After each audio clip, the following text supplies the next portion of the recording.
The Royal Commission into Defence and Veteran Suicide is now in session. Please be seated.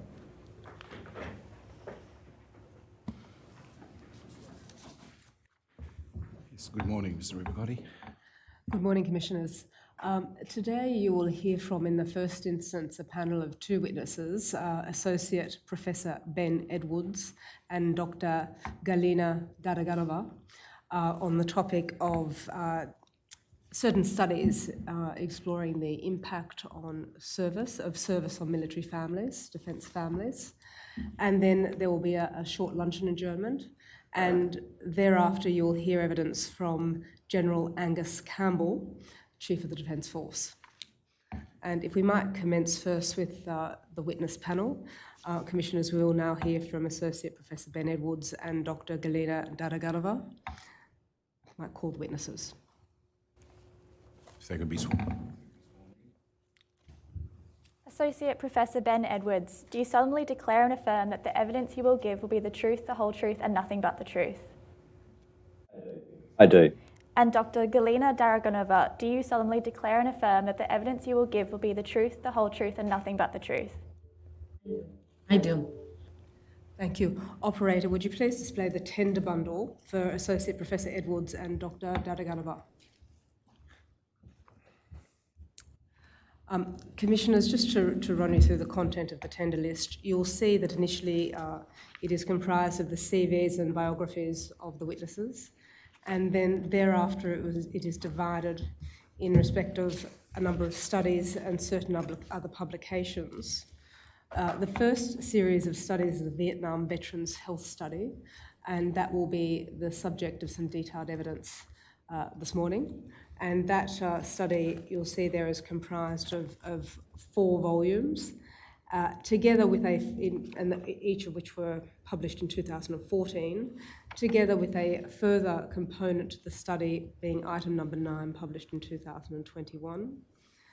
Thereafter, there is a collection of further studies being the Family Wellbeing Study, and that is part of the Transition and Wellbeing Research Program. And finally, we have some other publications by these experts, and I will direct your attention in particular to the publication at item 11, because we will take you to that, Commissioners, in due course.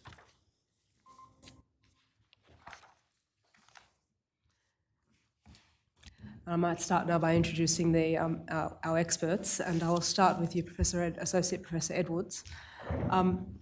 Associate Professor Edwards, since 2019, you have been a Senior Fellow at the ANU Centre for Social Research and Methods at the Australian National University. Actually, 2017, Council. So 2017. 2017. And yes, but apart from that, that's correct. You. And also since 2017, you've been the Associate Professor of Child and Youth Development and Longitudinal Studies at the ANU Centre for Social Research and Methods at ANU. That's correct. And prior to that, from 2010 to 2016, you were an Executive Manager of Longitudinal Studies at the Australian Institute of Family Studies. Yes, that's true. And from 2004 to 2010, you were a Research Fellow at the Australian Institute of Family Studies. Correct. And is it correct to say that you have also been a member of a number of scientific advisory committees? That is true. I've been a member of a number of scientific advisory committees, both in Australia, overseas, and I'm an executive member of a number of international committees as well. Thank you. And if you could tell the Commissioners, since 2018, among those memberships, have you been a member of the Longitudinal Study of Australian Children, the Scientific Advisory Group? That is correct. I've been a member of the Longitudinal Study of Australian Children Advisory Group, and since 2014, the Longitudinal Study of Australian Youth Scientific Advisory Group. I also provide advice to the United Nations National Children's Study, which has been undertaken since 2017. And as part of my professional role, I am also an executive member of the International Society for Longitudinal and Life Course Studies. Thank you very much. And if you could tell the Commissioners, in 2003, did you obtain your PhD from Deakin University, and that was in psychology? That's correct. I undertook my PhD and completed that in 2003. The focus of the PhD was a longitudinal study focused on the impact of a cancer diagnosis on patients and their families, where I followed a group of families, one of whom was diagnosed with cancer for a period of 6 months. So I was focused on mental health and wellbeing and family dynamics. Thank you. And tell me, in 1997, did you obtain your honours in psychology? And that was also from Deakin University. That is correct. And prior to that, in 1996, you obtained a Bachelor of Arts from Monash University. Correct, with a major in psychology and philosophy. Thank you. And Associate Professor Edwards, would you tell the Commissioners, please, your primary domains of research? Yes, so my primary domains of research are really around children and youth and young people across the life course.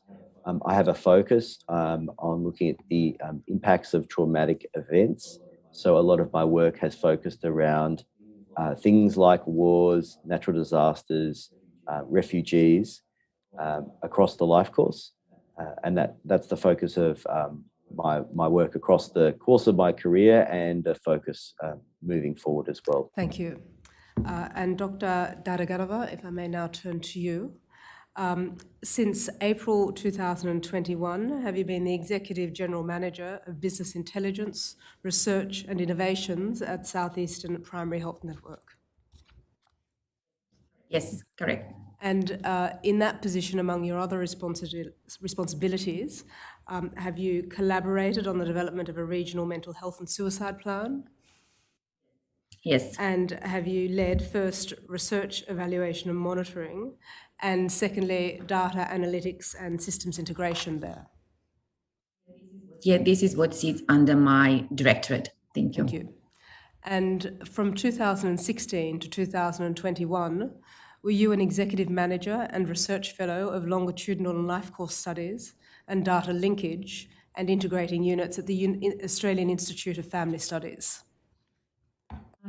Yes, slight correction. Just one unit, integrating unit at the Australian Institute of Family Studies. Thank you. And Dr. Daraganova, in that capacity, did you lead 3 national longitudinal studies to inform policy development as it related to children and family health? Yes, the 3 national longitudinal studies included the Growing Up in Australia longitudinal study of Australian children, refugees, and also the other study was on men's health, longitudinal study on Australian men's health. Thank you. And were you also the principal investigator on the Transition and Wellbeing Research Program, the Family Wellbeing Study? Yes. And you also contributed to the Vietnam Veterans Family Research? Yes. In 2008, did you obtain a Doctor of Philosophy from Melbourne University? Yes, I did at the Department of Psychological Sciences. And I'm sorry, what was the subject of your PhD, may I ask? It was statistical modeling of social influence and social selection, trying to understand the clustering of unemployment. Thank you. And in 2002, did you obtain a Master's in Clinical Psychology from the Belarusian State University in Belarus? Thank you. Yes, I did. Thank you. And Dr. Daraganova, for how long have you been researching and writing in the area of defence families? I started researching in this area from 2013, when AIDS took over the analysis of the Vietnam Veterans Family Study, and it continued since. However, my involvement within the recent years, it's more on the advisory capacity rather than doing the research. Thank you. And I might turn now to the studies I have briefly mentioned earlier, and if we can commence first with the Vietnam Veterans Family Study. Might I ask you to inform the commissioners about that study, its nature, and I might ask Associate Professor Edwards if you could perhaps commence by spending a few minutes describing the study to the commissioners. Certainly. So the Vietnam Veterans Family Study was a funded study by the Department of Veterans Affairs. It consisted of several components. The primary components that I will be touching on today are a survey component and also a mortality study. And essentially the primary questions was really focused around, are there any intergenerational effects of the Vietnam War service on the offspring of veterans? And to do so, the study had a number of unique features. So one of the, and I should also note that the study had a scientific advisory group who were involved in design, some of the elements of the study design and also the design of the survey questions. So the study scientific advisory group was chaired by Professor Brian Rogers, who was then at the ANU, and had advisors from the Australian Bureau of Statistics, Dr. Paul Gels. We had Professor Alan Katz from University of New South Wales, Professor Sawyer from University of Adelaide, Professor Lyndall Strassen from ANU, Professor Elizabeth Waters from the University of Melbourne, all of whom are experts in their relevant fields. And so they were involved in advising the department around the design of the overall survey that was the main feature of the study. So the survey was a survey of veterans themselves, and there was two components of that. One was around a self-select survey of veterans, people who volunteered to participate, and then also a random select study, which was those who were randomly selected to and invited to participate from the nominal roll who were known to have served in Vietnam. We used those participants because they were randomly selected and therefore randomly represented the population of veterans who served in Vietnam as the primary focus. There was another group of veterans who were also invited to participate in the same manner, and they were Vietnam enrolled personnel. So they did not serve in the Vietnam War, but they were enrolled as a serving member of the Australian Defence Forces. And the reason why this is an important feature of the study from a methodological point of view, and also an important feature in terms of trying to understand the key question, which is really, was there an impact on offspring of serving in the Vietnam War, is one of the issues that was well known in the research community around this is that people who serve in the armed forces tend to be a lot healthier. There's a selection process that occurs. Individuals who are ruled out on the basis of a number of factors. And so we know that people who serve tend to be healthier. This is referred to as the healthy soldier effect. And so it's very important to be able to have a comparison group who we're comparing and contrasting findings from who are also have been selected for armed forces. So that's the Vietnam enrolled personnel. So that was the sample survey. I can talk a little bit more about the statistical analysis in due course. And then there was also a mortality study that was, and then the other important feature of the survey is that once the veterans were surveyed, they were invited then to invite their offspring. So there was no other way to identify the offspring of Vietnam veterans, but through the veterans themselves at the time of the survey, when the survey was conducted. And so a large number of offspring had participated in that. And so I guess I wanted to, at this point, also acknowledge both the veterans and also their offspring's participation and contribution to the study. And so they were involved in providing a survey which documented a broad range of characteristics and outcomes, of which a number are of particular relevance to the committee, to the commission. Aspects such as suicidal thoughts, plans, mental health, but also more broadly and quite important from when establishing a rigorous test of whether or not Vietnam War did impact on offspring, information about the veterans' own childhood that predated their enrolment in armed services and any employment and other factors associated with their childhood, and also the offspring's children the offspring their own experiences of childhood as well. So we had very detailed information collected as part of that survey. So that's one component. The second key element of the Vietnam Veterans Family Study was the mortality study. So shall I just briefly describe that, foreshadowing? Yes, certainly. Thank you. Results. So very, very briefly, the mortality study was the aim of the mortality study was to look at, for those offspring who were, to test whether or not there were higher rates of mortality for offspring of Vietnam veterans. And again, in this particular instance, the offspring of Vietnam enrolled personnel was used as a comparison group.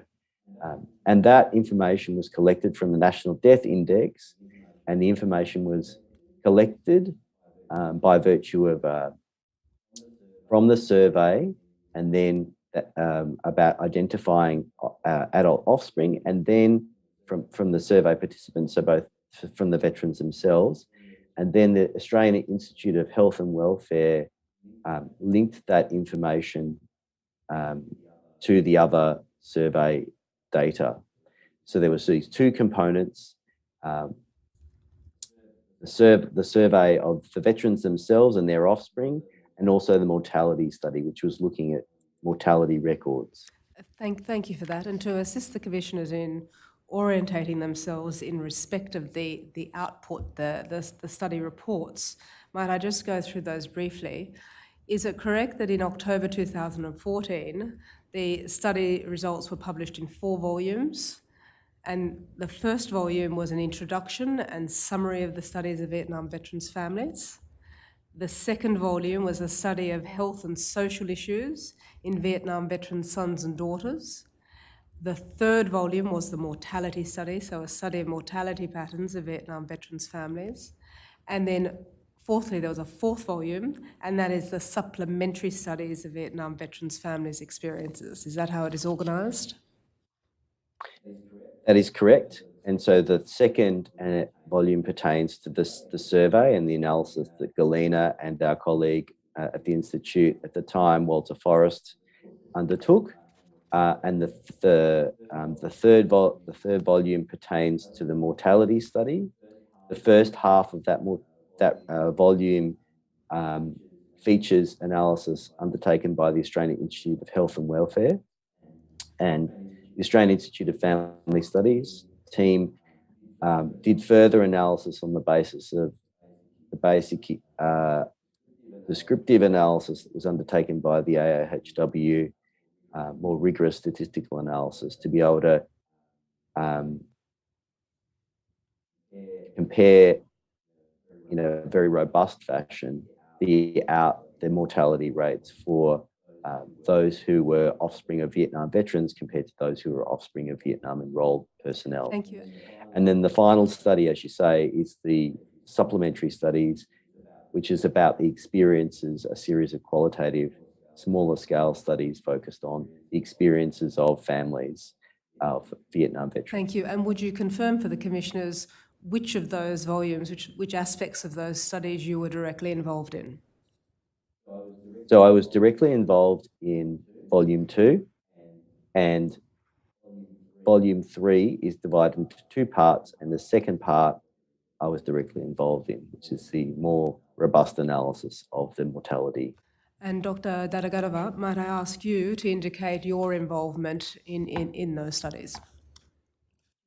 Sure. I was heavily involved in the statistical analysis of the volume 2, and for volume 3, part 2, I was involved to a much lesser extent compared to the volume 2. Thank you. And tell me, Associate Professor Edwards, just by way of brief overview, would you also indicate to the commissioners, if you can, just a little bit about the genesis of the study, its funding source, why it was commissioned, and details of that nature? Yes, of course. So, so the study of the Vietnam Veterans Family Study follows a series of studies that have been focused around the impacts of the Vietnam War on Vietnam veterans, in particular a series of mortality studies that were undertaken in the 1980s. The genesis was really focused around concerns in the Vietnam veterans community around the intergenerational impact, the possible intergenerational impacts of their service on their offspring. And this prompted a consideration of a robust study into that issue that was undertaken. That is the focus of Vietnam Veterans Family Study. And really, there's two central questions that are asked, of which the first one is the most rigorously and robustly answered by the design and the analysis that was undertaken, and that is really, was there an impact of the Vietnam War service? And then the other question is really about the risk and protective factors that are associated with Vietnam War service, which we can touch on. The key point I would like the Commission to be aware of is that the work that we did, that Galina and I and Walter undertook in relation to this study, is some of the most rigorous work that's been done in this regard on this particular topic.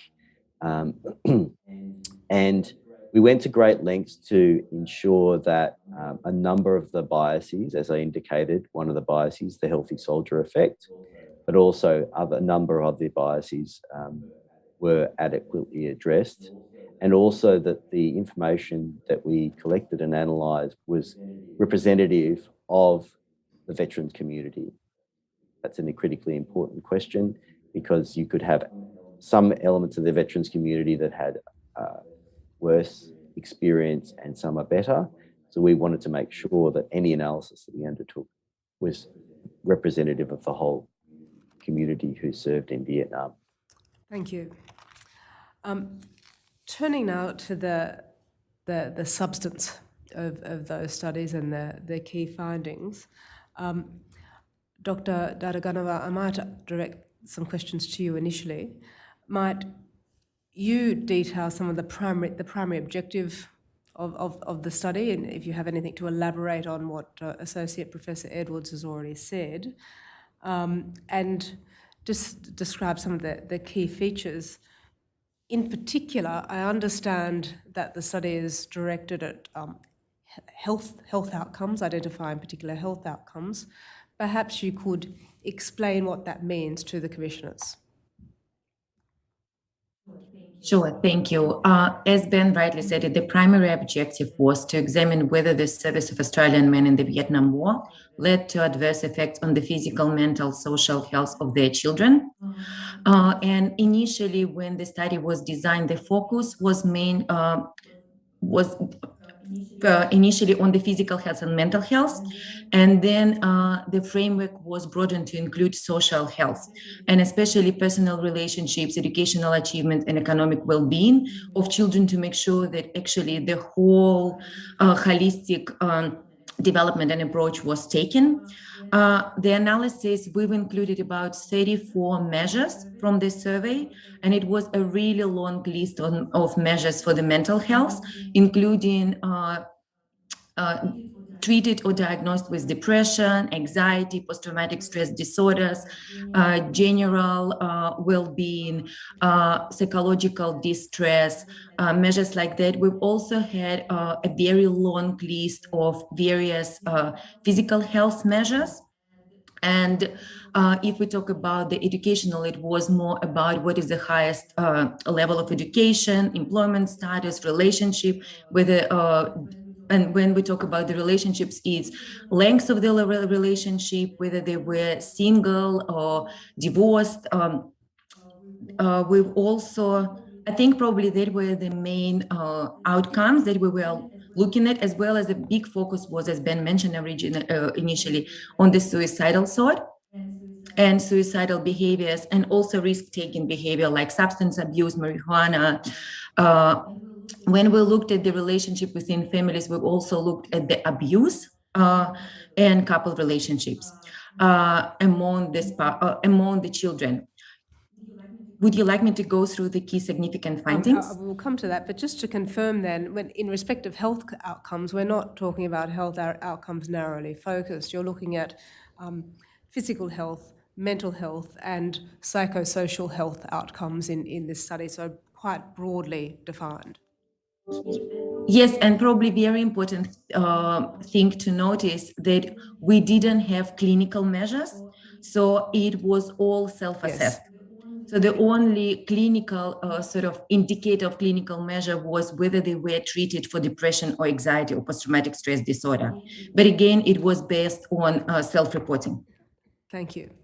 I think it would be appropriate now if you were to address some of the key findings, and perhaps in doing so you could look at the patterns of difference on the various different types of health outcomes we have just discussed. Yeah, so there were Vietnam veterans, children of Vietnam veterans were actually showing worse outcomes on everything compared to the children of Vietnam era personnel. So the significant differences were found for most of the measures on mental health. So they were more likely to report that they've been ever diagnosed or treated for depression. So the percentages were, for example, 21% of adult children of Vietnam veterans reported this, compared to 14% of adult children of Vietnam era personnel. Anxiety, 22% versus 13%. Post-traumatic stress disorder was a very high proportion among adult children of Vietnam veterans personnel, 4% versus 1%, and suicidal thoughts and suicidal plan and actions. So, for example, if we talk about the suicidal plans and actions, among adult children of Vietnam veterans fathers, 12% reported this, compared to 7% of adult children of Vietnam era personnel. If we talk about the physical health, slightly different picture was observed. Out of 16 outcomes that we've examined, only significant differences were reported only on 3 measures, and all these 3 measures were related to the psychosomatic behavior.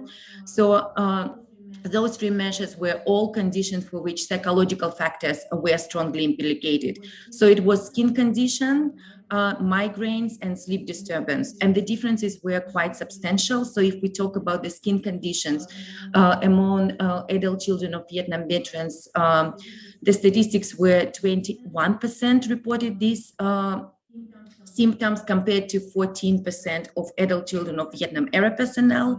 And for migraines, it was 13% versus 7%, and sleep disturbance, 15% versus 9%. Would you like? I think this is probably the key. Yeah, thank you. And I might ask Associate Professor Edwards to add anything he wishes at this point.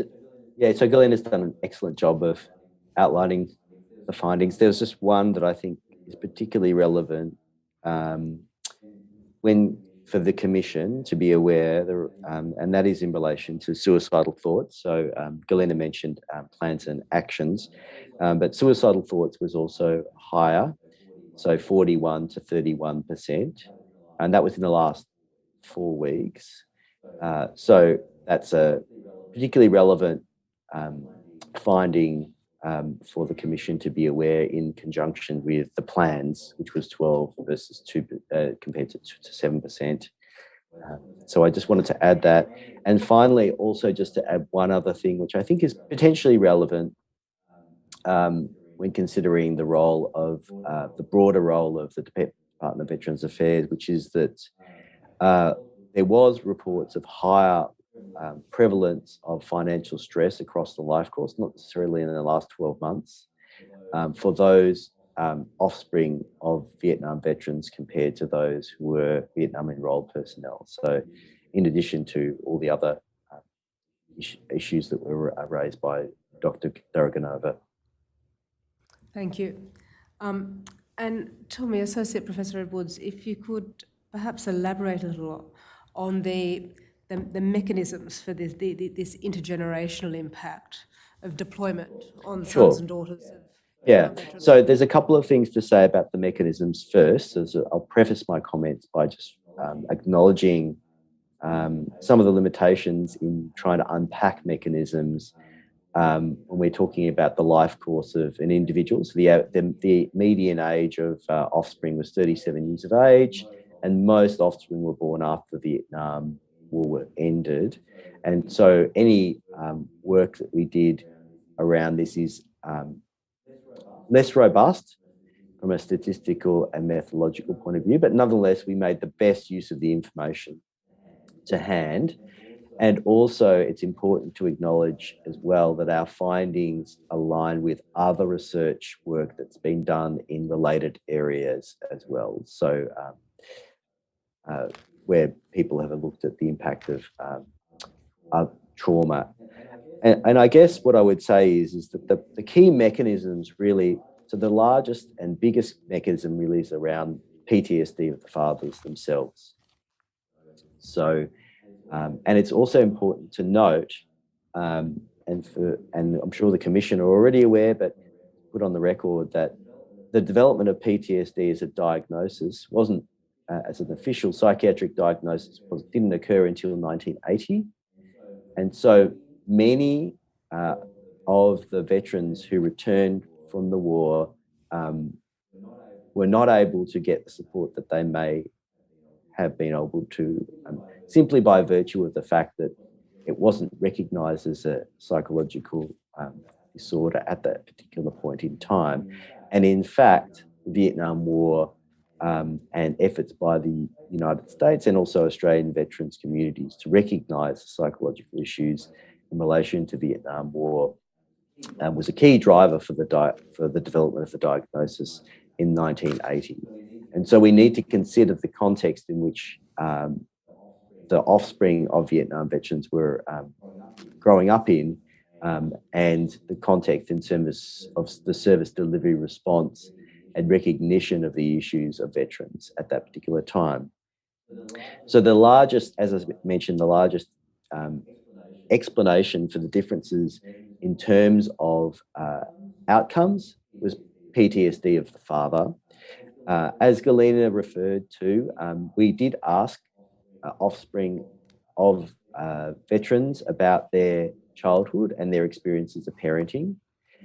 It's important to note, for the Commission to note, that we asked about harsh parenting, harsh or hostile parenting as referred to in the literature, but we did, the question wasn't directed at a particular parent, so it may have been the veteran father, or it could have been the partner. But what we found was that there was high rates of harsh parenting in the childhoods of offspring, and this was one of the primary mechanisms by which we identified. And the sort of mechanism is largely around going to the Vietnam War, having higher rates of PTSD, which then translates into a greater likelihood of experiencing harsher parenting in childhood, and then the related mental health outcome. We also found that offspring of Vietnam veterans were more likely to have problems at school, and that pertained largely to higher rates of absenteeism and victimisation, but also some high rates of difficulties in learning as well. And this could also be partly explained by fathers' PTSD as well.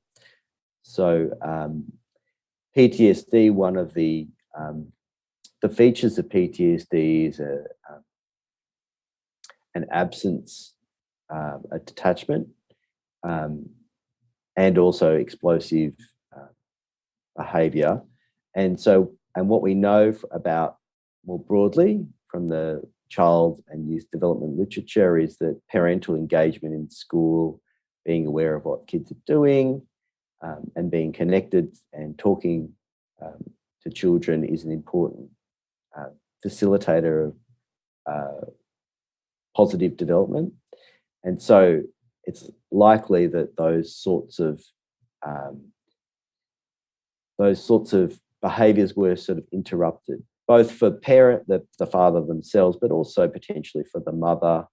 And I'm sure that Galina will talk about the partner study in due course.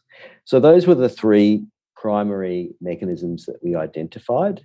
I note that this information was more of a correlational in nature, but the findings also concur with other research in the area of looking at traumatic events and populations who have much higher rates of PTSD. Work that I've done recently looking at refugee populations who are also exposed to trauma and war, who have much higher rates of PTSD, show a very strong connection between harsh parenting and also the prevalence of PTSD, and the connection of those two things to childhood mental health problems. So the findings are consistent with other work, but correlational in nature. Thank you. And I might take a moment here to just remind the Commissioners of the evidence that was given by Professor Louise Newman on similar topics at a previous hearing block, touching upon some of these issues. And Associate Professor Edwards, might I ask you also to explain some of the characteristics of deployment and whether the particular aspects of deployment played a role in the findings or the experiences of sons and daughters of Vietnam veterans? Yeah, so the deployment work was somewhat more mixed and less of a finding. Essentially, what we found is that there was a large degree of the sort of take-home message, I guess, is that those people who were exposed to trauma, had greater potential to be exposed to traumatic events, were more likely to have worse outcomes, those veterans. So those who were in roles that meant that they were on the front line, those who were in roles were more highly ranked, who were therefore less likely to be doing direct combat, had better outcomes. Veterans had better outcomes, and their children had better outcomes. So those were the main findings. There were a couple of others that I may have missed, which Galina may know directly, but the main issues were really around the exposure to traumatic events. And then the other thing, as I noted previously, which I think is an important message for the Commission to be aware of, is that almost all of the offspring who were involved in the Vietnam Veterans Family Study were not alive at the time of their parents' deployment. They weren't born yet. So this is not about being away on deployment and absence of parental figure. It's more about what happens when fathers come home. Thank you. And tell me, Dr. Daraganova, do you have anything to add to what Associate Professor Edwards has just said? Probably just one comment that another characteristics of deployment that played an effect is length of deployment.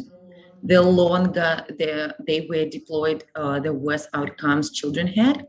So just to repeat that, the longer the father was deployed, the worse the outcome. The longer the father deployed, yes, the worse the outcomes of children. And is that because there was likely to be, or there was a greater likelihood of an exposure to a traumatic event and hence a greater likelihood of PTSD? And Yes. that in turn had an impact on their sons and daughters? Yes, true. But I think what I would like to emphasize again, as Ben emphasized, in everything what we're saying, we only can talk about the correlations. Yes, the associations were found. What was actually the cause, what was first, second, and third, we are not quite sure. We also are not quite sure, especially when we talk about the length of deployment and we talk about the outcomes for children.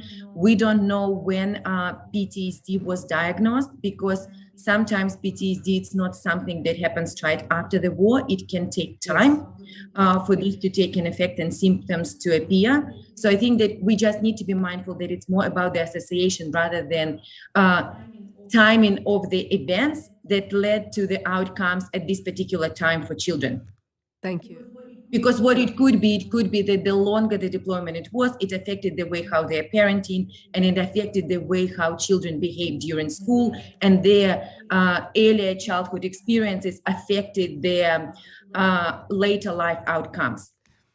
Thank you. Thank you. And tell me, Associate Professor Edwards, if I can you referred earlier to risk and protective factors. Might I ask you to elaborate on what you were meaning there for the Commissioner's benefit? So with respect to risk and protective factors, so a risk factor is a thing or a variable that puts someone at greater risk of a negative outcome or a positive outcome. And protective is the reverse. So in the face of a challenge, so often what we'll find is that with protective factors, it's things like warm, nurturing parenting and the absence of harsh parenting, for example, that would be a protective factor. So that's what I'm referring to there. So we actually didn't find many protective factors, I'm afraid to say. It was largely around risk. And as Galena pointed out, I mean, in the ideal world, and you can't go back and you can't enroll people in a study where you're following people over time, we would have been able to unpack this in much more depth and probably be able to paint a more nuanced picture of people's experiences.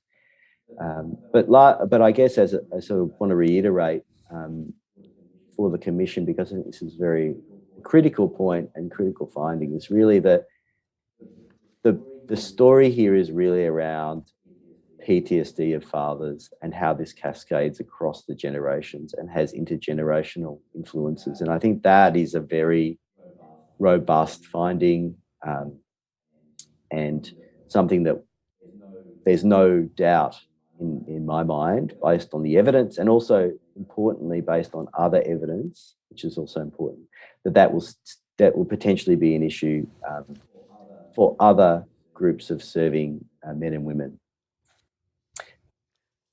Thank you. And Dr. Dadaganova, is there anything you wish to add to that? No, that was very good summary. Thank you. And so really a significant aspect of this research is to look at those findings and then perhaps to look at more recent cohorts, because obviously this is an older cohort, and to see whether there are any trends or points of comparison. Do you consider that as a worthwhile line of research to undertake? Yeah, absolutely. So obviously there's been a lot learned about the nature of PTSD since the Diagnostics and Statistical Manual 2 in 1980 included PTSD as a psychological disorder. And also I think that the Department of Defence and Veterans have also learnt a lot.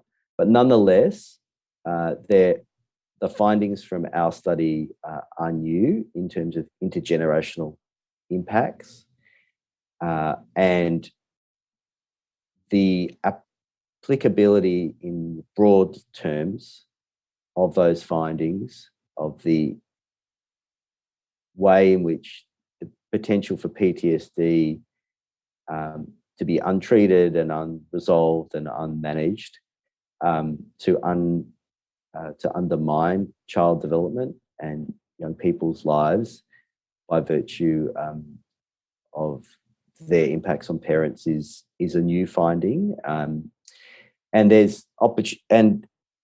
we should acknowledge as well that recent deployments have involved a lot more parents. And whilst we can't speak to women's experiences because our sample was all men, fathers who were deployed, we should also acknowledge the fact that women are also serving and being exposed to traumatic events. And really, one of the other things that we've found, and this is not a new finding, it's just the very direct relationship between exposure to number of traumatic events and likelihood of PTSD. Not everyone who is exposed to traumatic events develops PTSD, but the risks are much greater the greater the level of exposure to traumatic events.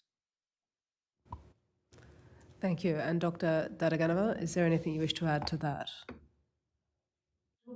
Probably one thing to say that there is a great implication of the study for the future and what currently can be taken into account, that prevention is much better than intervention. Earlier we start supporting families and children, the better for children, families, veterans, defense, and Department of Veteran Affairs. And also that we need to be mindful the effects do not disappear, negative effects do not disappear in a short or medium term, and they can be quite prolonged. And I think this is probably one of the another very substantial finding, that even after 30, 40 years of Vietnam War, we still can see very profound negative effects on children who were not even born when people were serving in Vietnam. Thank you. Sorry, can I just By all add means. one further thing to Galena's comments, please? I wanted to concur with Galena around the role of prevention, and I know there might be an opportunity to talk a little bit more about that, but I think there's potential opportunities for the Department of Defence to provide low-cost preventative strategies, some of which they're probably already doing, but I'm not aware of strategies in relation to parenting type supports. So I feel that that's an important easy win that could be taken up by the department. And I also want the Commission to be aware of the fact that we have very good parenting programs in Australia that have been developed here in Australia that have very good evidence base behind them. And so I think that there's potential opportunities there for prevention, which would then potentially be able to support these families who are obviously experiencing quite considerable trauma. So I just wanted to underline what Galena mentioned around the importance of prevention and the savings of cost, like the personal cost to families and veterans, but also the costs to society more broadly that could be prevented through these sorts of programs. Thank you. And just to unpack that a little, do you, without going into too much detail, of course, but do you contemplate things such as support for new parents or some childcare support, parenting programs assisting new parents and perhaps parents with children with disabilities in the course of their parenting? There's a number of those sorts of programs. So, for example, there's pretty strong evidence base around early childhood education and care and the support that provides parents themselves, but also the children. And there is evidence that does have a protective effect of the kind for those who are in challenged situations. Not that there's not an evidence base that I'm aware of for veterans themselves, but other situations where children are at risk. And then, of course, parenting programs more broadly that teach parents and enable parents to develop their skills. Every parent wants to be a good parent, but we don't get a parent license like we get a pen license. So there's lots of opportunities there, I think, that could be made available to the community around providing additional support that are relatively low cost and can be deployed across the Defence Forces. Thank you. And Dr. Dadaganova, is there anything you wish to add?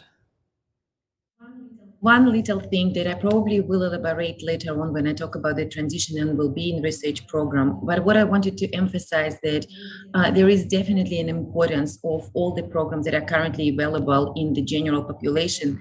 But what needs to be acknowledged that the experiences of military families are different.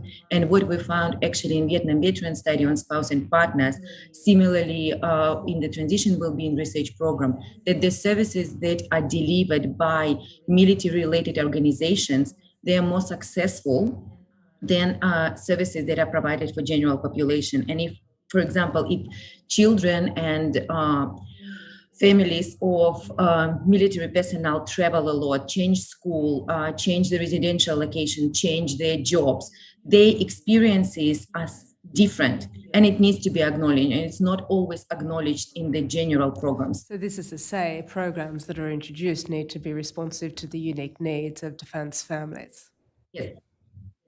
Yes, absolutely. Before we leave this aspect of the studies, we should address in a little bit of detail the mortality studies, and I might, Associate Professor Edwards, I might ask you to do that. So that is in volume 3 of the Vietnam Veteran Study.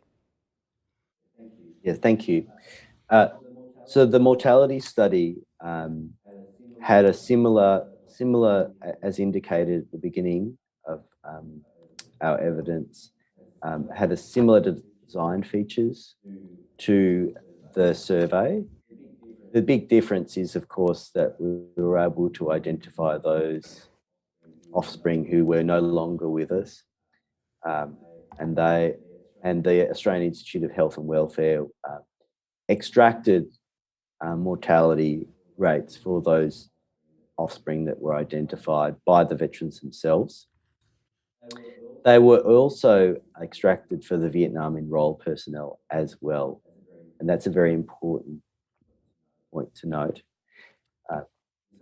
So this information was extracted by the Australian Institute of Health and Welfare, and as indicated at my opening comments, what we did with the data was take into account some of the things that might lead to biases in the findings if we were just to simply compare the two groups of offspring and their rates of mortality. So firstly, by design, selection into the military has been controlled, but we also did, which we did in the sample survey, is also identify statistically the likelihood of Vietnam enrolled personnel being serving in active combat compared to the Vietnam Veterans Stanley study, and statistically weight the two groups to have apples and apples rather than apples and oranges. And broadly speaking, what we found in terms of outcomes was that we found that there were higher rates of all-cause mortality for those who were offspring who are Vietnam veteran, and in particular, high rates of death by suicide. That was the largest difference. And when we broke that down by males and females, we found that sons in particular had much higher rates of death by suicide than daughters. So if we align these findings with the sample survey findings around suicide, we begin to see a picture of much higher rates of suicidal ideation and plans and actions, and then attempts and actual death by suicide. What we also know about suicide that's connected to anxiety and depression and other mental health problems and PTSD, and we can see there also that those from the sample survey from volume 2, and the findings from volume 2, that this is likely to this is part of the picture and story here, that sons but offspring more generally had higher rates of suicide, death by suicide. And tell me, if you look at suicidality, suicide attempts, were there higher rates in the male children rather than the female children, putting aside suicides themselves, or was it about the same as between the children? Excellent question. And I can't recall whether or not we looked at that specifically. Galina, I don't know whether you know the answer to this question. No, unfortunately not. Yeah, I think I would say broadly speaking, it's not an unusual finding. Galina, you're probably in a better position to talk to this. I just wanted to add that we see the greater risk for males. It's not a surprise. This is consistent finding with general population that males are at greater risk of suicide than females. This is quite Of deaths by suicide, you mean? Or yes. suicidal No, ideation as well. Suicide. So if we look at the suicide, not death, because in the population, we don't usually look at the death of suicide and look in the analysis within the death. But if you look at the prevalence of suicidality and suicide, so suicidality, ideation, and plans are greater in the females population, while suicides, attempts of suicides, are greater in the male population. Thank you. And tell me, Associate Professor Edwards, are there any other key findings or issues that is worth bringing to the Commissioner's attention from the mortality study? I think that they're the main key points to make. And I guess the other point to make is that we were, as with all the work that we did, we were very careful to ensure that to make sure that we were able to benchmark the populations to the nominal role of veterans. So just more broadly, the comment I would make is that we were able to, because we know what the Vietnam veteran population is and their characteristics and their length of service and the rank that they achieved, we were able to benchmark our findings both in volume 2 and 3, and pretty confident that they are representative of that population, which I think is an important point to note. Thank you. Thank you. I might now turn then, Dr. Daraganova, to the volume, which is published a little bit later in 2021, which addresses spouses and partners of Vietnam veterans. And I'd be grateful if you were to describe this study to the Commissioners in its research objectives and its significance. Thank you. This study was actually part of the Vietnam Veterans Family Study. The data collection and everything, the whole sample design and the design was studied. It was part of the Vietnam Veterans Family Study, because when the Vietnam Veterans Family Study was designed, the study was interested into in experiences not only the adult children but also spouses and partners of Vietnam veterans. There was just a delay in the analysis of the findings. So the key objectives of this particular study were very similar to what has been in the study that was described by Ben. So what we wanted to understand whether service in Vietnam affected the spouses, partners, long-term mental, physical, and social health, as well as their couple and family relationships, whether veterans' PTSD accounted for the effect of Vietnam War service, and whether any spouse partner's characteristics were able to elevate the effects of veterans' PTSD. And the last objective was to understand what are the main applications of the findings for policy and service delivery and how it can be utilized for future. So that is very Thank you. quickly. And I'd be grateful if you were able to take the Commissioners through the key findings of this study. Sure. And probably before going into that, one of the key objectives was to understand actually long-term effects, because there was quite a number of research that has been done broadly around the world, looking at the short and medium-term effects of Vietnam War service on spouses, but the long-term effect that has never been done before. So one thing before, again, going to the finding, I would like to emphasize that the methodology was very similar to what has been described by Ben.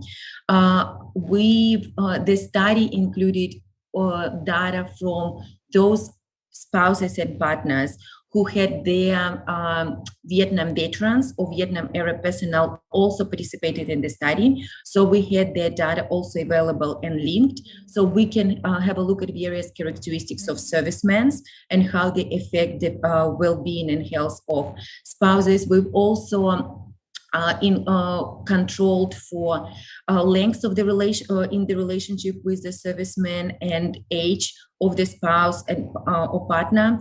And we also use the weighting to ensure that we are controlling for any pre-deployment characteristics that Vietnam veterans and Vietnam era personnel had. And the final sample analysis, we had about 1,500 of Vietnam veterans families and around 900 of Vietnam era personnel families. In terms of findings, the Vietnam veteran spouses and partners consistently reported worse outcomes on mental health, physical health, and relationships and socioeconomic outcomes. So if we talk about the mental health, the other probably thing that it's very, very important to emphasize, while most spouses, partners were functioning relatively well on general mental health, there were still results were lower. So when we talk about the differences between Vietnam veterans and Vietnam era personnel, spouses and partners, yes, we do observe the differences, but if we think more broadly, we don't see that they are much worse than the general population, or they are showing a very low rates of mental health. So this is very important point for Commissioner to note. So spouses and partners of Vietnam veterans were more likely to have been diagnosed with or treated for depression and anxiety in their lifetime, but not PTSD.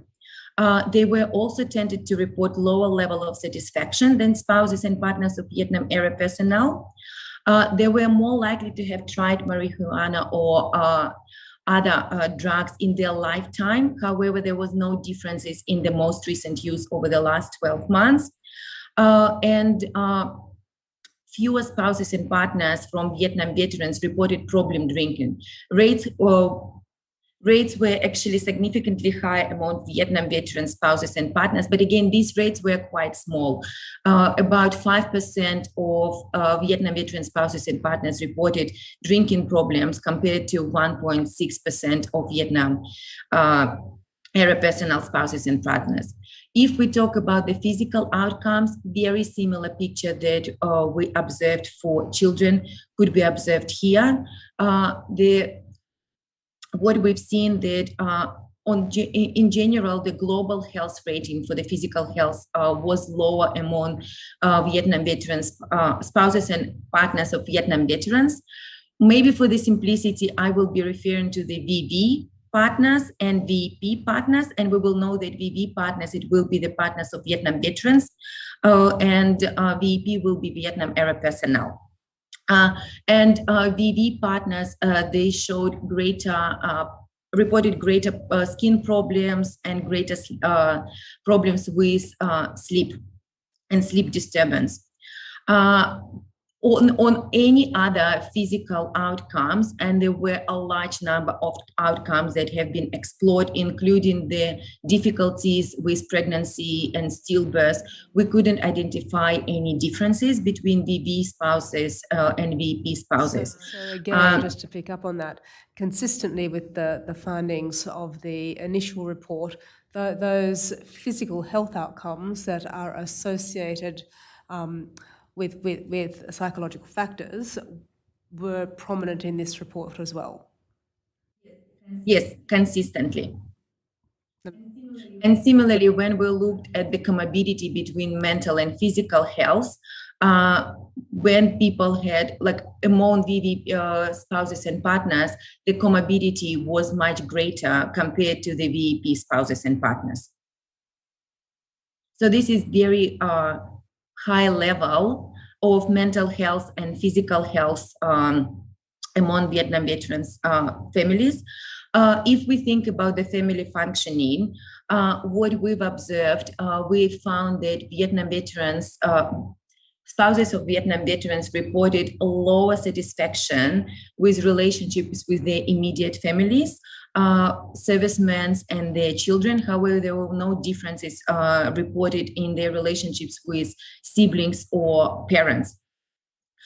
They were also reported lower general family satisfaction and lower quality of couple relationships.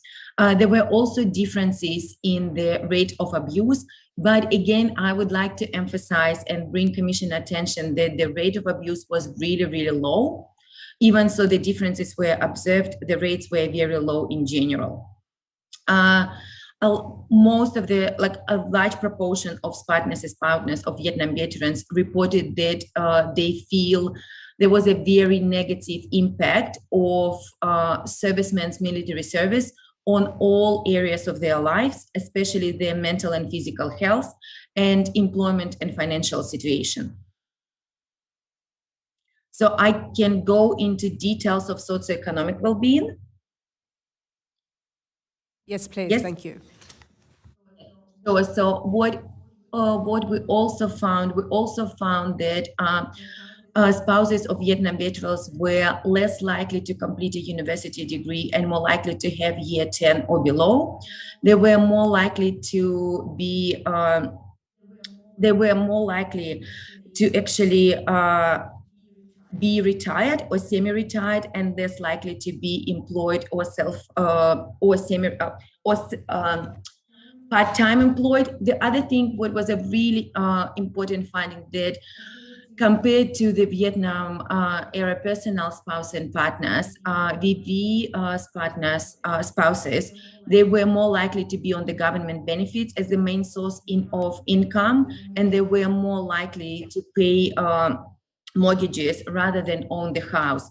They were also more likely to be in 5 to 9 jobs over the course of their life compared with VEP counterparts. And similarly, as what has been noted for adult children, spouses of Vietnam veterans were more likely to report financial hardship across the life course, but not in the last 12 months. That's very briefly about the key findings. Thank you. So just to summarize the various aspects that you looked at mental health and substance abuse. You considered physical health, and then the combined mental and physical health burden, I take it. And you also looked at the impact of service on spouses and partners. Is that correct? Yes, and here I would like to bring your attention that it was self-reported impact of service. And separately family functioning and social and economic well-being. But if there's something in particular you wish to say about the impact of service, by all means, I'd invite you to elaborate. Probably one thing that I wanted to mention, and it's in relation to what I alerted earlier, then when we were looking at the mechanisms of deployment, and we were, one of the strong finding was that PTSD was the main mechanism by which deployment was affecting outcomes of Vietnam veteran spouses. If spouses actually had access and used military-related services, the effect of deployment was much lower. And so this is very important. Also what we found that if they were using general health services, we couldn't observe this association. So general health services didn't have such a great effect, and they didn't reduce the effect of PTSD on the physical and mental health outcomes of spouses and partners. Thank you. And tell me, Dr. Badaganova, did you investigate whether any psychosocial resources affected spouses and partners, affected their outcomes?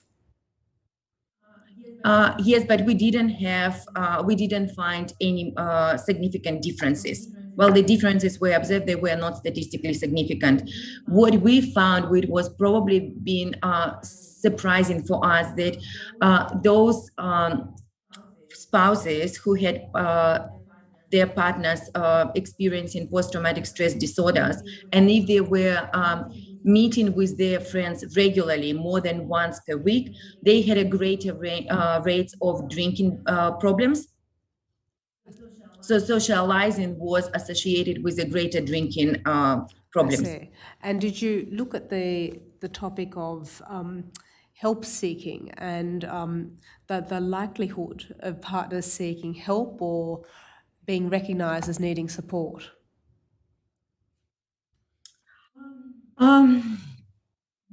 We didn't ask questions in this way, but what we've asked whether they were using services, on what services they were using. And while the use of services was not great, those who were using military-related services found them very useful and beneficial for them. And those services were able to reduce the impact of PTSD, of servicemen's PTSD, on especially mental health of spouses and partners. Thank you. And did the spouses or partners identify any barriers to support, to accessing services, or no? It was probably more evident in the qualitative studies rather than in the study that we undertaken. And it was mainly about not knowing what is available, or there is not a smooth pathway of how these services can be accessed.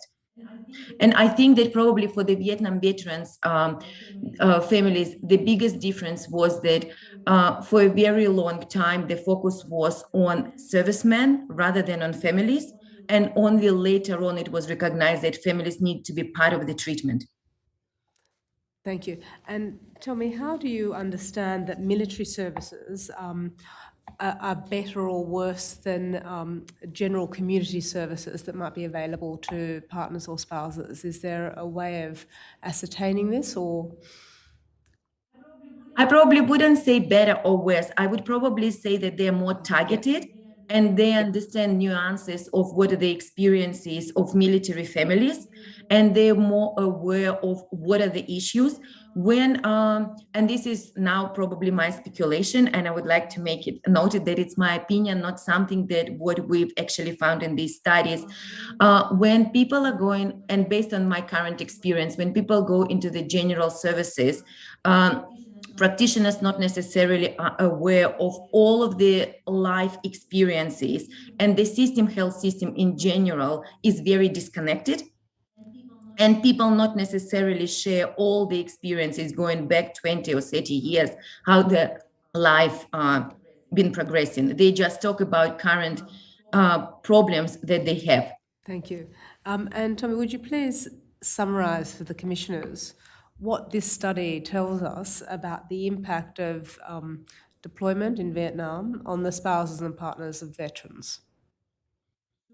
Sure. On the whole, veterans' PTSD appeared to be a major mechanism through which the effective deployment were employed, especially for the outcomes of general mental health, problem drinking, general physical health, sleep disturbances, and also co-occurring mental and physical health problems, as well as the couple relationship quality. However, for some of the outcomes, direct effective deployment was noticeable, and it seemed, yes, as I said, that as it seemed that PTSD was a crucial contributor, deployment to Vietnam continued to play a really substantial role, and especially for the outcomes like sleep disturbance and mental health problems alone. Thank you. And I might direct this question to each of you, and looking broadly at the entirety of the work done in the Vietnam Veterans Family Studies series, as it were. Through this research, do you see ways to mitigate the impact of deployment on families and partners, and if so, how? Now, I think Associate Professor Edwards, you've indicated some examples, but perhaps you could elaborate on that if you're in a position to do so. Certainly. So, as I have indicated several times, and Galina as well, I think the PTSD story looms large, and the rates of PTSD in the Vietnam veteran population in particular are very high. This still is relevant today, although I think there's a much greater awareness in the community, much greater awareness in the Defence Forces, and better preventative measures. What I think is not well recognised, as well recognised though, is the potential implications that has on children and spouses, and also the fact that those implications have very lifelong impacts.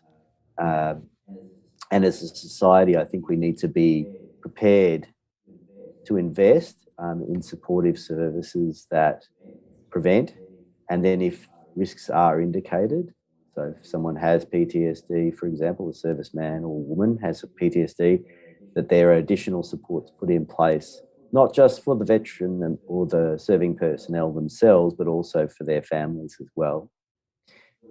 Galina pointed out, I think, and she could talk more to this, but the nature of military service means that some of the natural supports that are in place in society, family and friends, living in a local area may not be in place if families are in different areas of the country and moved around a lot. So consideration probably also needs to be made to the extent to which this is necessary. Broadly speaking, I think we need to think about an investment approach in service delivery, a prevention approach. And if we do that, I think we're in a much better space. This is not about expenditure of resources, but rather investment, and for a better wellbeing for veterans and serving personnel and their families, but also from a pure hard economic perspective, a reduction in disability, years lost in earnings, income, and taxation, and also health service delivery more broadly. So I think there's an investment story here that we can learn from. And I do think that some of the findings around the persistence and around PTSD are consistent with other more recent research around that. So I think they're the key learnings, I would say. Thank you. And before we leave this study, might I just go back to address one aspect we considered earlier, and that is when you looked at the finding in relation to suicide attempts. Might I just explore that a little bit more, and how it was understood and how it differs from non-deployed populations? Are you able to tell us a little bit more about that issue? Yeah, so I mean, I guess just to reiterate, what we do find is that we have these much higher rates of mental health problems, depression, anxiety, PTSD in offspring of Vietnam veterans than Vietnam enrolled personnel, but also critically much higher rates and quite high rates of suicidal ideation. They're very high actually, and also attempts, and those then cascade through to higher rates of mortality. And so the way I see suicide and death by suicide is it's the pointy end of the spectrum of mental health issues. And so what we want to be able to do is reduce the harms upstream in order to reduce the risks. But clearly we can see that there is much higher rates of issues around suicide for these adult offspring. And that was at a particular point in time as well, I should note, for suicidal thoughts and plans. It wasn't across the lifetime.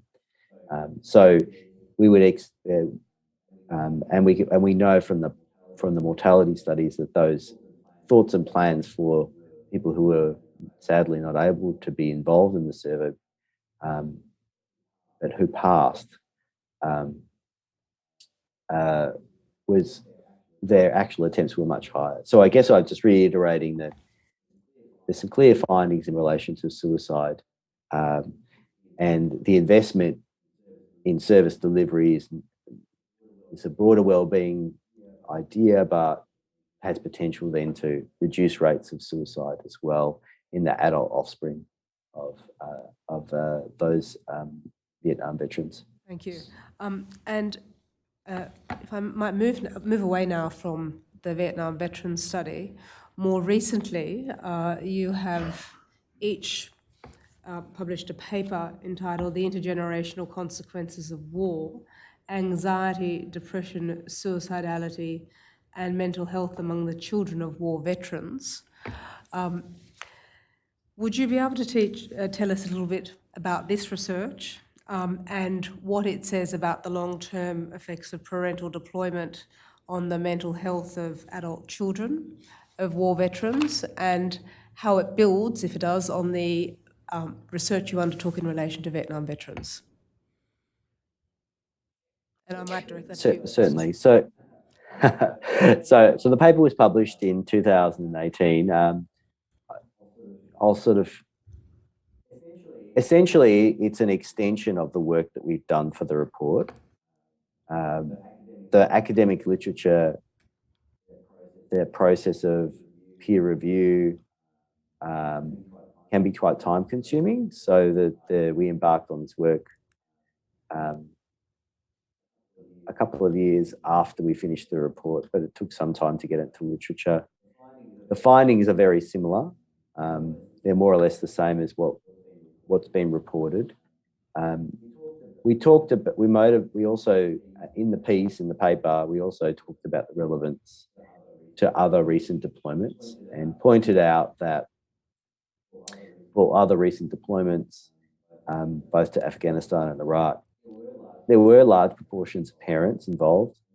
And so the relevance there is quite clear. So when you have parents who are deployed, we're likely also to potentially put children at risk as well. So I guess I would say, I don't want to reiterate findings from the volumes, but it's rather a slimline version of the mental health and suicide outcomes that we referred to. I don't know whether you want to add anything to that, Galina.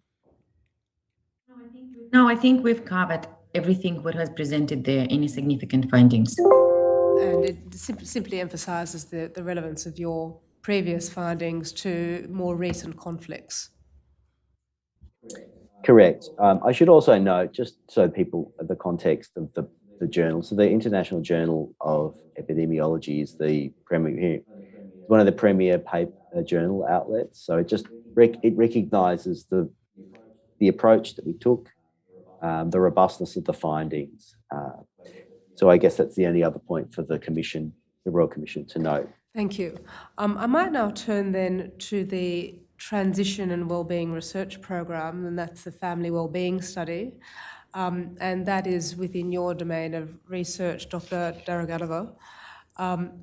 I'd be grateful if you were to describe to the Commissioners the background to this study and by whom it was conducted and the research objectives. Sure. I'm really sorry. I need to make a disclaimer. My computer, something happened with my computer and it's not charging and it's showing me that I've got 6%. I'm just wondering why I start talking. Could I actually also log in via my mobile if Liam can? So I'll start talking, but I have no idea why it's not charging because the charger is there. Okay, we could even take a short adjournment of 5 minutes if that would assist you to arrange the technical. And if Liam can, yes, and I will reconnect via my mobile. My sincere apologies. I have no idea what's going on. Not at all. Thank you. So should we take a very short adjournment, or Thank you. can she continue? Yes, thank you. Or is it- Yes. Yep. We'll just have a 5-minute break. Thank you. Thank you. All rise.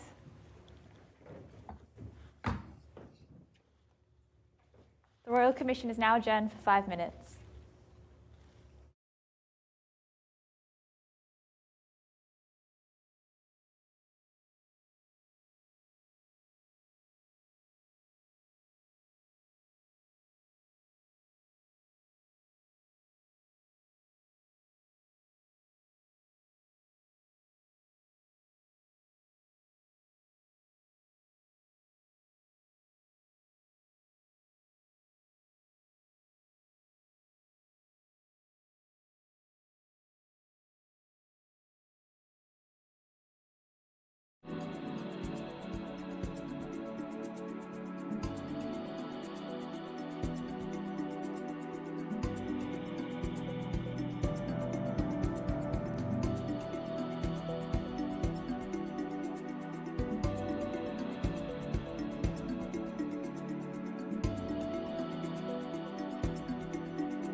All rise.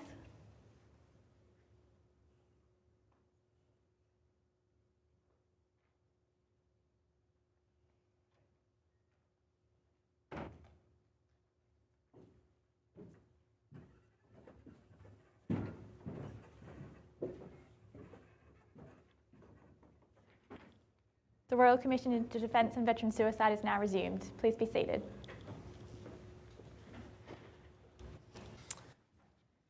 Commissioners, Dr. Daraganova was just about to address us in relation to the Transition and Wellbeing Research Programme Family Wellbeing Study. Okay, thank you. Thank you, Dr. Draganova. On our technology sometimes gets the better of us. My sincere apologies.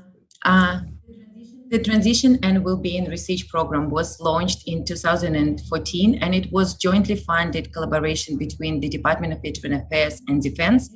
It is the largest and most comprehensive study undertaken in Australia to examine the impact of contemporary military service and deployment experiences on the mental, physical, and social health of serving and ex-serving personnel and their families.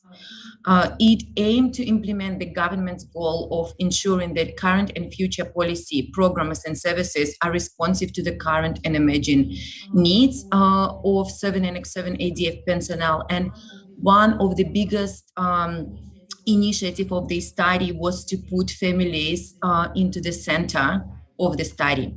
So in the program included 3 major studies. The first one was mental health and well-being transition study. The second one, the impact of combat study on the personnel deployed in the Middle East area of operations between 2010 and 2012, and the family well-being study. So, and I have been heavily involved in the family well-being study and was a principal investigator for this study. This study had 3 main aims. First of all, to investigate the mental, physical, social, and financial well-being and circumstances of families of current serving and ex-serving ADF personnel, and see how they are faring compared to the general population and where the difference between ex-serving and currently serving, what their military-related experiences and impact, and to understand their service needs and access.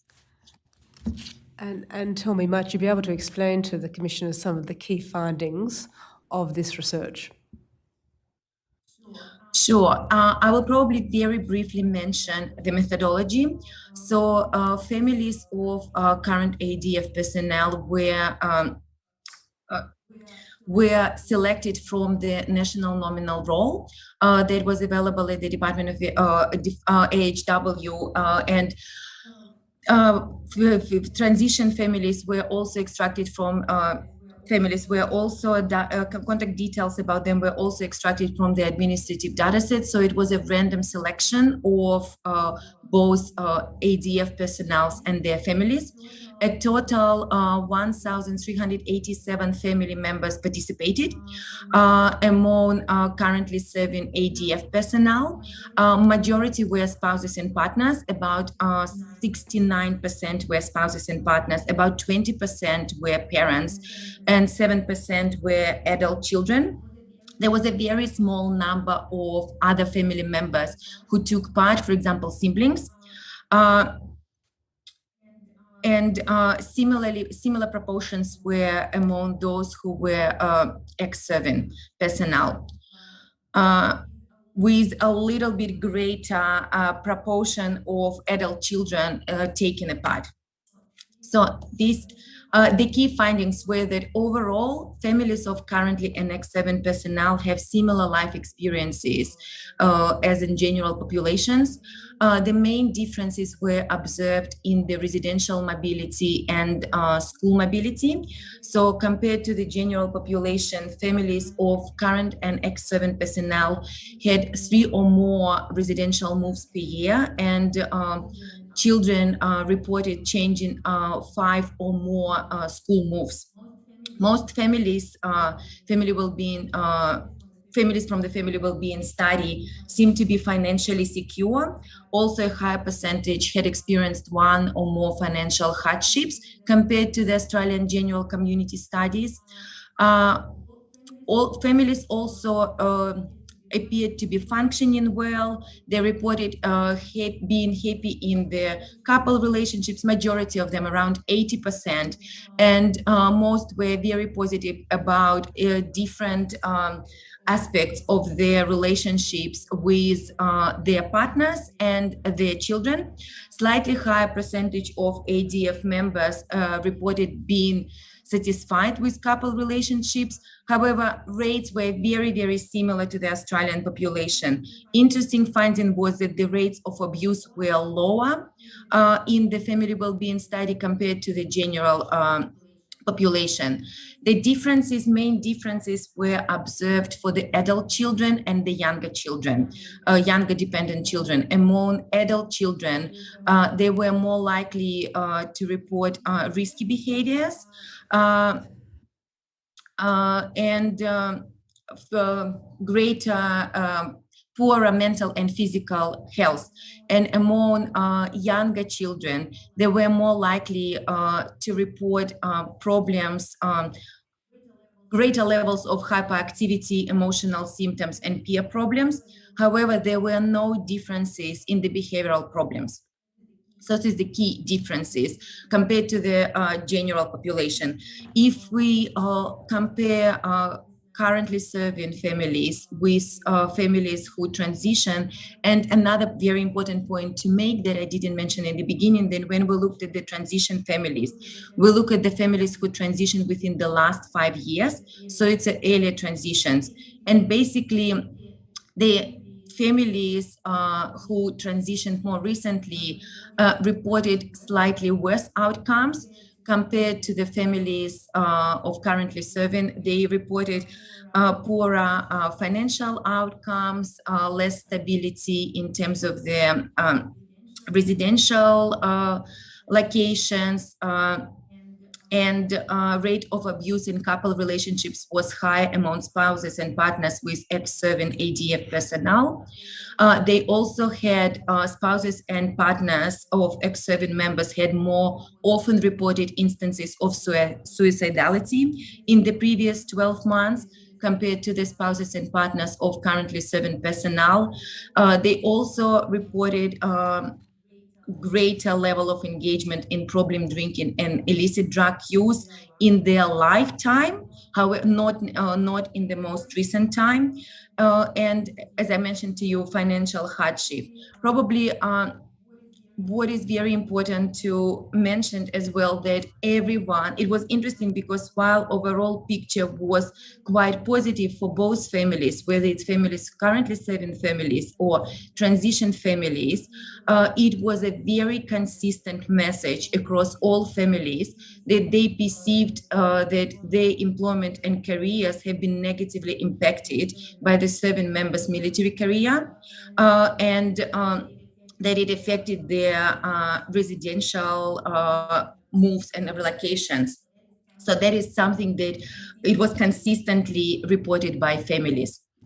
Thank you. And tell me, the differences that you observed between serving and ex-serving families, did that tell you anything about the importance of the provision of services before and during transition?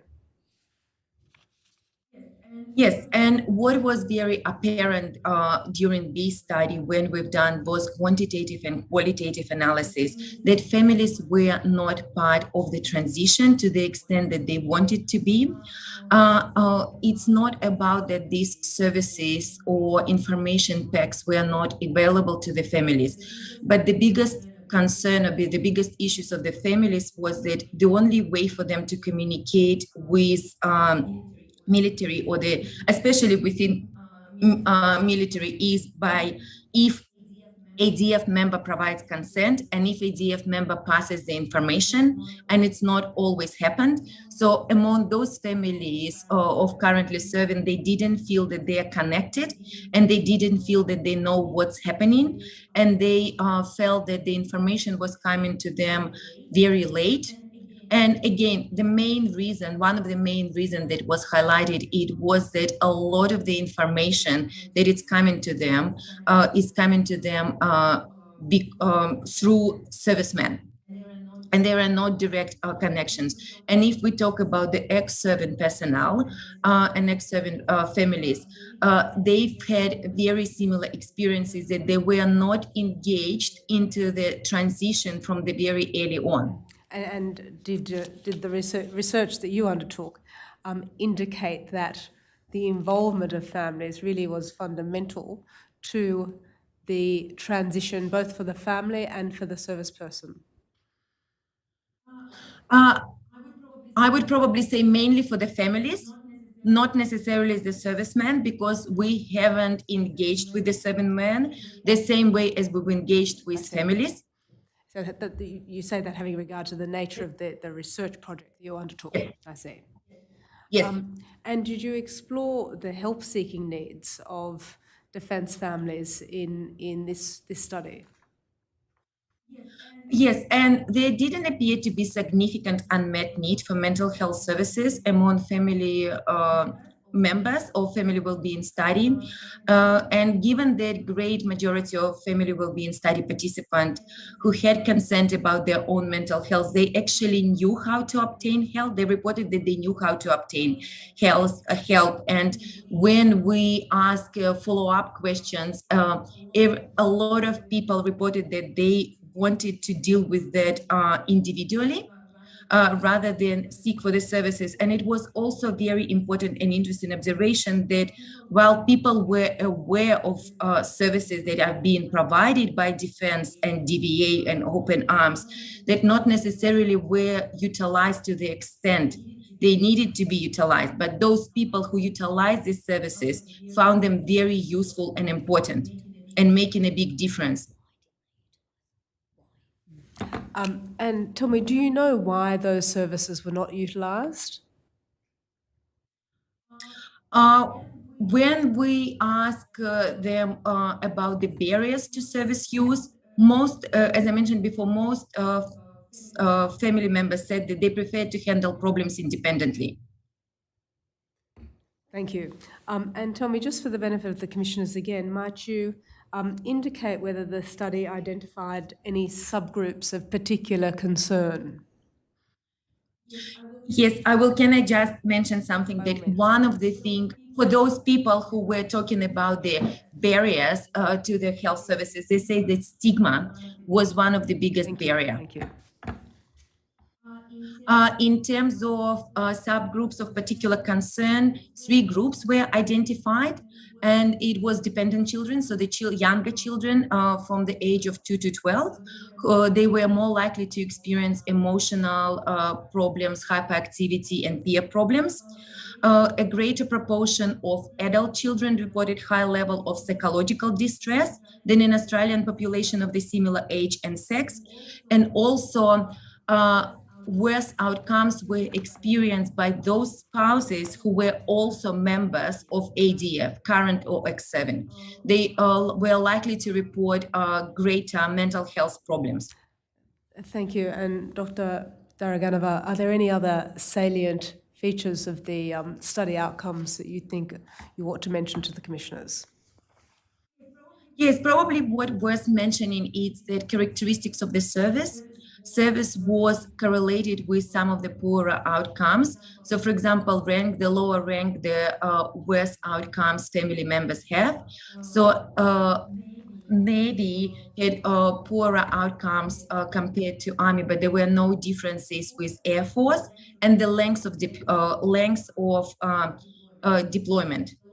The longer the deployment, servicemen had, the poorer outcomes family members experienced. And usually it was a mark between 8 to 12 months. Also, health of ADF members, poorer mental and physical health of ADF member correlated with lower level of relationship quality. And if ADF members were drinking at a greater rate, it was correlated with the greater drinking problems of spouses and partners. Hostile parenting, again, if there was a hostile parenting, regardless of the hostile parenting of any of the spouse of the parent, it was associated with the greater behavioral problems among the younger children. And the other finding that having dependent children in the families had a lower, having dependent children, and those dependent children having behavioral problems was correlated with the lower quality of couple relationships among partners, spouses.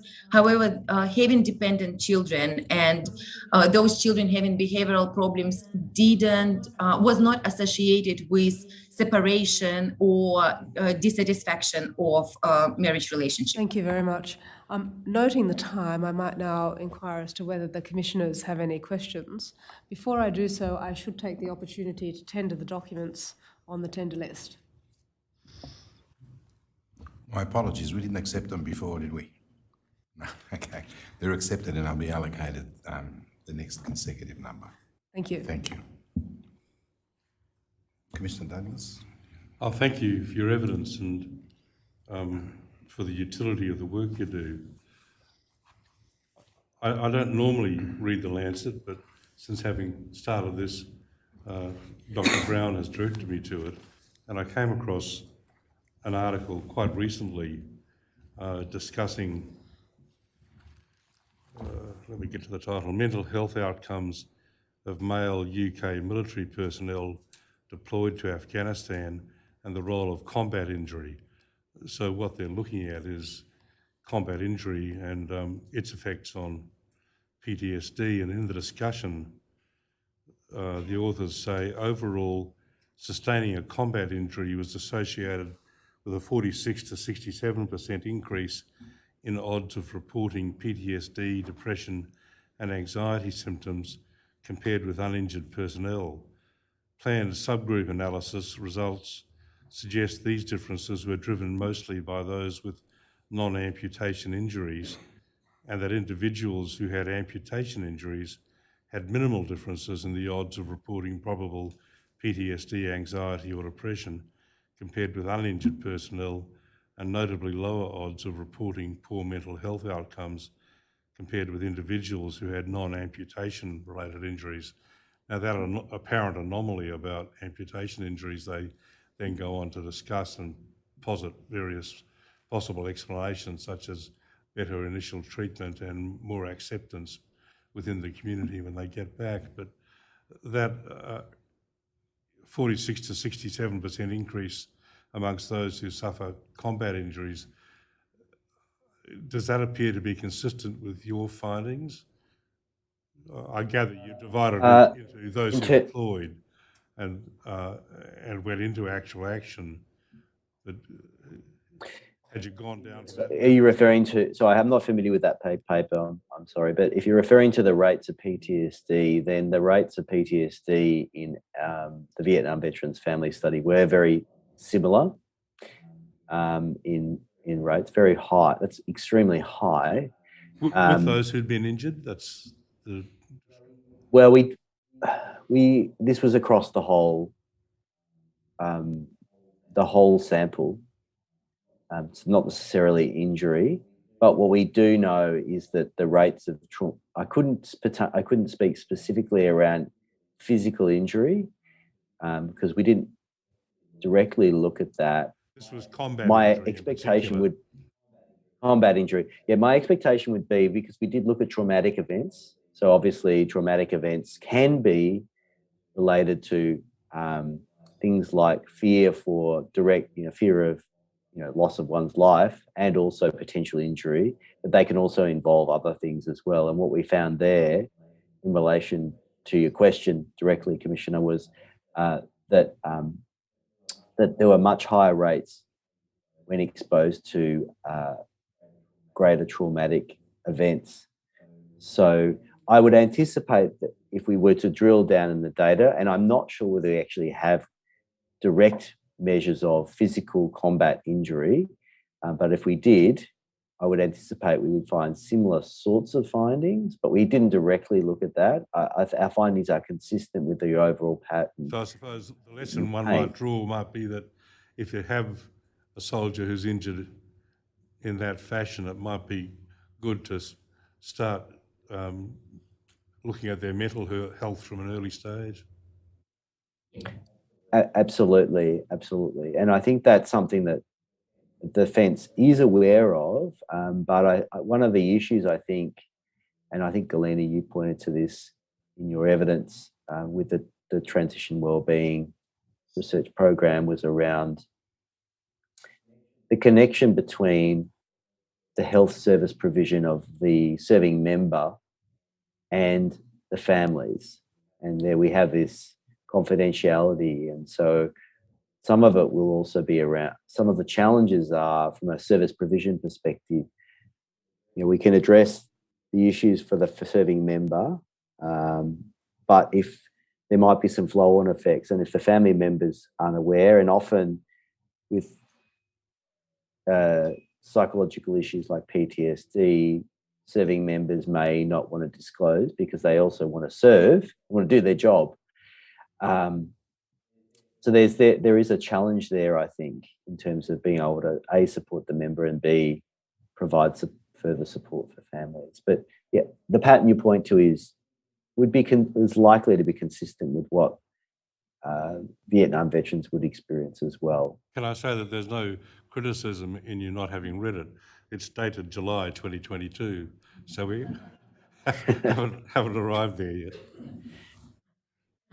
But probably just to add, I think this is quite an important issue, the Defence and Vietnam and Department of Veterans aware. It's very consistent finding with other findings and research international. And what we found within the transition and wellbeing research program, that physical incapacity plays a very important role on mental health of servicemen. And as Ben said, that sometimes it's not getting translated into or not communicated to the family members. And family members can only, and especially if they're on deployment or on the training, they're not aware of what's going on. And this is another probably challenge that is being experienced across servicemen and families as well. In all our qualitative study that we've done, servicemen are not willing to share their military experience and especially their deployment experiences with their families, not to burden them. And families otherwise not necessarily always asking because they are worried about triggering servicemen and leading to anger, burst of anger. And I think where the disconnect is that both parties would benefit a lot from education, that for families, it's very important to know what's going on with the serviceman. And servicemen needs to be indicated that whatever they're experiencing needs to be known by the family members. And also for family members to be educated and supported in how to deal with experiences that servicemen had. But what you've said in terms of the effect of combat on the PTSD, it's very consistent with the previous research as well. Thank you. Thank you. Commissioner Brown? Thank you, and thank you also for the work you do. It is really, really important to be looking at these issues. I just had a couple of questions. You did say that the study around the children of Vietnam veterans, you talked about the fact that PTSD was only recognised in 1980 as a disorder and therefore treatments weren't necessarily very well established at that time. But given that your study was looking later on, did you actually try and differentiate those, the children of those Vietnam veterans who had treatment for their PTSD versus those who hadn't? Excellent question. It was a very difficult thing to unpack, Commissioner. So there were some questions about the timing of when people were diagnosed, and we did have some questions, as I recall, about treatment. But the data wasn't of good quality, really. And if you think about it a little bit, asking people to remember what happened a long time ago, you can imagine the situation. So we weren't very confident with using that information, to be honest. And I don't think and if we had, I would still think that we wouldn't get a clear picture. But so I guess it was just important to, but as you say, as you're pointing out, I think you're intimating that if people had received treatment, would their families have been better off? I think that's the intimation you're making, and I have no doubt that they would be. And I think that also there's a much greater public recognition of these issues in the broad community, but also in the serving and a veteran community as well, which I think goes some way to meaning that families will not feel so alone, and offspring will also do better. So I think that is an important point. And probably just to support what Ben just said, the result that we found with spouses and partners, that when the military related services were available for spouses and partners to support them if their servicemen had PTSD, the effect of PTSD was much, much lower. Right, okay, thank you. Can I ask, you also talked about the importance of parenting programs and the opportunities that exist for having more parenting programs made available to the families of, the families of military serving personnel. I'm just wondering whether there has been, in the follow-up to the research that you've done, either that you've engaged in yourself or that you might be aware of that has happened. Have those conversations been had with Defence and DVA about the potential opportunity there around those parenting programs? So in our report that was submitted, there was some mention about support programs focused around parenting. We didn't have a very broad-ranging conversation and explicit discussion around those sorts of factors. I note that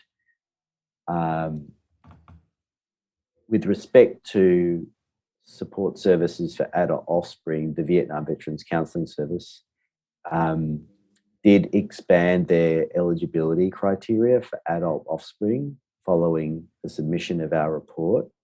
But in terms of parenting programs, no, there's not been a specific discussion around that. And one of the reasons why I raised parenting programs is there's potentially different levels of intensity of parenting programs that could be implemented from broad informational support through to more intensive support for families that require additional support. And as a consequence, I see that as being quite a low-cost option available to make available to Defence Force members. I'm not aware of any specific programs that have a strong evidence base to support military families. I am aware of that there are some challenges with administering parenting programs for those families where there's PTSD present. And so there's likely to be further development and work needed for that more intensive focus. But there are a number of well-developed programs. So there's an Australian program which has got very strong evidence for it. It was developed in Queensland called Triple P Parenting, which has wide-scale efficacy across populations. And so I can see that there's potentially some relevance for programs like those to be indicated. And as I indicated my evidence, I feel that some of these supports are potentially quite low cost in terms of the resources that would need to be provided, with quite substantial benefits. One of the other points I would note, and this is obviously the Royal Commission's a focus on defence and veteran suicide, but retention of families in the military is a challenge, and Galina pointed to a number of the contemporary issues around mobility that are at play. And so enhancing wellbeing within families when members are serving is one way in which Defence could also potentially enhance the retention of serving members and make them happier more broadly as well. So there's a lot of potential benefits for these sort of light touch programs. And potentially some further work, development work around some more intensive programs that I could see happening. Yeah, so I'll just... Thank you. My other question was around, you talked about, and I think it was in the second study, but the impact on socioeconomic outcomes. And I just wondered what the implications of those findings were in terms of, you know, are there recommendations arising out of that? Yeah, so maybe I'll touch on the Vietnam veterans, and then maybe, Galina, you can talk about the others. So certainly the Vietnam Veterans Family Study, what we found was that adult offspring had lower levels of education. So there were challenges in engaging in school to begin with, and so consequently that flowed through to lower levels of education achieved. And broadly speaking, what we know is that high levels of education relate to high levels of earnings across the lifetime. And that's reflected in part by the reports around higher rates of financial stress of adult offspring in the Vietnam Veteran Family Study. And so the implications of that are that there's potential economic consequences for families who are directly involved in military service that wouldn't otherwise be the case, particularly for those families who have where a serving member has PTSD. But I'll pass over to Galina, who can talk about the research that she led. Thank you, Ben. Probably the key implication is the economic, the key implication is that because of the residential mobility, spouses are not able to stay within the employment for a very long period of time. And given that, or for a lot of the time, their sole breadwinner, not necessarily breadwinner, but the sole parent who is looking after the children, and especially if it's more than one child in the family, it's putting a stress and pressure on spouses to actually stay in the employment and progress within the employment. So recommendations, we haven't made any recommendations, but key recommendations will be for the Defence and Department of Veteran Affairs to look how they can support and provide the employment opportunities for those spouses whose partners are traveling a lot and they need to change their residential location. But also potentially looking at, and I think you said this during your evidence, that perhaps looking to minimise the number of relocations, if at all possible. Yeah. If at all possible. And it's interesting because the results are very similar to other emergency professions that we've got in Australia. And just one final question. You talked about the transition and the reports from the families of not being sufficiently, from their perspective, sufficiently involved in the transition process. Again, do you have any thoughts about how that could be done better or differently, given that you acknowledge one of the issues is about the consent of the member, which of course is an important consideration? I think it's a very big challenge for the Department of Defence to actually how to directly engage families, because one of the key issues for them is also to retain servicemen within the military space, and they always seek the consent when they engage with the families. And maybe the change needs to happen from the moment when a person joins the army, because when the person joins the army, the whole family joins the army. And maybe the journey should start from this particular moment and not somewhere at the end or after there is a transition. Okay, thank you. And thank you very much. Thank you. Ms. Callan and Mr. Fraser, I believe you're there. Did you have any questions? Thank you, Commissioners. The State of New South Wales does not have questions for these witnesses. Thank you. Ms. Munro? No questions. Thank you, Commissioners. Thank you. Are there any matters arising? Ms. Rigour? No, Commissioners. I don't have any questions, but I do just want to make the comment. You've really given us some very significant evidence. There's a great deal to think about, and we're grateful for that. It's very much directly relevant to our work. And it seems when you look at issues as far back as Vietnam, that we probably all should have learnt the lessons of history a little bit better. All I can do is thank you for your evidence today, thank you for your time, and thank you for all you do. Thank you. Thank you. Thank you you. very much. You release the witnesses from their summons.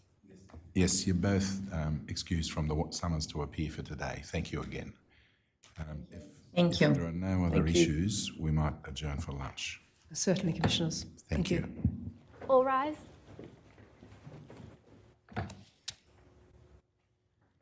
The Royal Commission is now adjourned until 1 p.m.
The Royal Commission into Defence and Veteran Suicide is now resumed. Please be seated. Operator, might you display the Chief of Defence Force tender bundle, please? Commissioners, I tender the items in the tender bundle that are not marked in blue. Commissioners, you'll see that there's 85 rows in the tender bundle list. And as I said, I tender the items marked in, not marked in blue. Commissioners, you'll see other items marked in blue.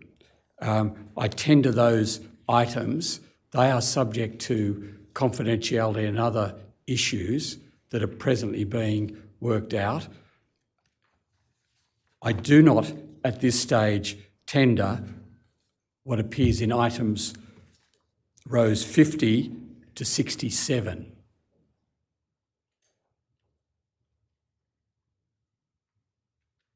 So just to reiterate, Yes, please do. I tender the items listed in the white rows. I tender the items listed in the blue rows, apart from items 50 to 67. I assume that's okay. Is it Mr. Fordham or Mr. Free? Yes, Commissioner. Okay. They'll be accepted then and allocated the next lot of consecutive numbers accordingly. Commissioners, you'll see that item 2 in the list is the statement of General Angus Campbell, AO DSC, Chief of Defence Force. Yes. Commissioners, I seek a non-publication order in relation to table 23.1, which appears on pages 50 and 51 of General Campbell's statement. Okay, be tendered on that basis then, agreed.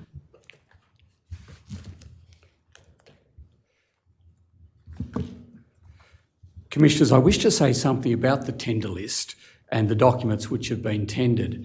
On 3 May, a draft notice was provided to the Australian Government Solicitor for General Campbell's statement. It specified a return date of 3 June. Commissioners, you issued the final notice for General Campbell's statement on 19 May. It specified a return date of Monday, 7 June. On 25 May, Commissioners, you issued a notice to produce which required production by the same date, that is 7 June, Monday 7 June, of all the documents relevant to the statement. On Monday 7 June, the statement, General Campbell's statement was provided. It referred in the body of the statement to 3 addenda. One is referred to in paragraph 660. It concerns certain briefings. A second is referred to in paragraph 143 of General Campbell's statement. It's a table, the proposed addenda was a table of advices provided to the Minister in relation to matters including suicide, suicide attempts, suicide prevention and suicide risk factors. The third addenda was one referred to in the final paragraph, which is paragraph 725 of General Campbell's statement, and what that is a table of all documents relevant to the statement. No documents, the addenda have not been provided presently. No documents relevant to the statement were provided on Monday the 7th of June when the statement was provided. On 18, there's been perhaps now 6 tranches of documents provided. The first was provided on the 18th of June. That's 11 days, that was last Saturday, and that was 11 days after the statement was received, and it was 29 documents totalling 397 pages. On Monday, 20 June in the evening, a second tranche was received. This was 300 documents and 3,214 pages. On Tuesday afternoon, the Commission received a third tranche of documents relevant to General Campbell's statement. This was 76 documents totalling 461 pages. On Wednesday afternoon, the Commission received a fourth tranche of documents relevant to General Campbell's statement. It was 41, that fourth tranche was 41 documents, 533 pages. Last night, the Australian Government Solicitor advised the Commission that it inadvertently disclosed in the first tranche of documents 18 IGADF briefs to General Campbell. That was 18 of the 29 documents provided in the first tranche. There's a claim of inadvertent disclosure. There's also a claim of legal professional privilege in connection with those documents. They're the documents that are referred to in the blue rows, rows 50 to 67, that I did not tender from the tender list.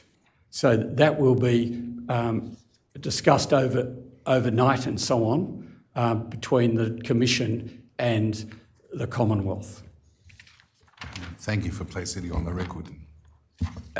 I come to the fifth tranche. So last evening, a fifth tranche of documents was received. This is another 50 documents and 972 pages. And I understand from my instructing solicitor that received just then was a sixth tranche of another 417 documents. So it appears that the production of documents relevant to the statement is still incomplete. And as I said, we don't have, as the Commission doesn't have as yet, the three addenda referred to in General Campbell's statement. Commissioners, I'm bringing these matters to your attention because it has not been possible in the time available for Council and those assisting to assess and review all the documents, and we're still getting documents. Now, there are some of the missing documents, it seems, are specifically referred to by General Campbell in his statement. I cannot personally be certain of that. As a consequence of this, the tender bundle has necessarily been impacted and constrained, and it is with time, it's likely that there'll be more documents that would have been included and will be included in a subsequent tender bundle. It's also the case that it's not possible to examine General Campbell today and tomorrow with the benefit of a review of all the relevant materials. And we'll not be able to take General Campbell to various documents, including some documents to which General Campbell specifically refers. Commissioners, I call General Campbell.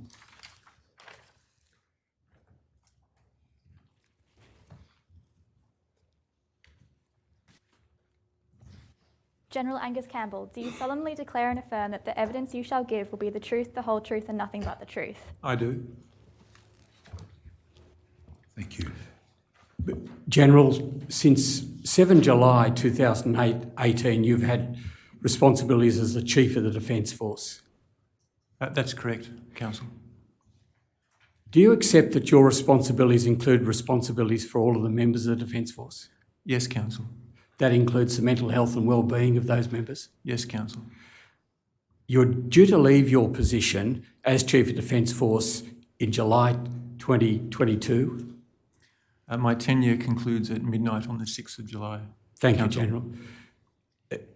General, you now have the opportunity of telling the Royal Commission your thoughts and ideas about the challenges facing Defence concerning deaths by suicide and suicidality amongst its members. Do you accept that? Yes, Council. And I encourage you to take full advantage of that opportunity. Yes, Council. You'll endeavour to do so? Yes, Council. The Commission, of course, would appreciate you taking the full benefit of that opportunity by being frank and open, and you no doubt have deep experience in the Australian Defence Force. And this is looking to ways that the situation might be improved. Councillor, I understand that, and that's exactly why I'm here. Thank you. Now, you have come from the Army from May 2015 until July 2018, for more than 3 years. You were the Chief of the Army. That's correct, Councillor. Now, you spent your Army career, as it were, was interrupted in that you spent 4.5 years from October 2005 to March 2010 out of the Army, but in the Department of Prime Minister and Cabinet. That's correct, Councillor. Operator, might you display General Campbell's statement?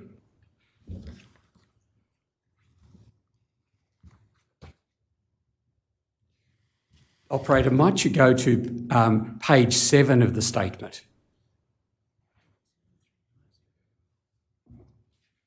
.0350.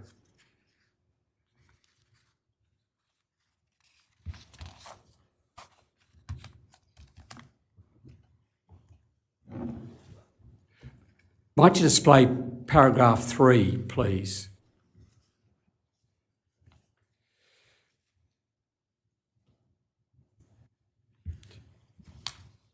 Now,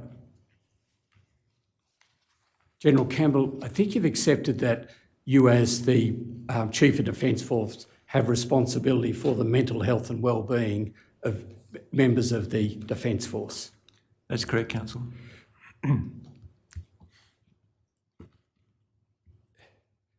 You'll see here, you haven't referred to that in paragraph 3. Council, command inherently implies care for the people under your command. Which item is that in that group? That's 3 alpha, Council. Thank you. So that's part of command. It's an essential element of command. Is that correct? That's correct, Council. Thank you, General. Now, Operator, might you go to page 12, if that's convenient, of General Campbell's statement? Turning now to the tiers. And might you display paragraph 20, please, Operator? Commissioners, General Campbell explains here that there's 3 levels of, or 3 tiers, as it were, of committees. Tier 1, and that's Tier 1 is the top level, the most significant matters. Is that correct, General? Council, Tier 1 would be matters that are both significant and enterprise-wide. Yes, Council. Mental health and wellbeing would be enterprise-wide, wouldn't it? Yes, it is, Council. Now, it comes in, as it were, in Tier 3, in item G. Is that where mental health and wellbeing is? Council, that you're referring to paragraph 20G, yes. The Defence People Committee. Yes. That is where details of development of policy initiatives and the immediate oversight of those initiatives' implementation might be at play. But work, health and safety issues, wellbeing issues are discussed in the Chiefs of Service Committee at 20 Delta and at the Defence Committee in 20 Bravo. Thank you. So which committee deals most extensively with the mental health and wellbeing of the people within the Defence Force? Council, I think it is actually the 3 dealing at different levels or different forms of direction in terms of the development of policy, the authorisation of policy, the oversight of policy and strategy. And dealing with concerns about deaths by suicide, which committee would be dealing with those? Or is it each of the 3? Council, the Chiefs of Service Committee would be most focused on deaths by suicide and the Defence People Committee.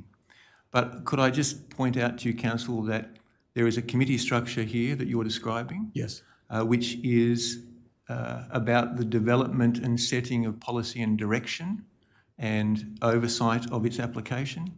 There is also a command structure that is not listed here that emanates from my appointment through the command chain of the Defence Force and the responsibility inherent in command for the welfare of our people. Yes, but we're focusing here on the committees, and we're just trying to ascertain precisely where the mental health and wellbeing, and particularly suicide and suicidality, lie. Yeah.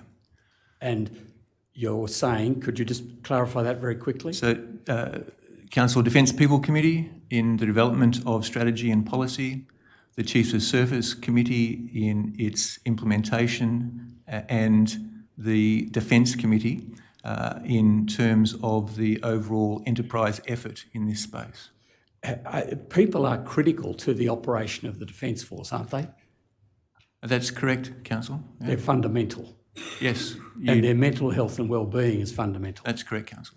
And if you had concerns about that, that would need to be addressed, wouldn't it? That's correct, Council. Now,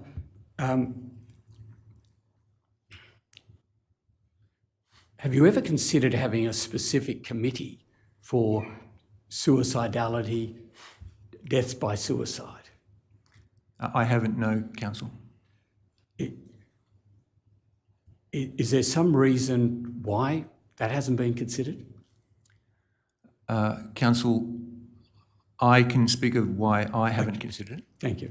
I haven't considered it because of the multifactorial nature of suicidality and death by suicide, and the recognition that within a wider wellbeing approach, there are efforts that need to be combined in terms of the wellbeing and mental health, sense of purpose, sense of teamwork, leadership, values-based organisation that need to wrap around any particular single issue, such as suicidality and suicide.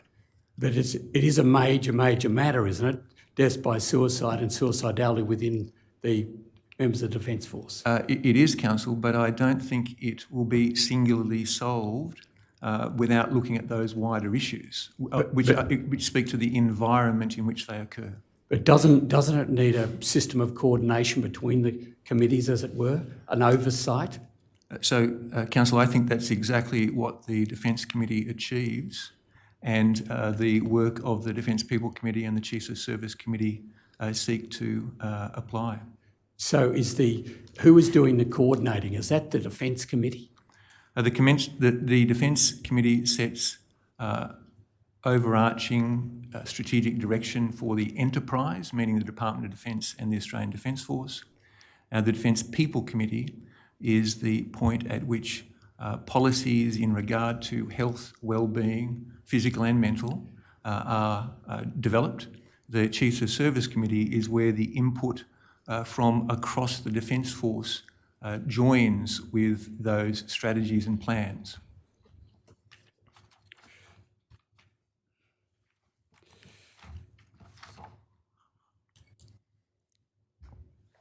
Operator, might you display, go to page 14 and display paragraphs 30 to 32.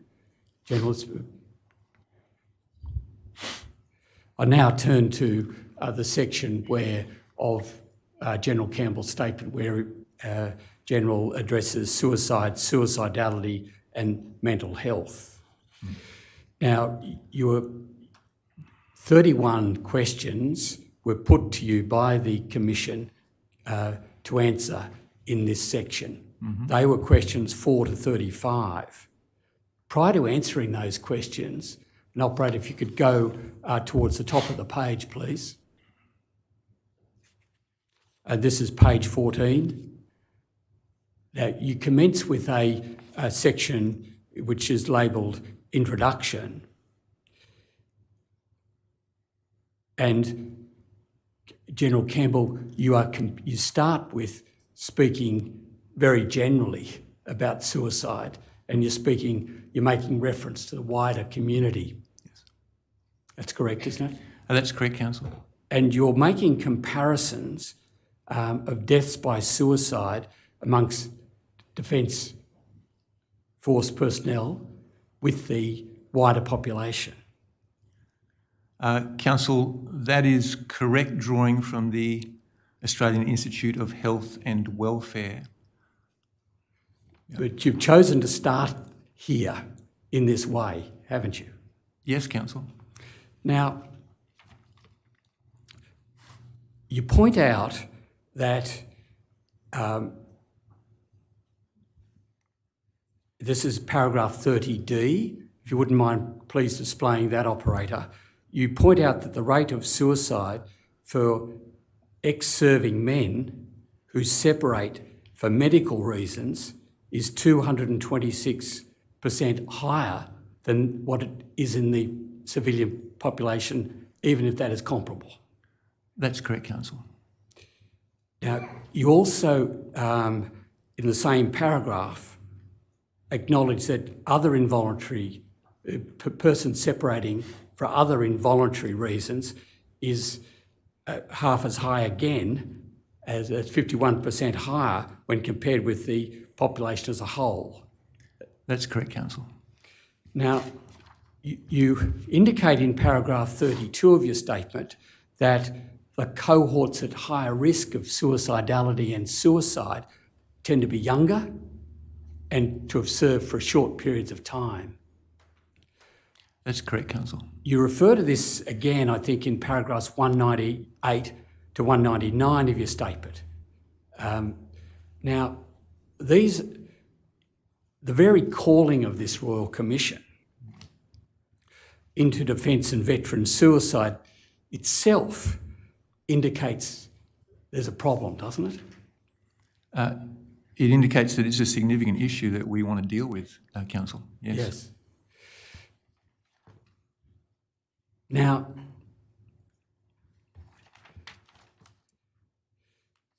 you're not trying to suggest that just by highlighting that that they've left the Defence Force, that this is not Defence's problem itself. No, Council, absolutely not. That is absolutely not what is being suggested. What that introduction provides is the knowledge we have in a data sense of the background as it speaks to an introduction. Yes, but you accept that it is part of Defence's obligation and duty of care to look after people such that when they emerge and transition, they remain the best they can be. That's correct, Council. Now, you may have a problem emerging to greater extent after someone has transitioned, and we see that, don't we?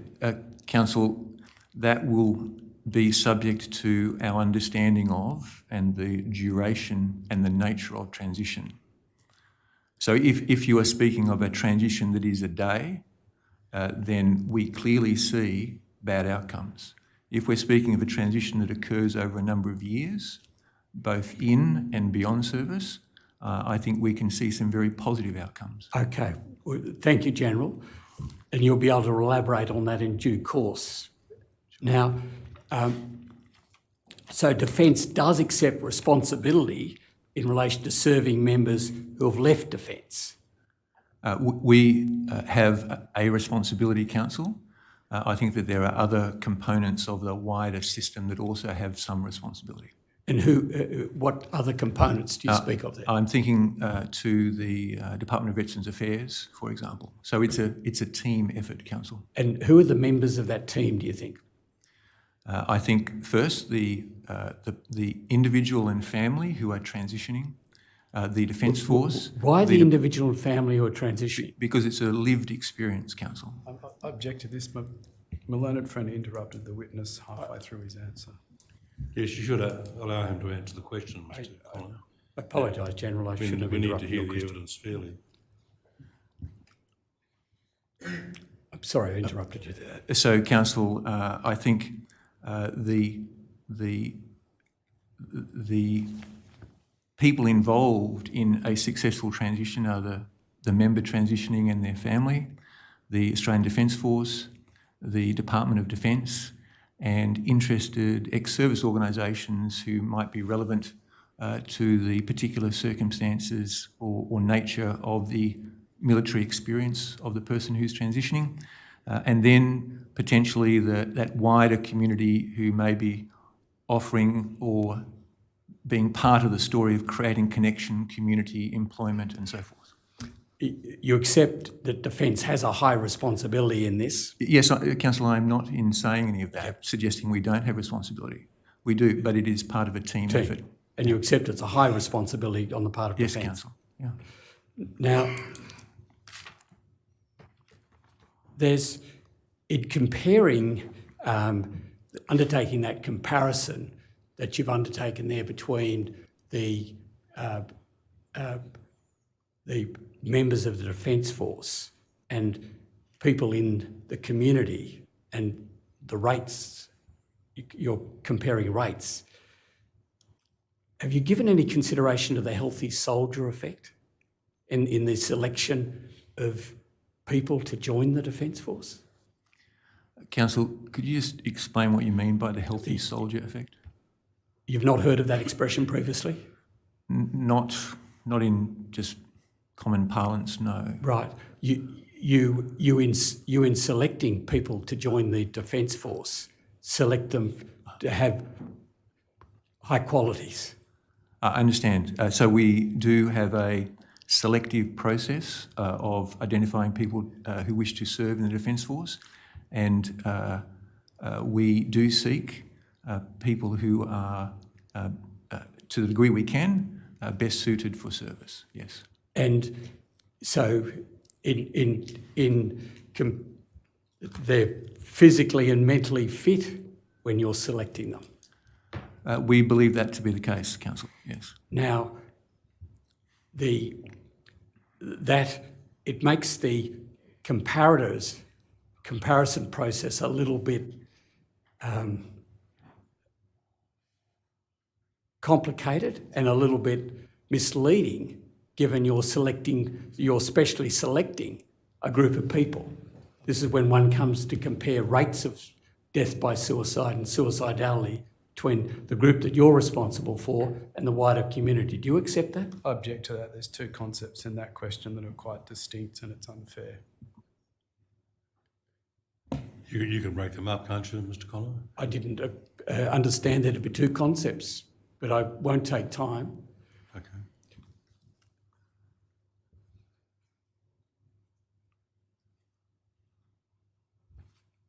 Now, you've also got protective factors within that you refer to in paragraph 89, which is on page 3. You're appreciative of these factors, aren't you, because you've laid them out? That's correct, Council. Doesn't that indicate there shouldn't be mental health wellbeing problems within the Defence Force? I think, Council, it recognises, I'm particularly referring to question 12, paragraph 89, that there are a range of both protective factors and in paragraph 90, risk factors with regard to service in the Defence Force. The interplay between those factors may be very complex and difficult to determine. Operator, may we return to page 14 and might you display paragraph 30B, please? Now, you refer here, and I read it out,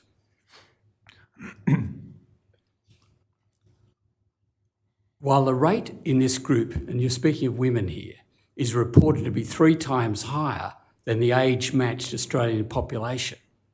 You go on to say, I note the reported confidence interval for this finding is very wide, meaning low confidence, with the actual rate falling somewhere between 10.5 and 35.4 per 100,000, with 95% confidence. What do you wish to achieve by taking issue with the number of women who have tragically died by suicide? Especially, this has been reported by a government agency. What are you doing in that sense? Council, I'm not taking issue at all. I'm stating the AIHW specific statistical analysis. But you put this as part of your introduction. You're really quibbling with the figure. Council, you are interpreting what I see as a fact-based statement in introduction to the answer to your questions on suicide and suicidality. Thank you, General. Operator, might you move to page 16 and display table 4.1, please, Operator. Now, table 4.1 indicates there have been 159 deaths by suicide of serving ADF members since 2000. Council, yes, but I would clarify that serving permanent force ADF members. Thank you. Now, this data is sourced from the Defence Suicide Register. Yes, yes, now, Council. Sorry, General. Operator, might you display then the next table, table 4.2?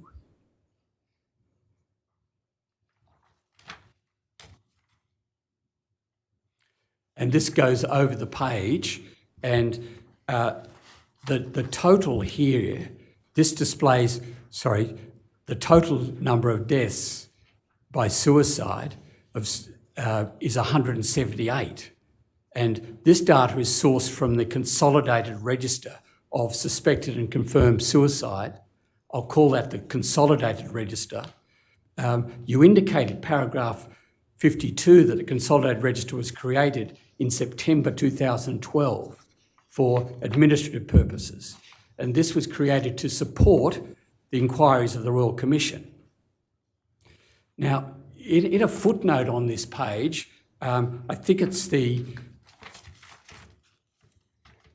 towards the bottom of page 17, you'll see reference to trying to align the different numbers, the differences. What's going on there? Why doesn't it align? So, Council, it doesn't align because the data entries are slightly different through what I explain over a series of responses to your questions, databases that were created for different purpose, have potentially different lengths of period, different variables, different definitions. So this is an area which needs to be improved by Defence in terms of understanding and having a rigorous view of the actual numbers, the actual people, the actual circumstances. And it needs to be done quickly, doesn't it? It needs to be done rigorously and then as quickly as possible, and we are certainly working to do that and working with AIHW and the Department of Veterans Affairs in seeking to achieve that. Now,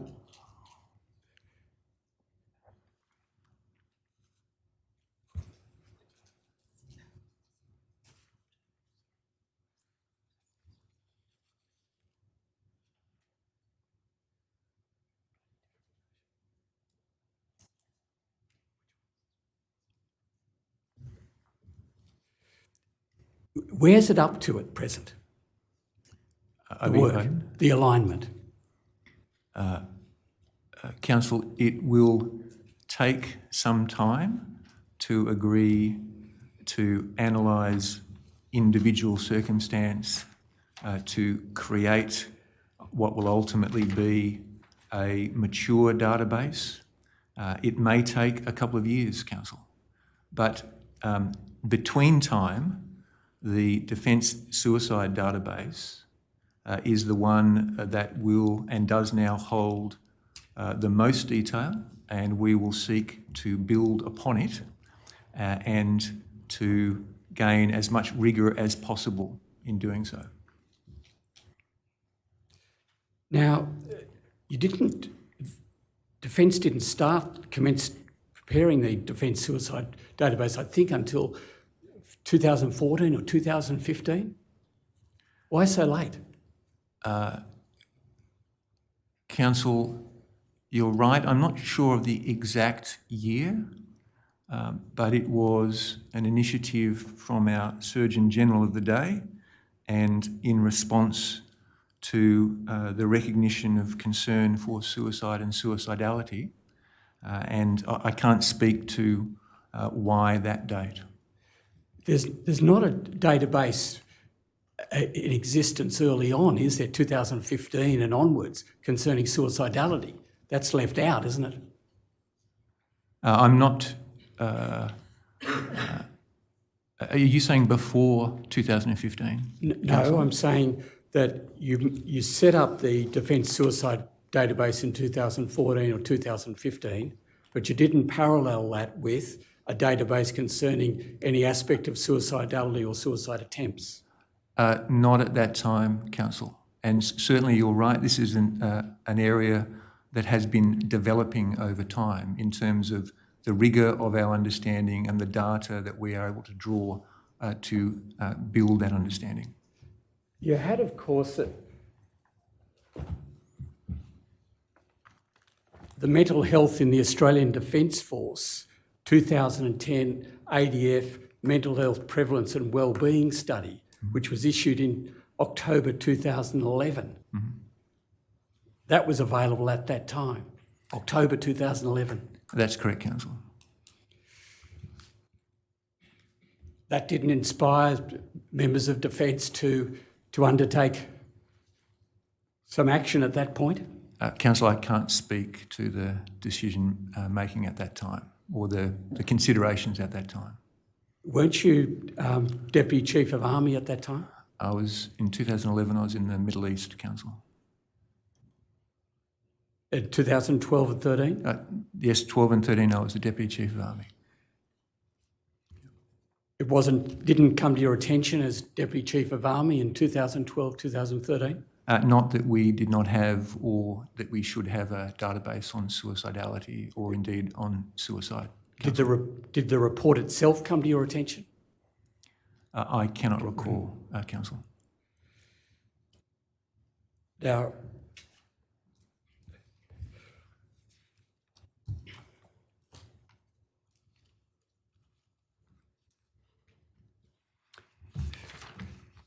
you're using expressions, and I refer you here to paragraph 46 of your statement, which is on pages 20 and 21.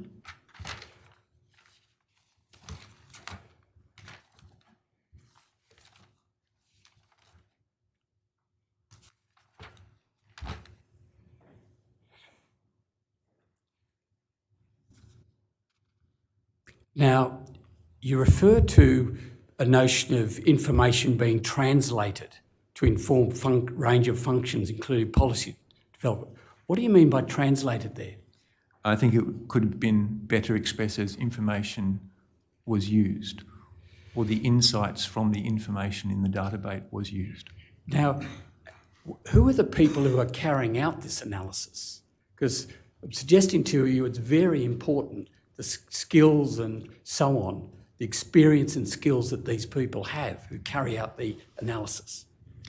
So, Council, the work would have been led by, or was led by our Surgeon General, but also by some of her principal staff, such as Dr. Morton, and specialists who would have been consulted in to assist.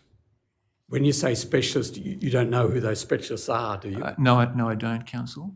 So the question that you've asked is, it's the Surgeon General who leads the development of an understanding of how to utilise that data. But with all due respect to the Surgeon General, who's got a wide range of responsibilities, is it necessarily part of her role, or do you need a more a subtle and nuanced approach to this that deeply looks and tries to understand? Council, I would have to seek further advice from the Surgeon General. Your point that a person with a deep understanding of suicide and suicidality needs to be part of that analysis is agreed. I cannot tell you if that is the case when these initiatives were pursued. My understanding from discussions with the Surgeon General and Dr. Morton is that there is that expertise, or that expertise is drawn upon. It's plainly very important, isn't it, that this material and data is systematically examined and analysed? Yes, Council. You accept that? Yes, Council. And it's very important that proper processes, or the best possible processes, are put in place to ensure that that happens? Yes, Council.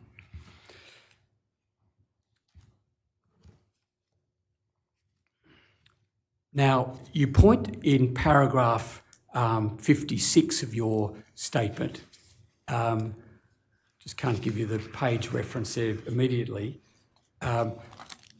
you point to the problems with ex-serving members and integrating them into the systematic analysis and data. Mm-hmm. Now, have you got any thoughts about how this can best be done? Because your some numbers in the order of about 5,000 a year are transitioning out of the defence, and appreciate your thoughts on following, even within the defence systems. So, Council, I think this is a really good point.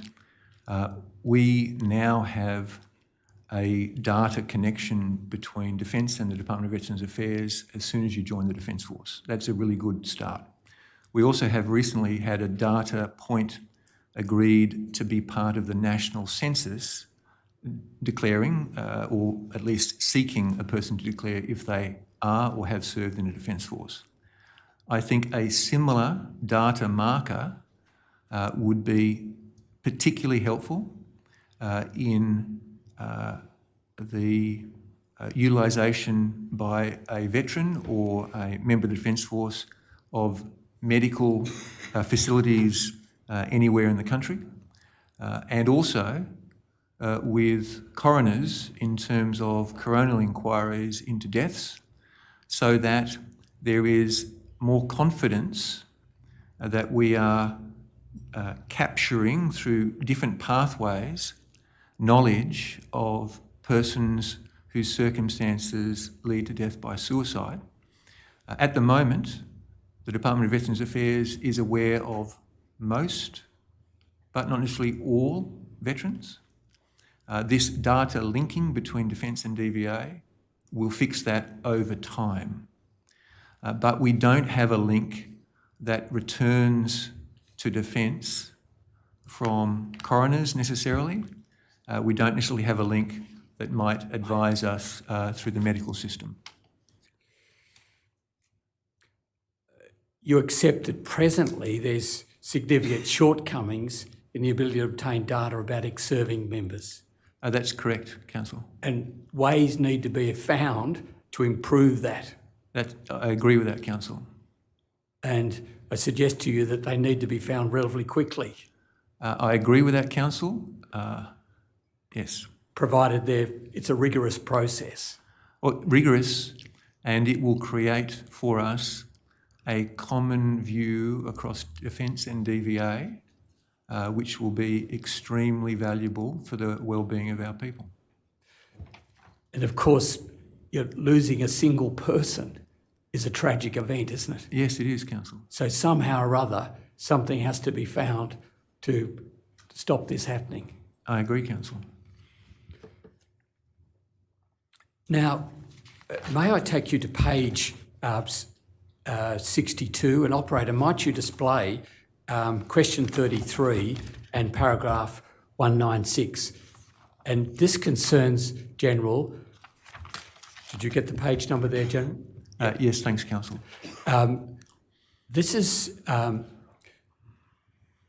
you say in paragraph 196 that you're open to reporting of all deaths under standardised categories without further identification, and will raise this with the Minister.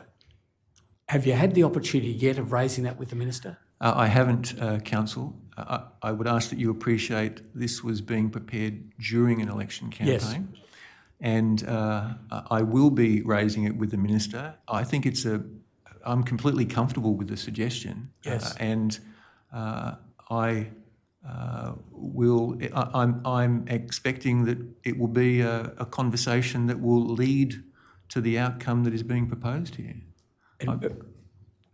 I was just going to say, sorry, my apologies. I don't wish to suggest the Minister's decision, but I will certainly be recommending that this outcome is achieved. Thank you, General. You speak here of standardised categories. What were you considering in saying that? What is that? So, Council, I'm not an expert on how deaths are reported, but there may be, whether it's died by suicide, might be motor vehicle accident, might be died in operations. So simply a simple set of categories that identify and are part of explaining and building our understanding and also the communities. And could you also report on matters such as attempted suicide? We could, Council. That data at the moment is, my sense is far less mature than the data with regard to died by suicide.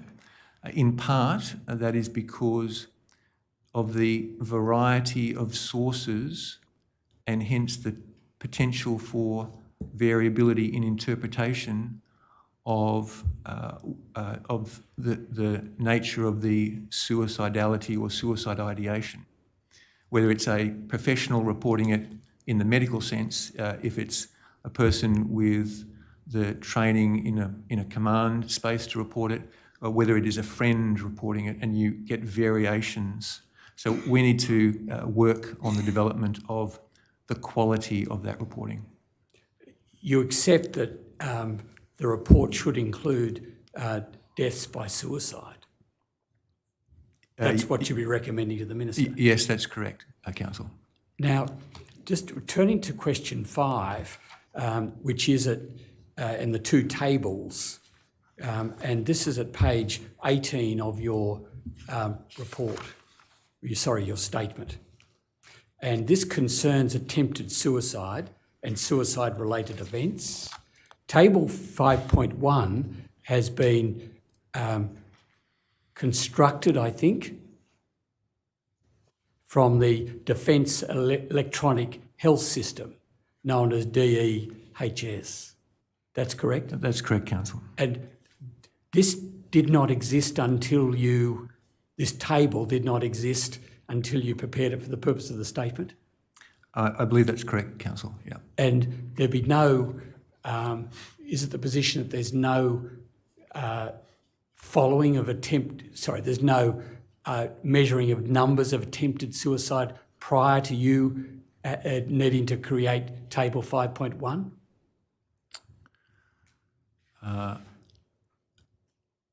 Council, I don't think that's correct. Certainly in Joint Health Command and in the services, this aggregated data, though I think is new in the form of its presentation as a single statement. This is collating overall numbers each year in the way that's done here, it was done. It's not normally done. It wasn't done prior to the creation of 5.1. Am I correct in putting that to you? I'm going to have to seek some advice on that, Council, and, Thank you, General. and get back to you. Thank you. Now,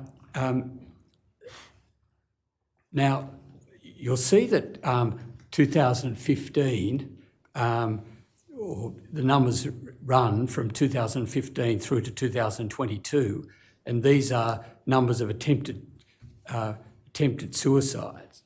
Now, you can see that the rate is about 4 or more times the number of deaths by suicide each year. That's correct, Council.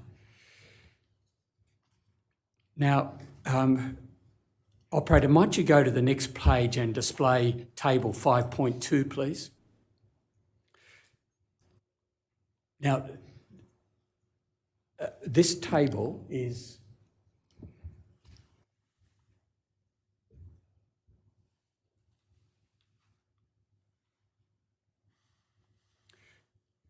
broken into Navy, Army and Air Force, and you have pointed out that there's no information available for Navy up until 2016.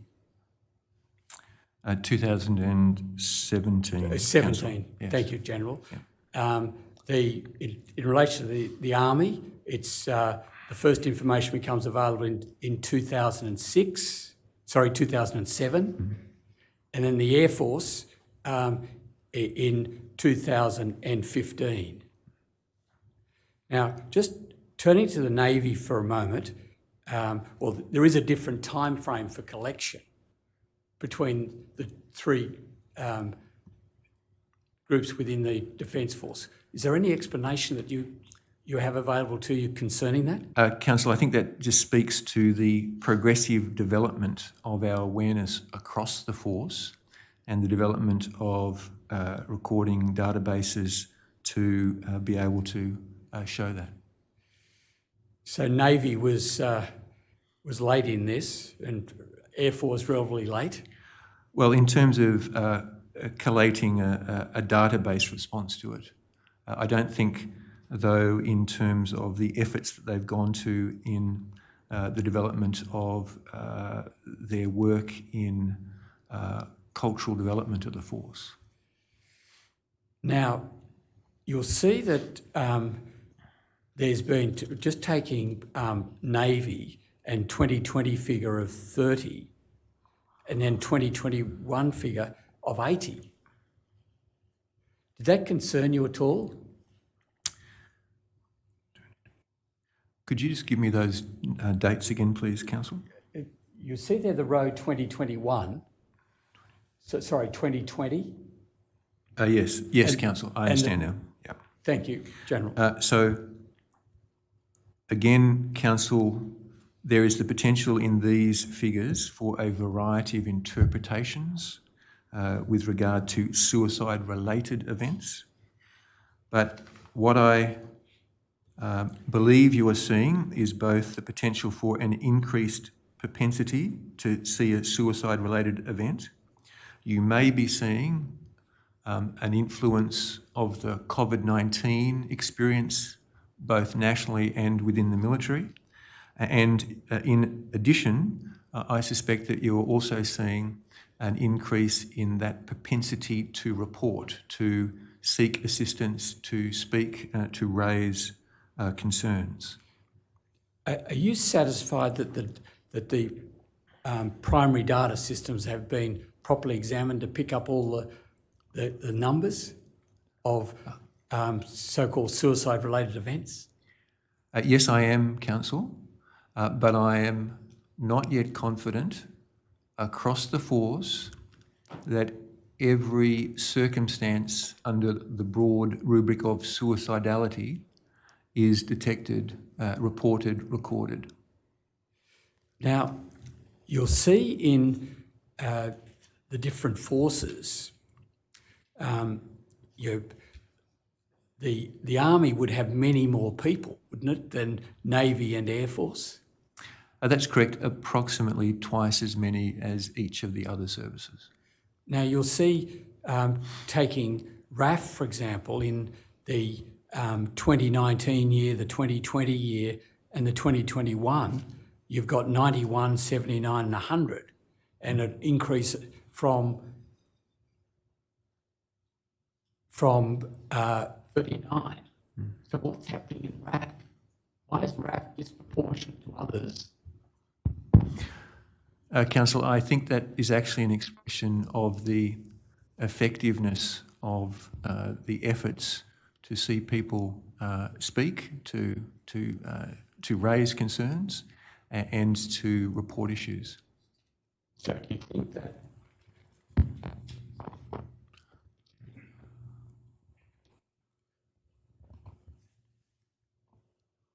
So do you think that Army is not reporting? No, I think that you are just seeing different points in the evolution of the propensity to raise concerns, of the consistency and the diligence of reporting, and of the variability of the natures of the suicide-related event that may be being reported. Are there barriers to speaking in the Army, so in some way? Council, I don't think that there are barriers that are distinct to one or other of the services, and I do acknowledge that in any hierarchical organisation there can be a discomfort or a concern, but there is a great deal of effort seeking to encourage people to report so that issues can be dealt with. In paragraph 125, D, you refer to aviation, and I'll just read it to you. Aviation has historically been an area, if not very carefully managed, can lead to repeated exposure to traumatic events, including illness, severe injury and loss of life. Yeah, could you give me that paragraph number, Council? Sorry, my apologies, General. It's paragraph 125, and it's paragraph D. I understand. Would you like me to comment on that? Yes, please. So in this question, I'm being asked with regard to awareness whether there are particular areas of the Defence Force that may be at higher risk of repeated exposure to traumatic events. My point at 125D is that historically, until we brought in a rigorous airworthiness program, we were seeing a number of aviation-related deaths annually. And the excellent work led by the Royal Australian Air Force and successive chiefs of Air Force has, and I pray this continues, seen that not be the case in the modern era. And so this is a statement of the historical circumstance. If you do not attend to what is known as airworthiness and air safety, aviation can be a very unforgiving part of our business. So it goes away as an explanation for a disproportionate number of RAF people coming forward. Yes, Council, this is referring to the era of the 60s, the 70s, and into the early 80s. Thank you.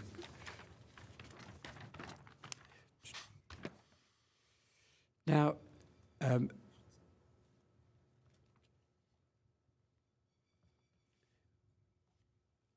just coming to the topic of handover briefings.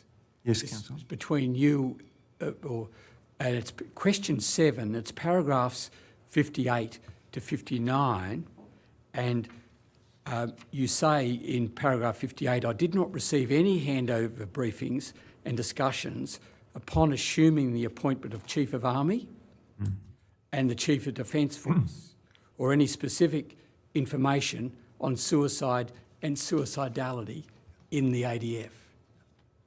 That's correct, Council. Do you regard that as an omission and something that might be changed for the future?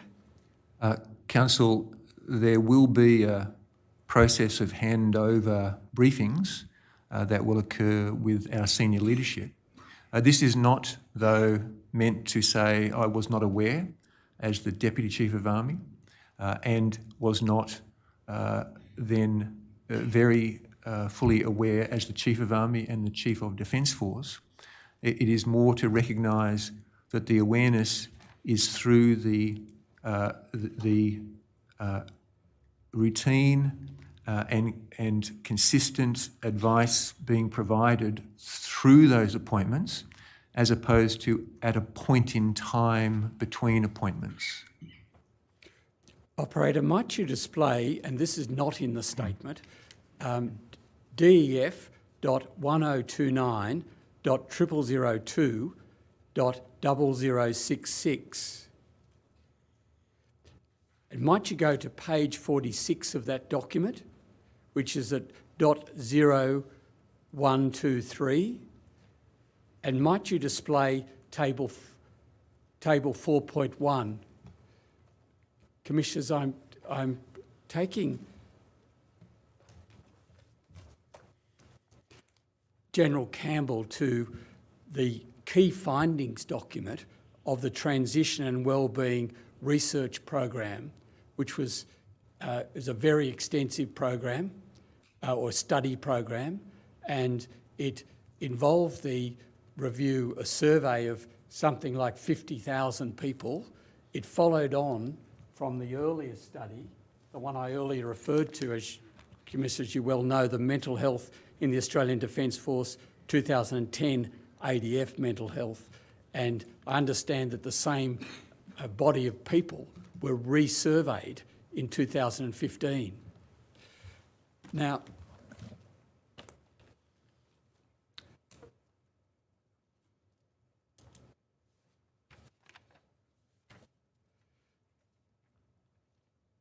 Generals, you'll see table 4.1 is, speaks of estimated proportions of suicidality in transition ADF and 2015 regular ADF. Have you? Yes, Council. Would you have seen this kind of information previously and the numbers in it? I have seen this information previously, Council, and this is a very good indicator of the transition effect that we don't want.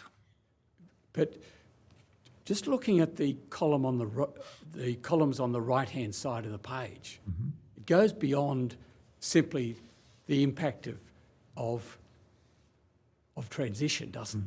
Yes, it does, Council. So this is about service within and beyond the Defence Force, and speaks to, as I have acknowledged, the significant issue we have with regard to suicide and suicidality. Now, just look at some of the attempted suicide, expressions of any suicidality, which is row 5. And this is a report within the last 12 months. So you've got 8.8% of the 2015 regular ADF self-reporting suicidality. That's correct, Council. Isn't that it's not a good situation, is it? No, Council. It needs to be addressed, doesn't it? Yes, it does, Council. And it needs to be addressed in fundamental ways. I agree, Council. Now, I suggest to you that Defence has been a little slow in responding to this. Do you reject that? Council, I think it is an extremely complex challenge, problem, and there's a great deal of effort going on, but more is needed. We have to keep working at it. And so where issues of culture are at play, these things can take a number of years, and I realise, Council, that we don't have a number of years. It's a very, very serious issue, and these are our people, and the numbers of the different factors that are indicating here are very, very concerning. Now, in the I think it's 20, rather than 52, I think it's about 25,000 people then in the regular ADF reporting that in the previous 12 months, they felt life was not worth living, and that was 13.2% of that group. So that's what do you say about that? That is a very significant concern, Council. Now, then you did note that this points out a distinction or a substantial difference in reports for people who have then gone into transition. Yes. And this is people who have transitioned out of the Army, out of the Defence Forces between 2010 and 2015 and felt life was not worth living in the last 12 months, 28.9%. Both columns are a terrible reflection on the circumstances, and as I said, the increase from the in-service to the transition is also an expression of the inadequacy of our transition effects to date. There's serious inadequacy. And serious things need to be done to improve the situation, don't they? I agree with you, Council, and there is a great deal of work being done in transition for this very reason. And similarly, there is a great deal of work being done in the force with regard to seeking to improve the well-being of our people. Now, in row 2 there, and the transition, felt so low, thought about committing suicide, and you've got 21.2% of those who transitioned reported feeling that in the previous, or feeling that in the previous 12 months. Yes, Council. Now, the key findings report and the TWRP studies emerged in your, I think, second year. It's 2019 as Chief of Defence Force. Now, you accept that serious steps need to be taken in response to this. I agree with that, Council. Now, may I ask you to go next to pages 25 and 26, and operator, might you display paragraph 61?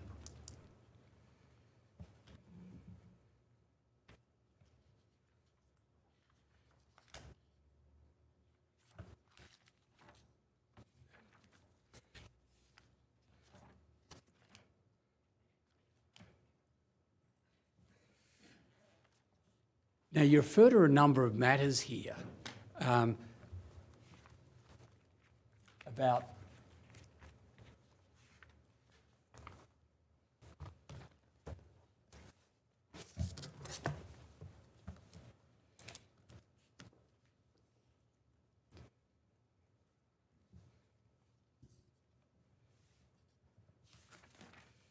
and paragraph 61I, the bottom paragraph,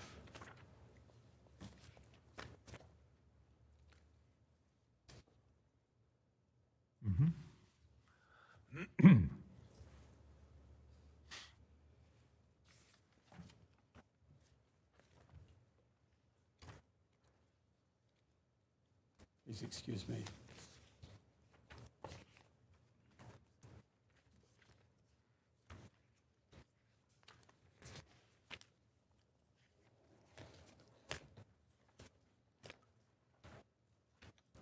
You refer in April 2022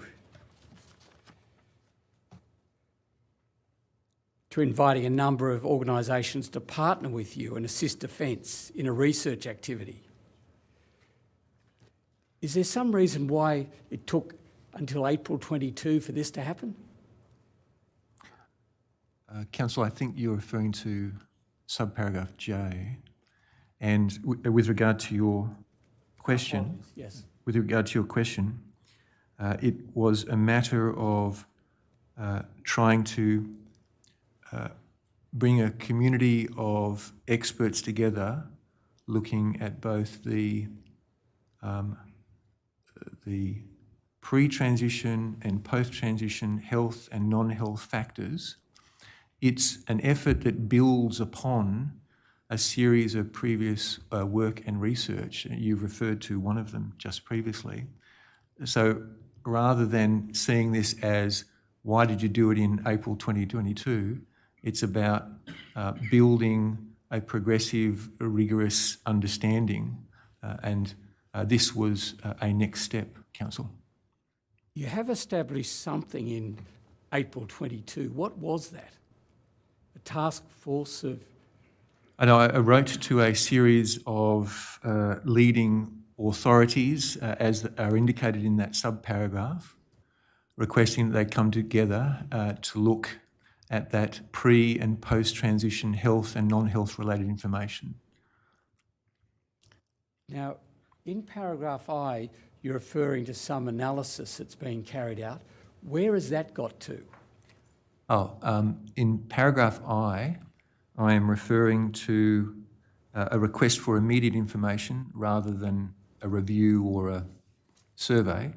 I asked each of the services and Joint Health Command and the Joint Military Police Unit and any other parts of our system that might have knowledge of the circumstances in paragraph I, so that I could get, with the Surgeon General and others, an immediate sense of whether there was a nexus relating to persons referred to in this paragraph over that 5-day period.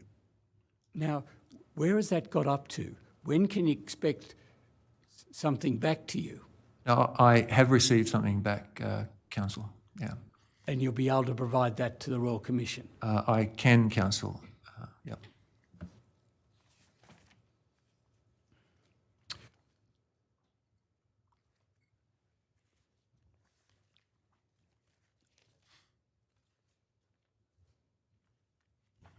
General, may I take you to page 30 of your statement and your response to question 10.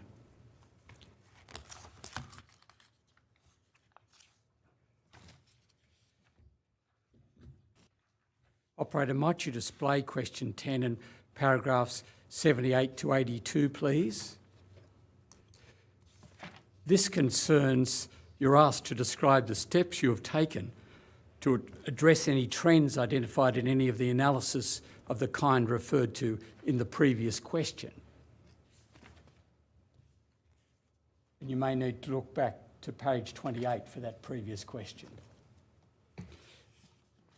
Now,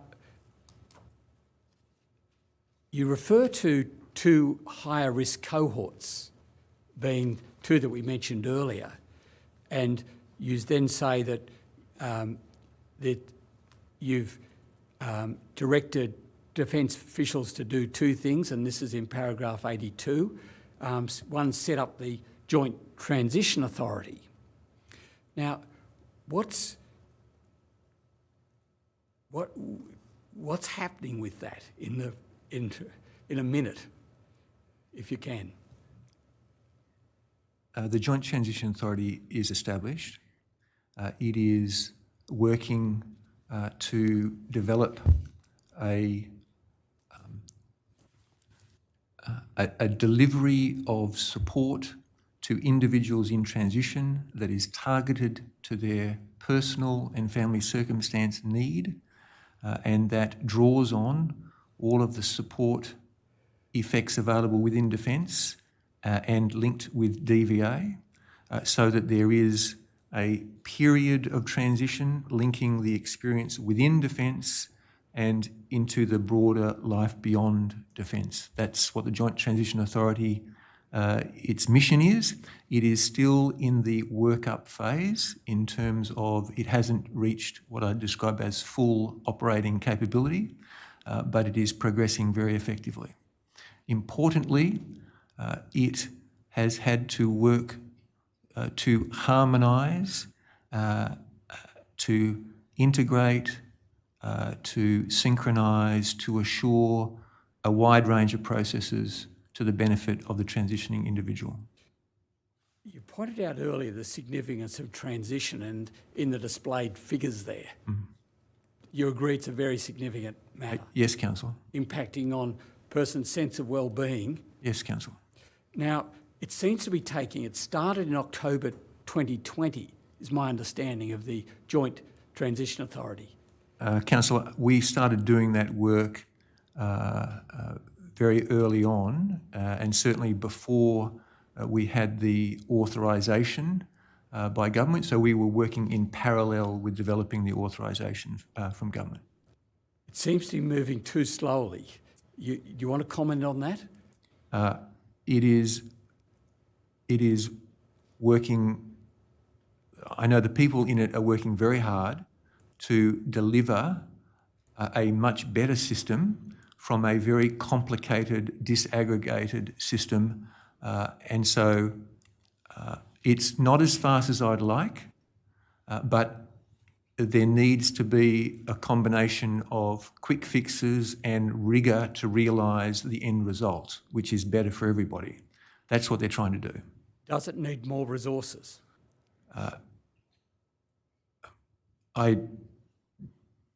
No, I don't think so, Council, because part of creating that best pathway is utilisation of the coordinated effort which they're driving across the services, Veterans Affairs, Central Defence support providers. And it needs an expertise in those areas. So to over-resource one part of the system will be to denude and delay the effect in another part of the system. Now, is it people from DVA on the Joint Transition Authority? They work with the Joint Transition Authority. They're not on it? They work with it, Council. Yeah. It's only defence people who are on the Joint Transition Authority? I'm going to check that, Council. Are there any, do you have any people there who are ex-veterans on the Joint Transition Authority? Council, we work closely with them. Again, I will return with some more information with regard to whether they are technically on or they are partners in. Thank you. Operator, might you go to page 33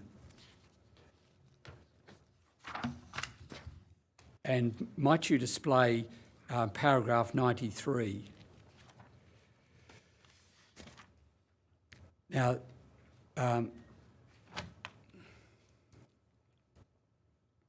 this concerns, in paragraph 93, you're speaking there of needing to work more closely with DVA and other parties to understand the relationship between actual or alleged misconduct in service and death by suicide.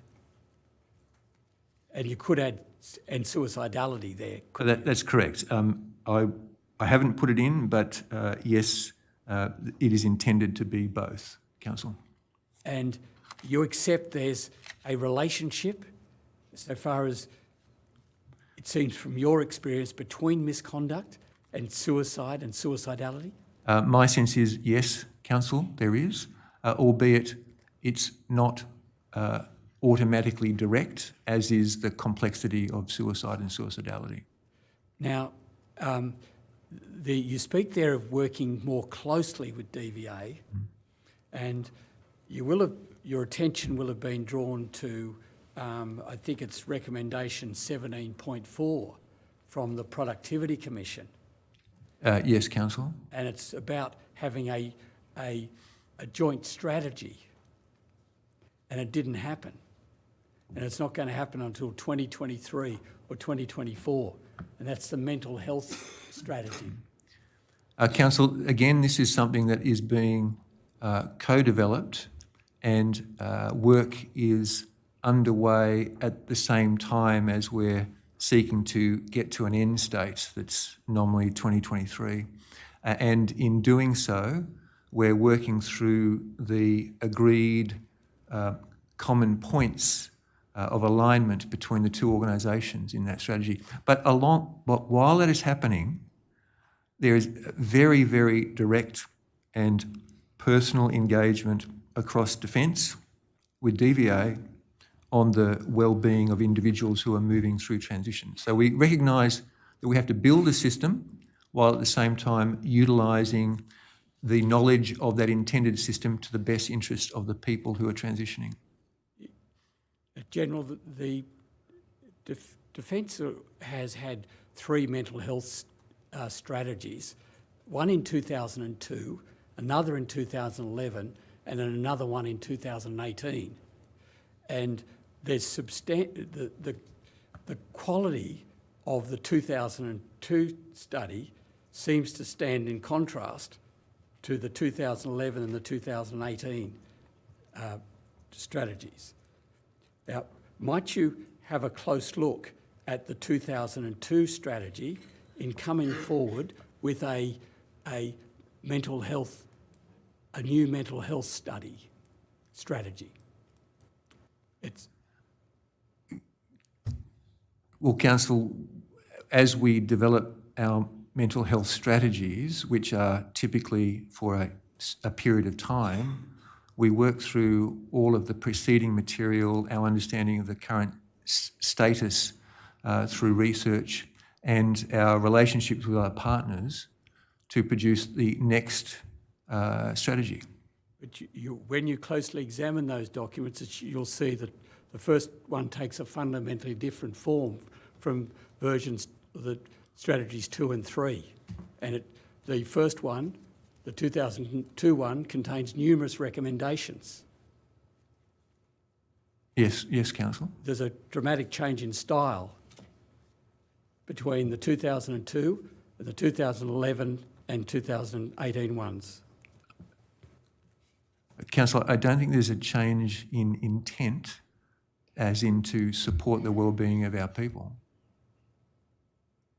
No, but the detail and all the specific recommendations in the 2002 is worth bearing in mind. I will, Council. Thank you. Now, might you go to page 35, and operator, might you display paragraphs 94 and 95? This concerns question 13, and this again returns to that area of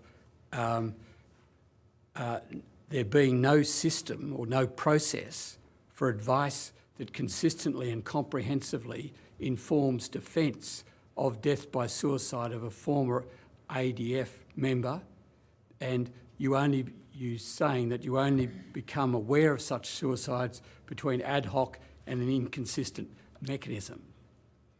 And you make a similar point in paragraph 33 of your statement. Now, how might this be improved and become a more formal and comprehensive process?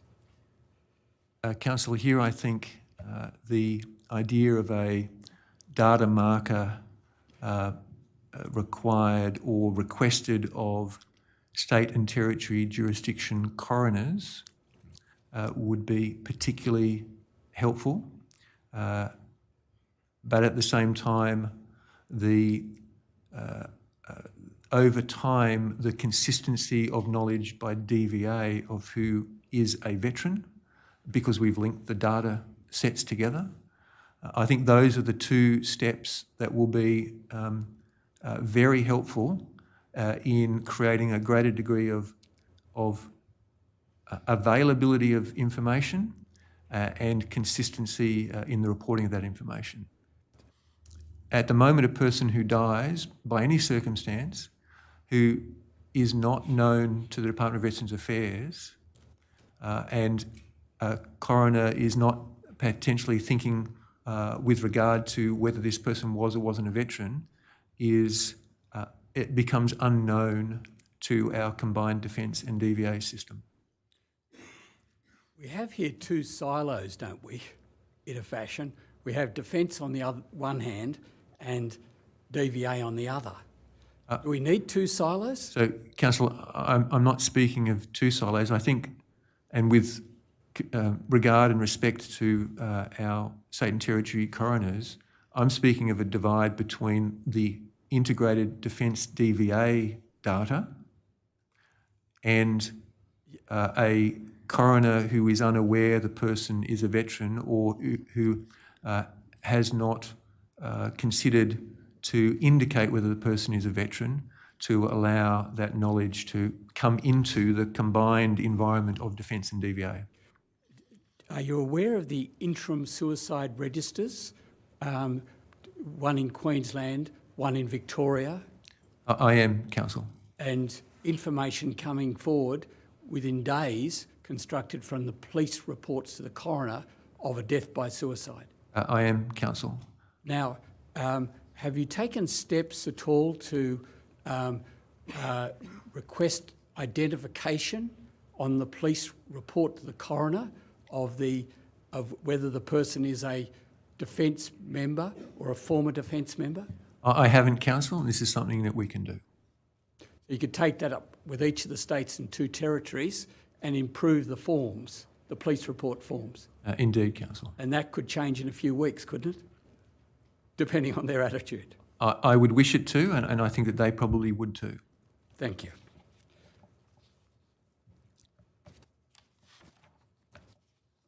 Operator, might you go to page 43, please?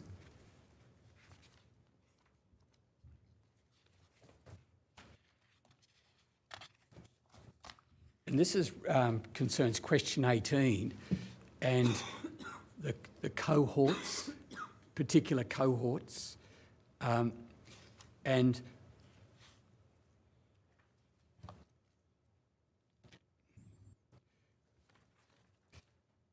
Operator, might you go to the next page, please? And this is question 19 and paragraph 125.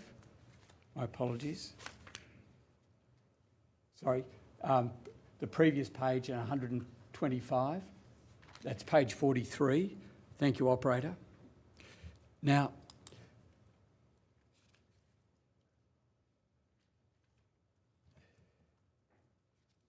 you speak of service-wide steps.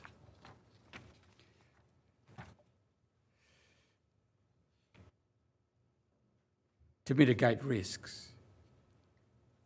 Council, could you please direct me to the area you're speaking of? I think it's in... I think my learned friend took the witness to question 18, paragraph 125, and appears to be reading from a different paragraph. I thank Mr. Fordham.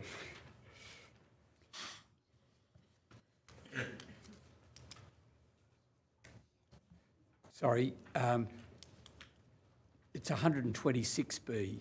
Sorry, in response to your question, in your response to question 19, you identify a number of service-wide steps taken to mitigate the risks that you'd identified in 125B. Now, you'll see there, can you explain a little the specific steps you've caused to be taken to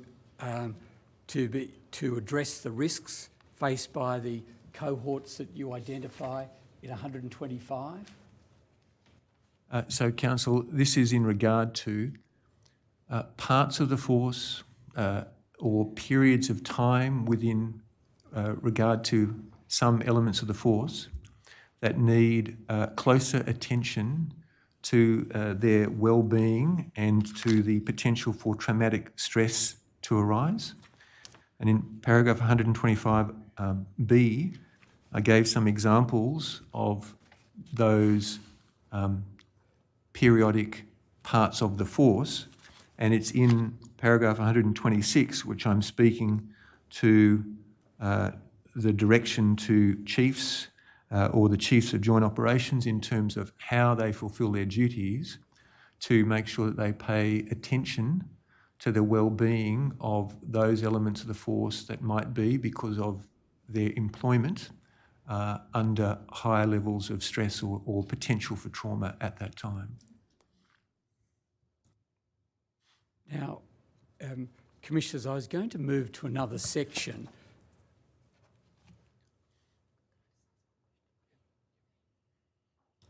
Excuse me a minute.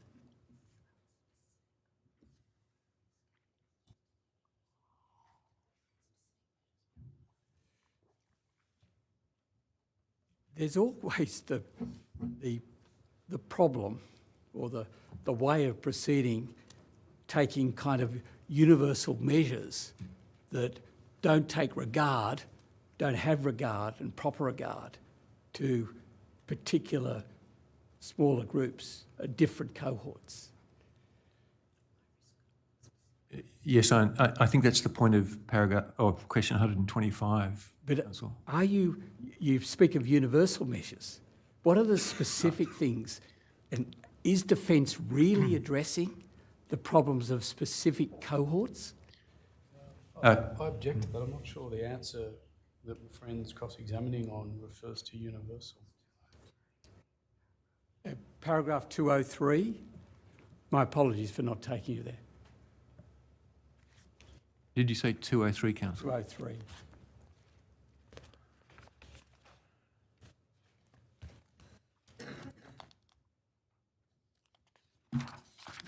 Last line of the last sentence of 203. My apologies to the witness. The difficulty becomes that that paragraph is in answer to a different question. So, Council, the last sentence of paragraph 203, with a quick read, I am looking at it speaking to a universal effort across issues of suicide awareness, suicidality awareness, measures across the force, whereas in paragraph 125 and then 126, I'm speaking to the attention of service chiefs and the Chief of Joint Operations to the wellbeing of specific elements of the force that might periodically be exposed to higher levels of potential traumatic effect. And I give some examples of that. So one is a universal effort through the range of training, awareness, development, engagement issues and programs. The other is about a stronger attention to particular circumstance.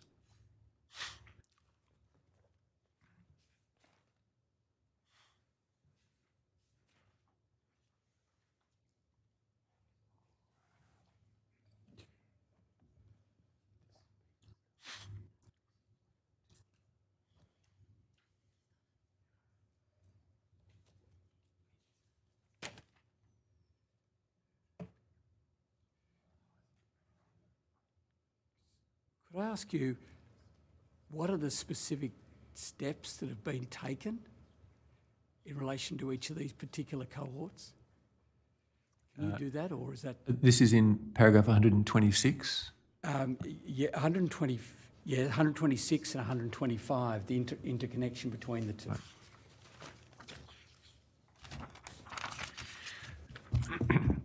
So here I'm particularly speaking to those groups, examples at 125B, where I'm saying to the service chiefs or the Chief of Joint Operations that attention to their return to Australia psychological screening processes, the support continuing beyond their return, or in some of the operations that have had a domestic nature, but are clearly have the potential for high traumatic concern, to similarly be attentive to making sure that our people are receiving the care or the support availability of the care that might be needed.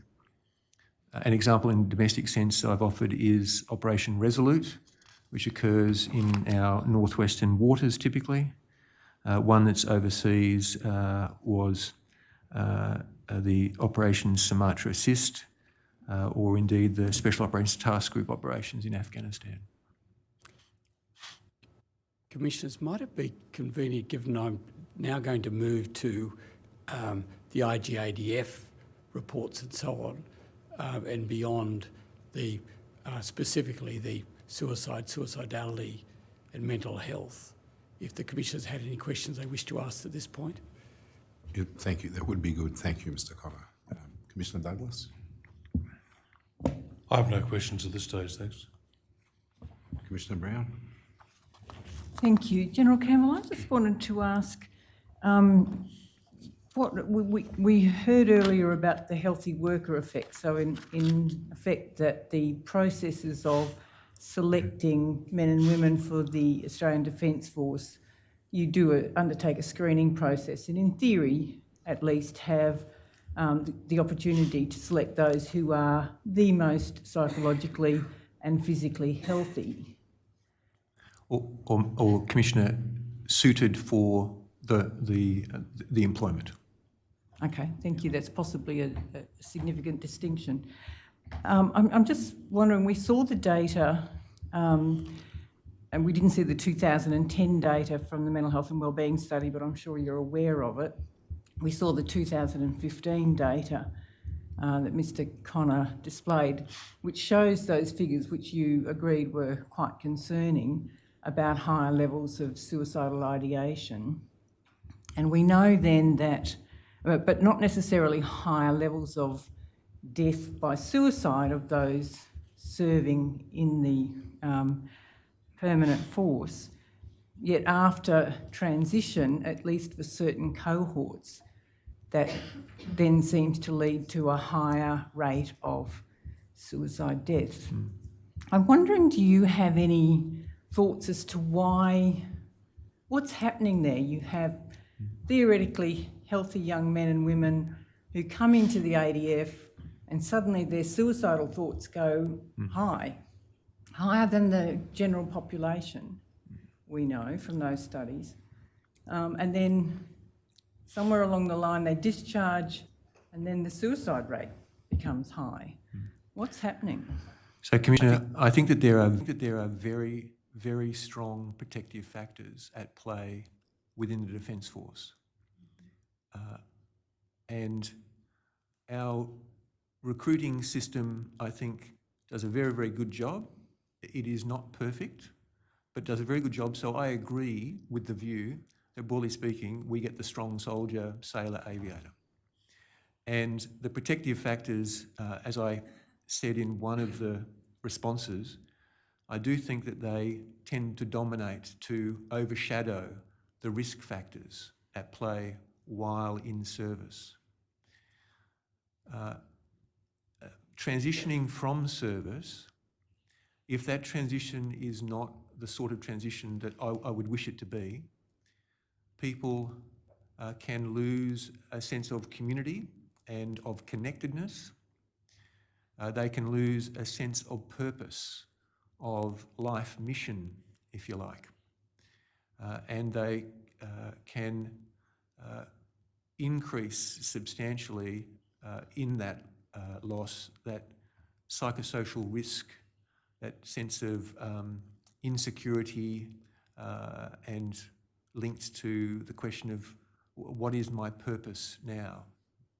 And I think those are very powerful effects that we need to try to see return to the experience of transition, so that they, people who are transitioning, are proud of what they have done in service, and they remain connected in ways that are appropriate to veterans in terms of heritage, ceremonial, relationships, associations and so forth.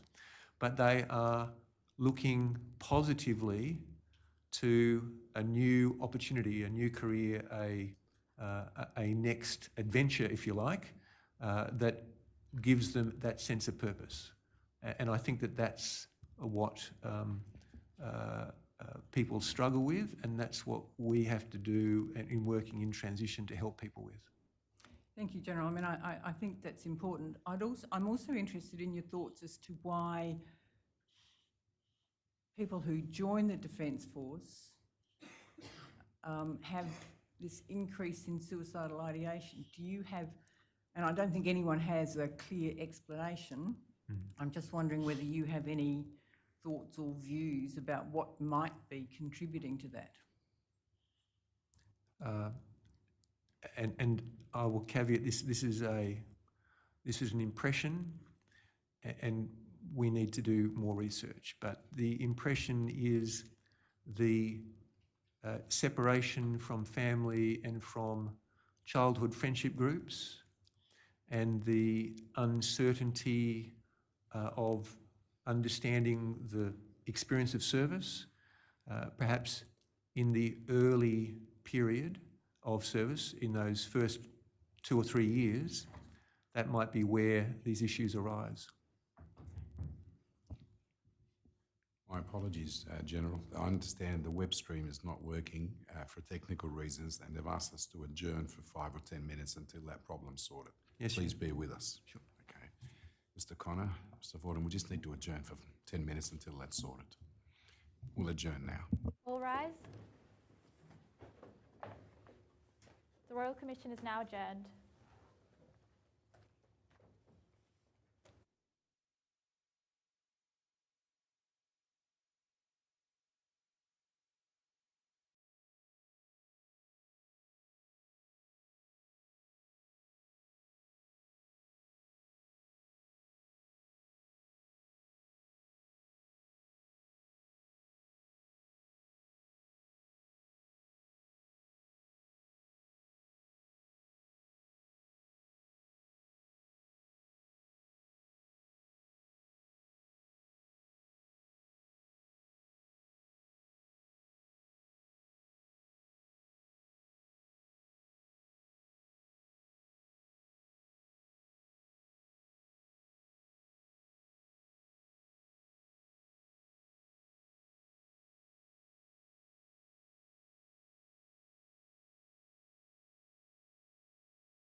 Royal Commission is now resumed. Please be seated.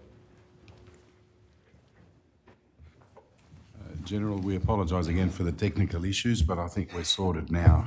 There's one matter I need to deal with before we resume, and it's entirely my fault. I neglected to do this at the beginning of the General's evidence, and that is that I have known him for some 15 years or so, mainly through both of us being involved in the National Counter-Terrorism Committee, and the association continued after that.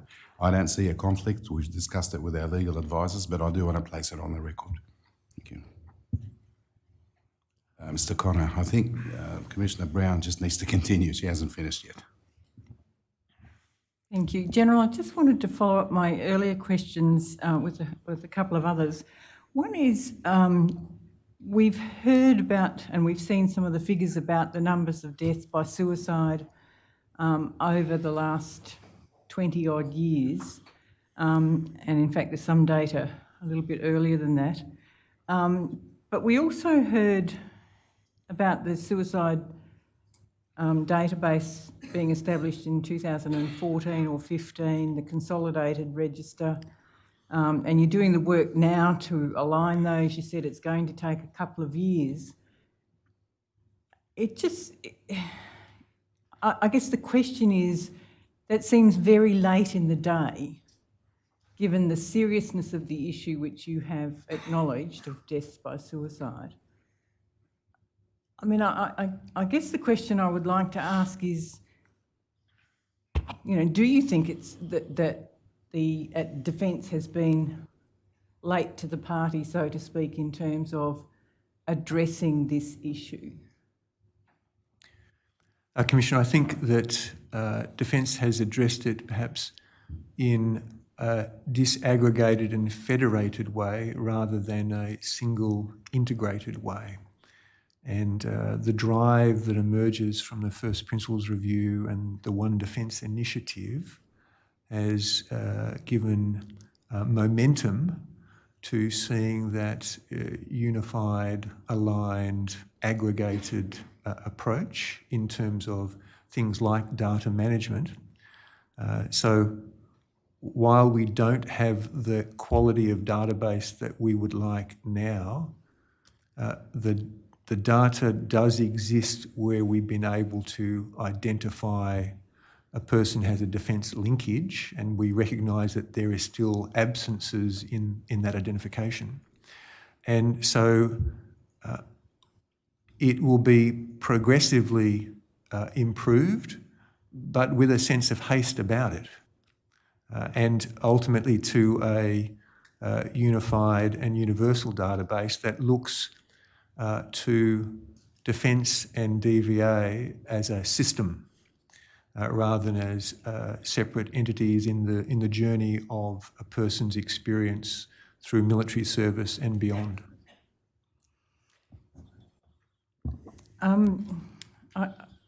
I guess I wanted to ask one other question, which is about the comment you made around how you may be made more aware of deaths by suicide of ex-serving members of the Defence Force, and you suggested about the veteran identifier, perhaps that coroners might capture the data, and I think you also spoke about medical systems perhaps also being able to use something and presumably providing advice to Defence. I mean, and clearly that's one option that would help. But it also does strike me in listening to that it's a kind of after the event. Is there any way in which the Australian Defence Force could stay in touch with its ex-serving members in a way that does not seem to happen now? Well, Commissioner, I would suggest that is done through the community of ex-service organisations and their linkages to ships, squadrons and regiments. And it is also done through our relationship with the Department of Veterans Affairs. So that if you see Defence and Veterans Affairs as an integrated effect, then working with ex-service organisations and DVA, we can strengthen that knowledge. But I do note, if a person declines to engage with ex-service organisations, does not wish to connect on an occasional basis with units that they served with, and is not registered in the Department of Veterans Affairs, then it will be an after the event awareness, if at all, at this stage. Thank you. Well, thank you. I just have one issue I want to discuss with you before we move on to other topics, General, and it's in relation to the coroners. One of the problems we're facing is getting definitive, accurate data, and you've quite clearly highlighted the same problem in terms of coroners not necessarily being able to identify individuals, no matter what the cause of death, and recognising that they are veterans and therefore something perhaps could be done in that space. You've mentioned that it's important to get a data marker, I think, as you mentioned, to try and ensure that coroners do identify. What steps do you think can be taken to try and address that problem? We suspect that the data is simply larger than we know, and there is no real way of going back to see, out of all the people who have passed away, whether the various coroners, and without any criticism of them, it's a systemic problem. They're not able to capture that data. Commissioner, I'll certainly attempt through request, but I don't know the constraints that the coroners are under and the degree to which their authorities and privacy legislation and so forth might interact with the aspiration of a data marker and advice. But that's certainly the path that we will pursue.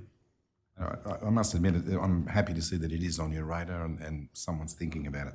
Just taking that a step further, and as Commissioner Brown mentioned, the issue of keeping tabs, if you like, for lack of a better word, on veterans once they've retired. As I understand it, there is a service number that people have while they're serving. And then there's a number allocated to them. If they seek support from the Department of Veteran Affairs, they're allocated a different number.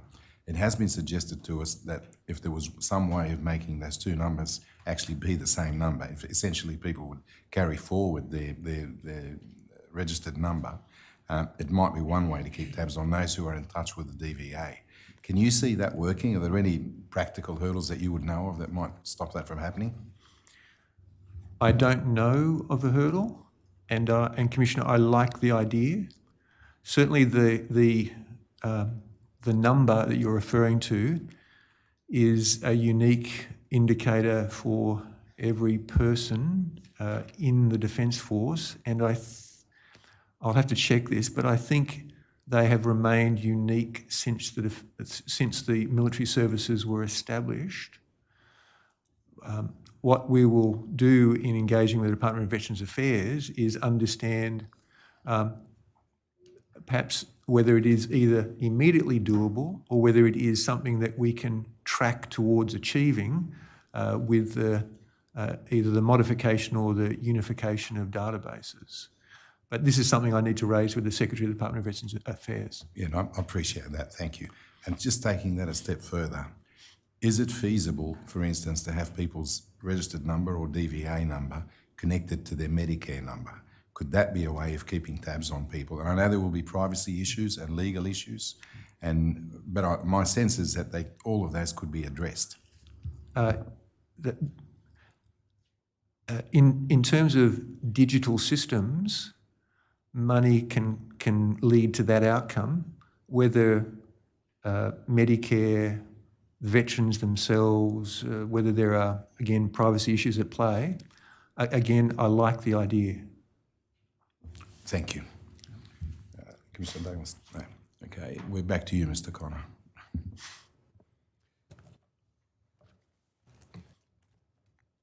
For the transcript,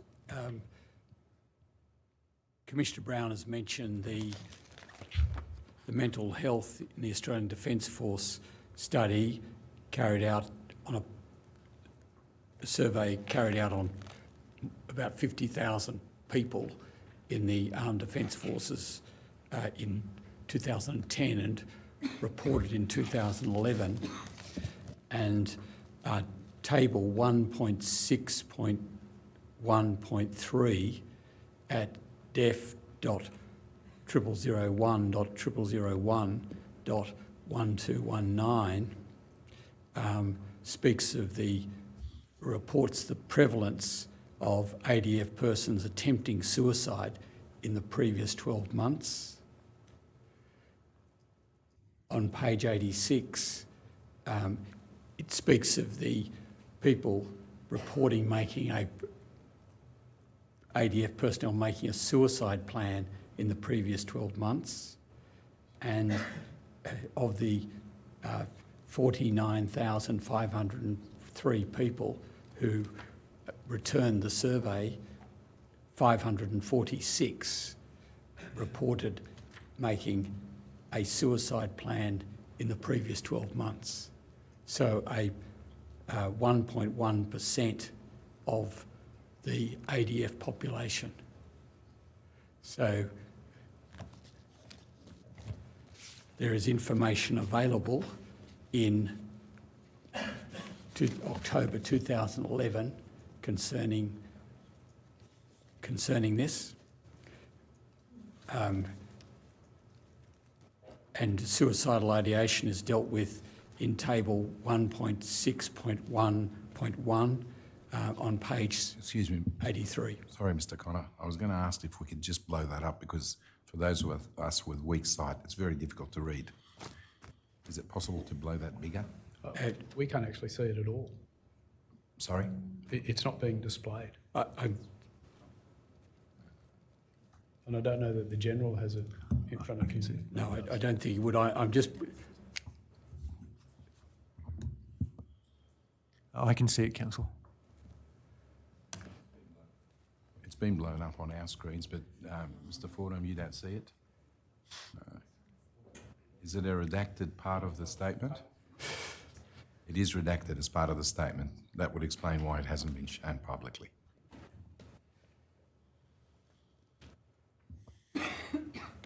So I include that information really for the relevance of the transcript. There's significant numbers available, or significant information available to defence in October 2011 and onwards. Now, there's a action taken in April of 22 to do some things. One of them involved an analysis of some recent deaths by suicide, to which you referred. Why wasn't those analyses carried out on earlier deaths by suicide, and why did it take till April 22 for this to happen? So I object to that question, because whilst the General hasn't been taken to the paragraph, my recollection is that that paragraph deals with a specific set of incidents in a particular month, as opposed to a more general analysis. The question is, why wasn't an analysis of the type instigated after that instituted earlier? Why can't he ask that? Well, it assumes there hasn't been for a start. Well, you could preface it perhaps by asking whether any such analysis had taken place, and then proceed to ask why not. You've not undertaken any similar analysis of earlier deaths by suicide. So, Council, the request I made in April of this year was a specific question to the relevant areas of defence, whether there were any factors or indicators or correlations between a number of deaths by suicide that occurred in a very short period of time. So that was that. And the wider question of looking more generally at the systemic view of deaths by suicide, and whether there are commonalities or consistent factors and so forth. Early on in my tenure, with the intent to establish the Interim National Commissioner, I was pleased that that role was indicating an intent to systemically look at deaths by suicide, not just an individual death, but across deaths with regard to whether there were factors that might be seen as common or more persistent or more present than others. That has not proceeded. The Royal Commission has taken up this work, and I was pleased, but I recognise it's not only the Royal Commission's work, so without the Interim Commissioner's efforts, I have initiated in the area known as the Chief of Staff, Australian Defence Force Headquarters, that longitudinal view of where are and what might be common factors that might alert us or might give us insight. That work is continuing, and they are only in the early stages, and I think none of the work they have done I would be confident in reporting as results at this stage. But that is what I have done. I am not aware of preceding efforts. I would note, Council, I would prefer this work to be done by an independent entity, such as, in the first instance, that Interim National Commissioner arrangement, work that might come here from the Royal Commission, work that might emerge as we develop our relationship with the AIHW. I think the view separated from the organisation is powerful because it starts from a basis of objectivity and without what might be unconscious bias in analysis. But as I say, in the Chief of Staff ADFHQ area, this is being done. Commissioners, I'll move to the next. Commissioners, I'll move to the IGADF section. Now, Operator, might you display, General, I'll take you to question 23 and Commissioner, 146. Sorry, Councillor, this might be the area where that table was being redacted. we won't display that. Please do not display the material here. I will ask general questions concerning this. Thank you, General. That's fine, Council.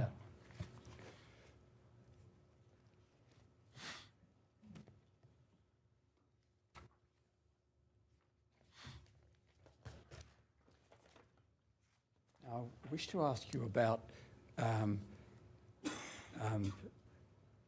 person numbered 40.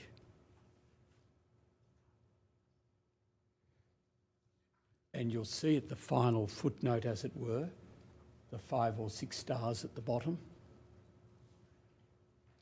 This is on the next page, page 51.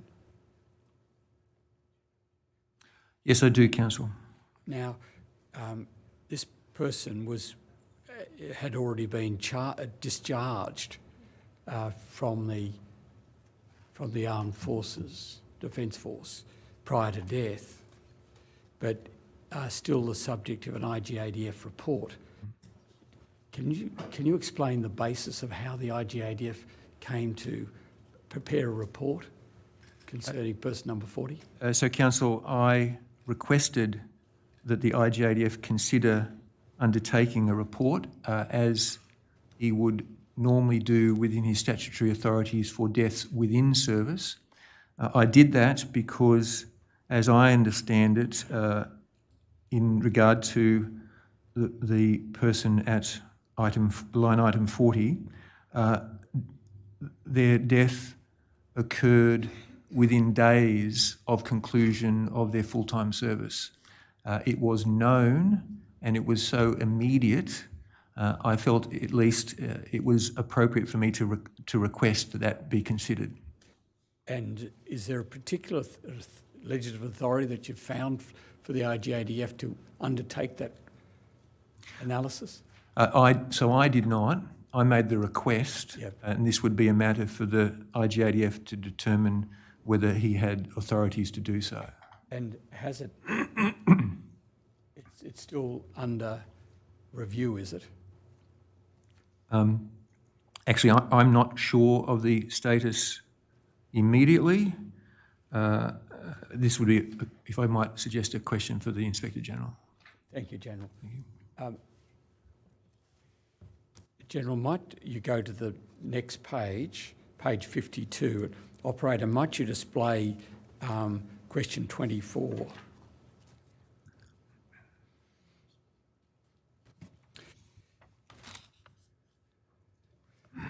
Just ask you a few questions about what is said there. Now, and paragraph 156, please. Now, specific to suicide, ADF headquarters has a current assurance task, assurance work program task 22-04. That's April 2024, that's a reference to? Sorry, April of 2022. No, I think it's the fourth task of 2022, Council. And to analyse 59 IGADF reports relating to deaths by suicide of ADF members. That's correct, Council. And this hasn't previously occurred. This is the work I indicated earlier that I had directed that the Chief of Staff, ADF HQ, undertake, and it hadn't previously been done.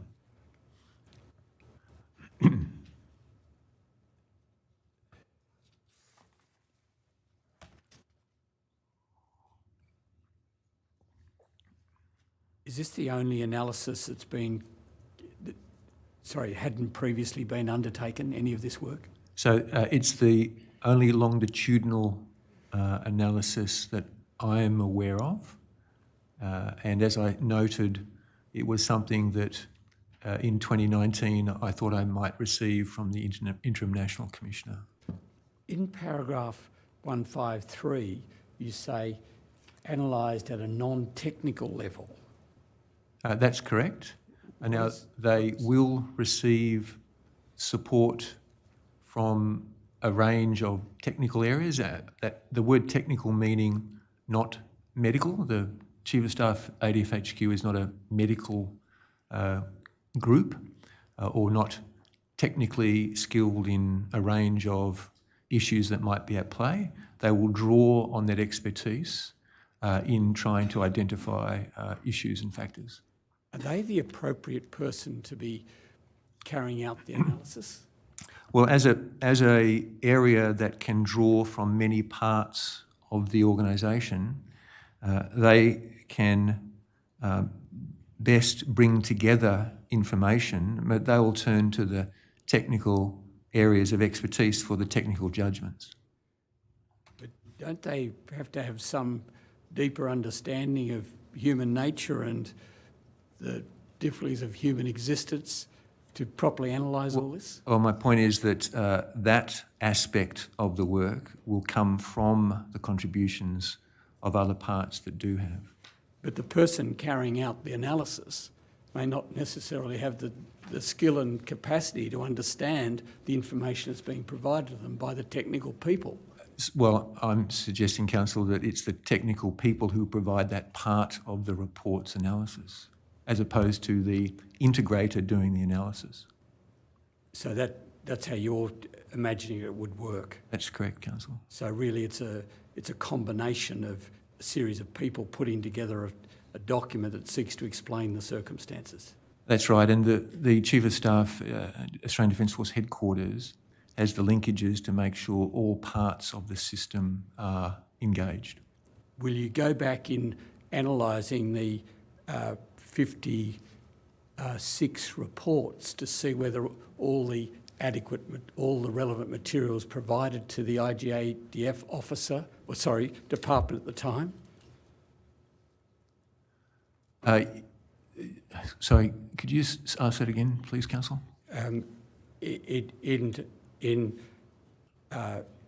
You make a report. The Chief of Defence Force requests the IGADF to actually review a death by suicide, and you've got an obligation to report it. And Defence needs to provide material to the IGADF to enable the IGADF to properly carry out an analysis of the circumstances of that person's death by suicide. And my question was, will you be looking at what was provided in the first instance to the IGADF, and is there any material that was not provided and should now be looked at? So, Counsel, just to note, the role of investigating death of a person in service is a statutory function of the Inspector General. So I don't request except in those exceptional circumstances when a person might not be in service. And the work will seek to engage the Inspector General with regard to whether it is the Inspector General's view he had access to and full engagement in all parts of the enterprise. The Inspector General has powers to compel and also has a very effective relationship, as I understand it, across a wide range of areas of defence in terms of drawing information. No one has authority to hold information from the Inspector General. So that part of that assurance component will be there, but it's a matter actually for the Inspector General to judge rather than for the Chief of Staff, ADF HQ. But you're reviewing these reports, the IGADF reports, and the reviewer may come across material that should have been provided that wasn't provided.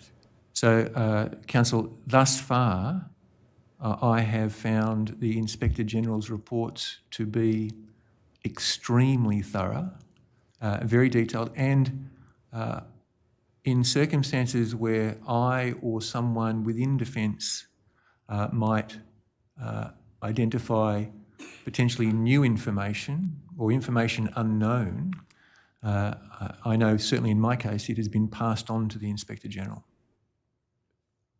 So if anything's come across in this a review of the 59 cases that wasn't provided to the Inspector General, it will be identified and passed on to the Inspector General.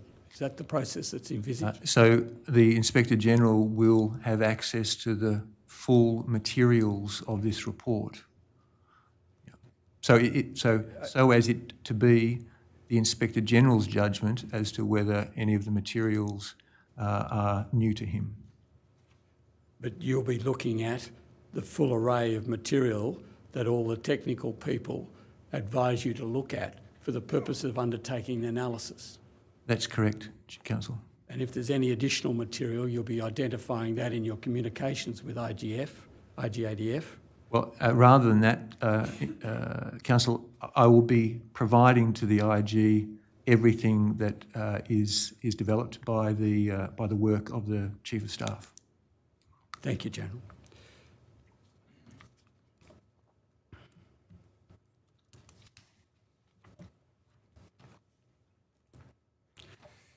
How do you expect this to progress in terms of time? I am not sure, Counsel. I know the preliminary work has been done, but I haven't got an estimate from the Chief of Staff as to the anticipated time of completion. He knows it is a piece of work of priority. And what's your present expectation about when it will be available, or might it be able to be available on a case-by-case basis? Counsel, I'd have to provide you that advice. I don't think, by the nature of the work, it's not something that will be case-by-case because it's trying to look across all cases and to find points of commonality. when you say points of commonality, aren't there, isn't there another element? And distinction. Points of? Distinction. Isn't there also points of concern? Yes, that's correct. But my point is to find across all of them, are there trends across them, whether they are in terms of concern, in terms of the unexpected, in terms of the protective or positive.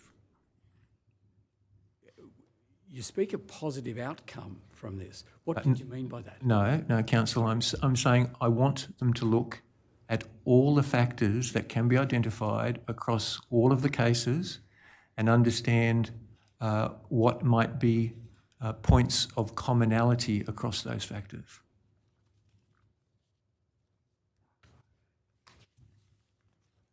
Sorry.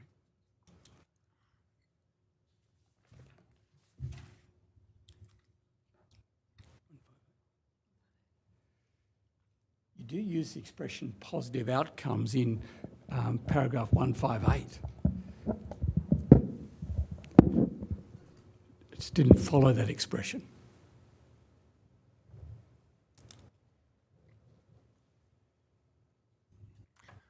That's correct. It is there, Council.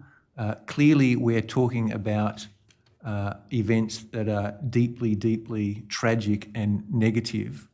But within them, we've discussed previously the multifactorial aspects that relate to suicide and suicidality. And I'm simply open to understanding all of the factors and the trends that might exist across all of the cases.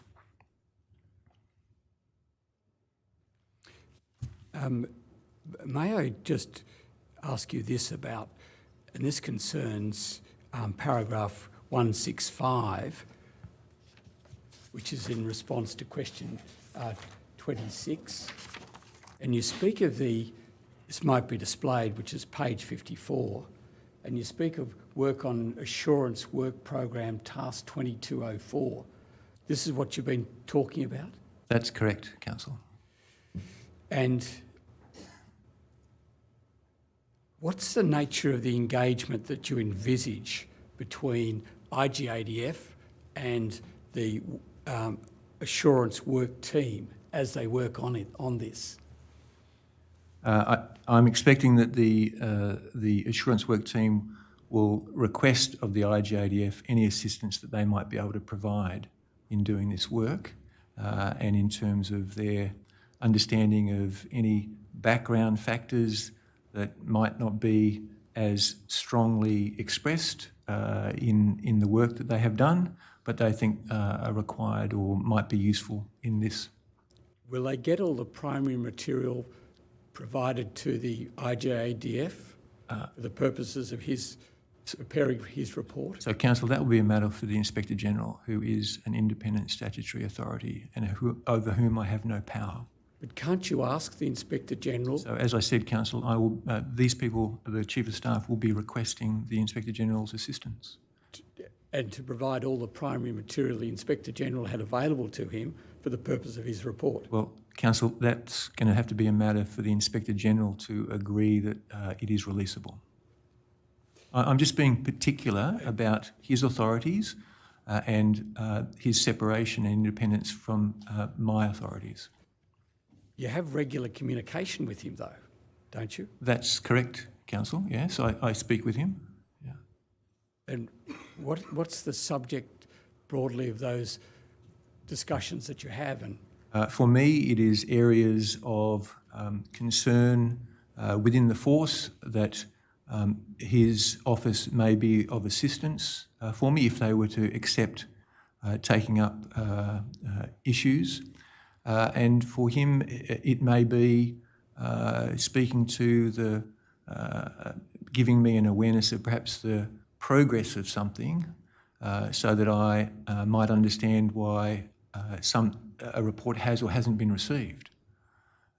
So it's very much about the respectful maintaining of an understanding of each of our concerns, and it is never a discussion that requires his action from me.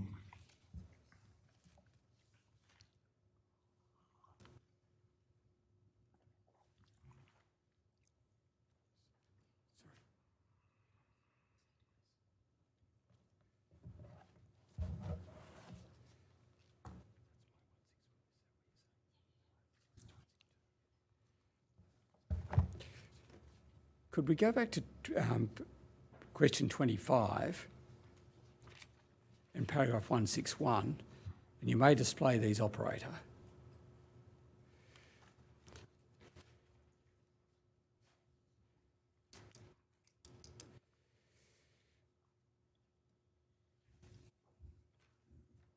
Just wondering whether there's a little tension between 161 and 163.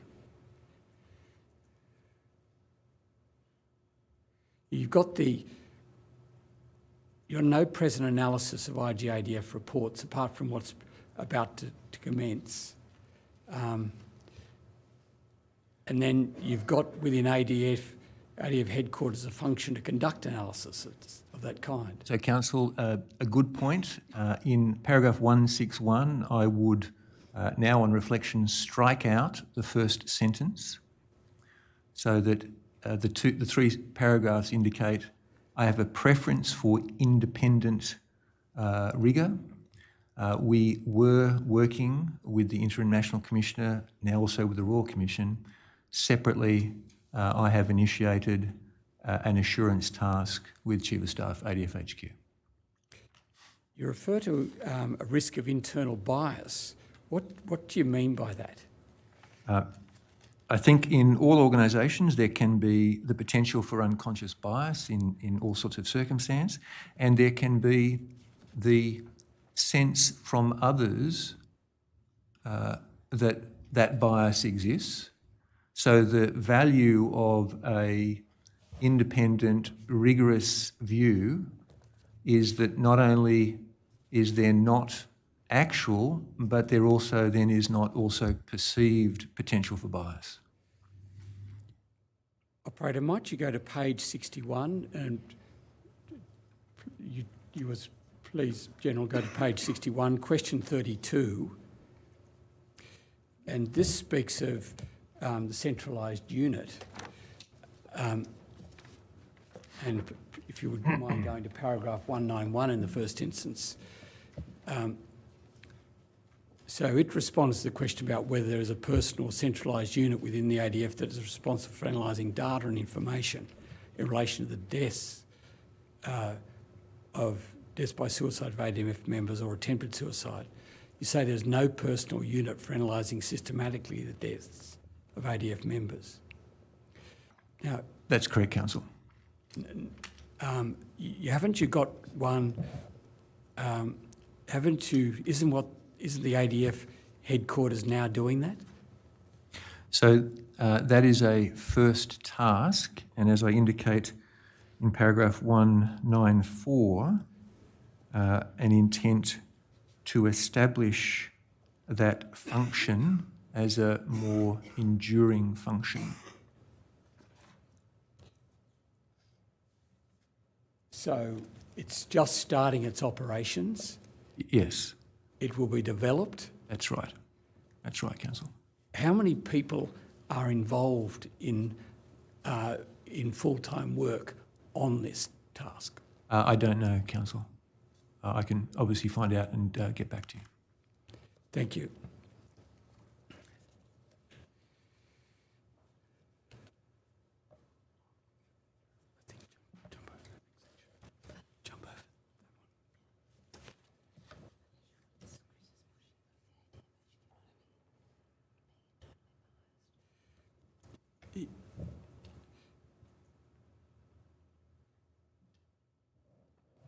The IGADF, sorry, the headquarters doing this analysis is that's got an element of possible bias in it, hasn't it? Or So Council, sorry, are we talking about the IGADF or the ADF headquarters? My apologies.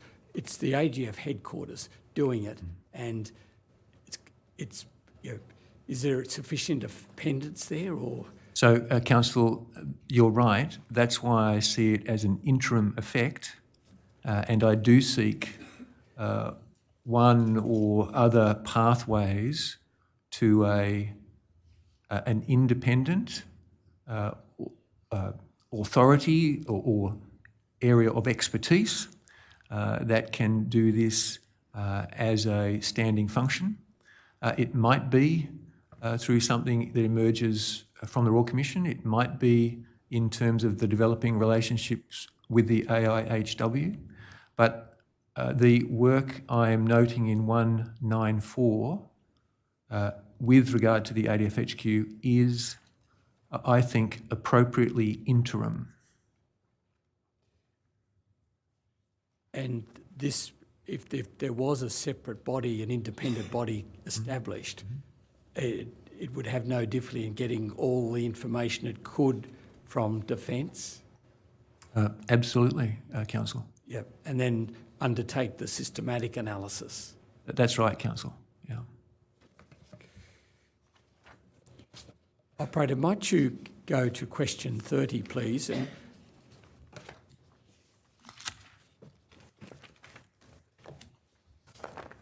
apologies for going backwards. This is the November 21 report of the Australian Commission on Safety and Quality in Healthcare, titled Independent Review of Past Australian Defence Force and Veteran Suicide.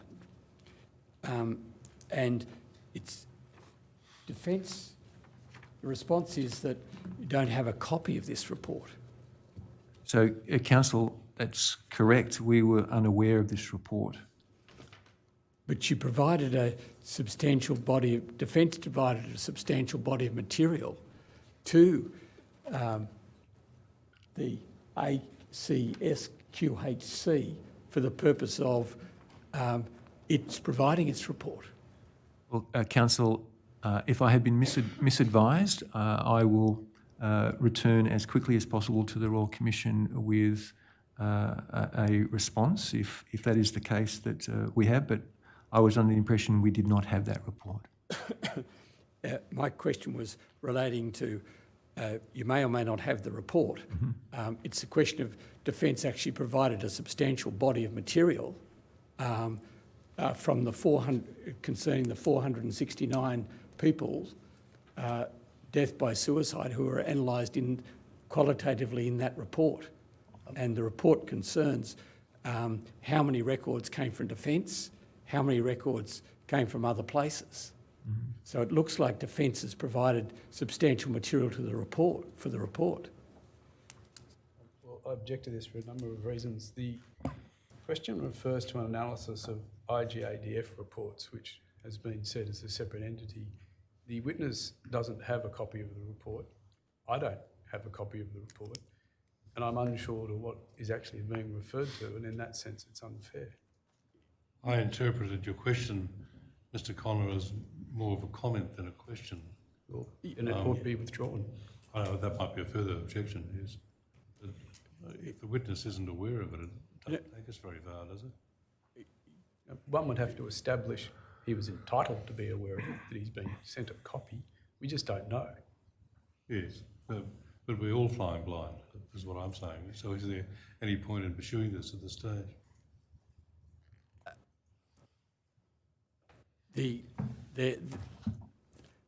I'm not speaking here of an IGADF report. I'm speaking of a report. You're commenting, I thought, that since Defence or the ADF had supplied material to this body, perhaps the inference one would draw then is that it's surprising they haven't got a copy of it. But all we know so far on the evidence is that it doesn't have a copy of it. So what's the point in going ahead now? That wasn't quite my question. Sorry, Commissioner. Okay, well, maybe you can rephrase it.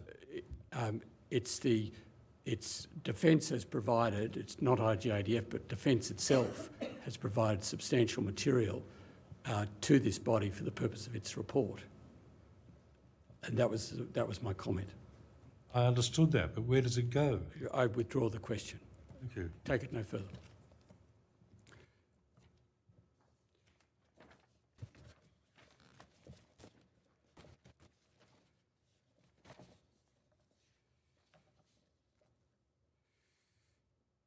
Now, might we go to paragraph 205B of your statement?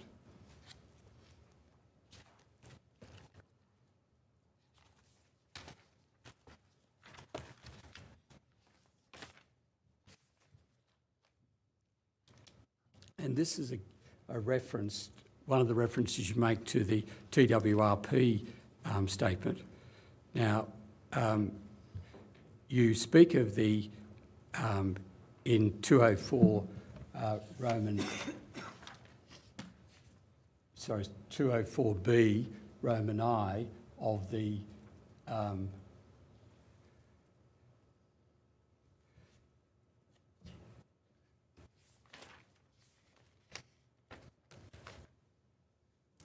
watch, the wellbeing action through checking project initiated with Phoenix Australia, and you speak in 205C of the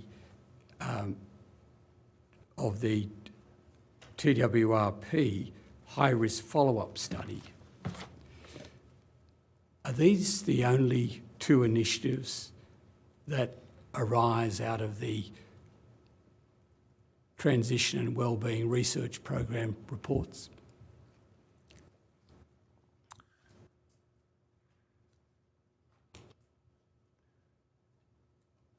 Council, more generally, they feed into our understanding of how to build that joint transition authority that we've spoken of.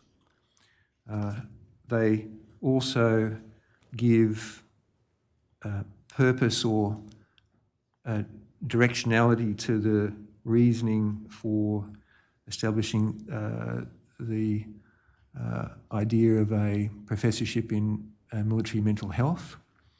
And I think that each of them informs many of the qualitative or the specific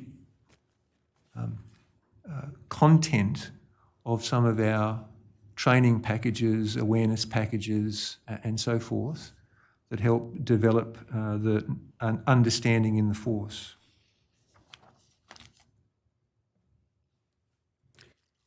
What are the objectives of the high-risk follow-up study?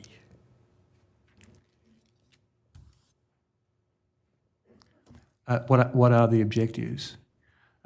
Broadly speaking, to look to how persons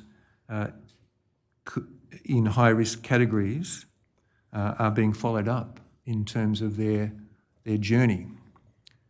But I'd have to have the report in front of me to give you more detail, Council. Do you know where each of these, that is the WATCH project and the high-risk follow-up study, where do they currently stand? Or is it not something that you're presently aware of?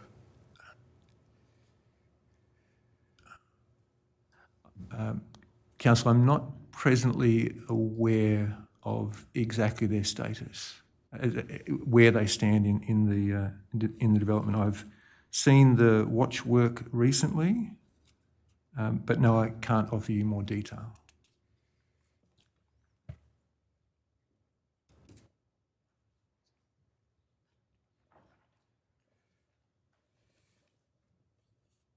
Now, you speak in 204H of the Suicide Prevention Subject Matter Expert Working Group established in August 2020. What has the working group done? It's looking to the question of how to better understand the the circumstances, the indicators, the issues at play in suicidality leading towards suicide, and in how to develop and design or nuance training packages, awareness packages, the areas of the force that are best targeted in terms of the influence that they can have. So it's a group that is providing or it's assisting in targeting our efforts. There'll be a body of material within Defence that this group have prepared and... This group will be looking at the work that Defence is doing and contributing to efforts to improve and enhance that work.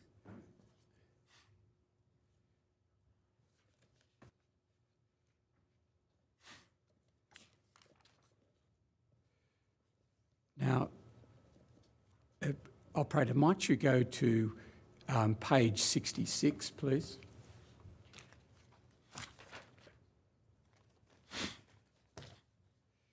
Operator, might you display paragraphs 207 to 208?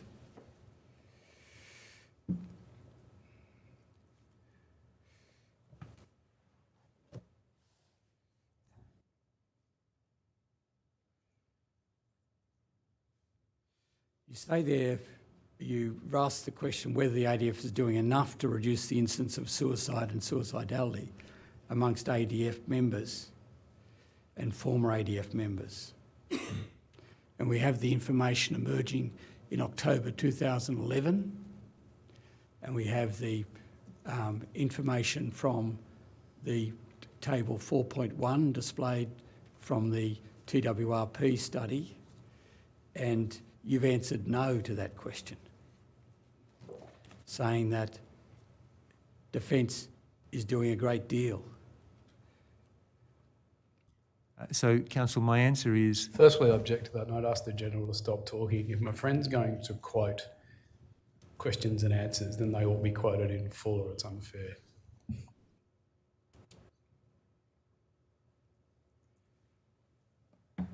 Defence is doing a great deal, but as with many endeavours, there is always more to do. General, do you have the full questions in 207 and 208 before you? Yes, I do, Commissioner. Thank you. That should meet the objection, I think, Mr. Vaughan. Yes, it does. Sorry, yes, it does. But if my friend is going to quote questions and answers, and I apprehend with some inherent criticism, then fairness dictates they be done in full. All right. As it just was. Yes. Go on, Mr. Collins.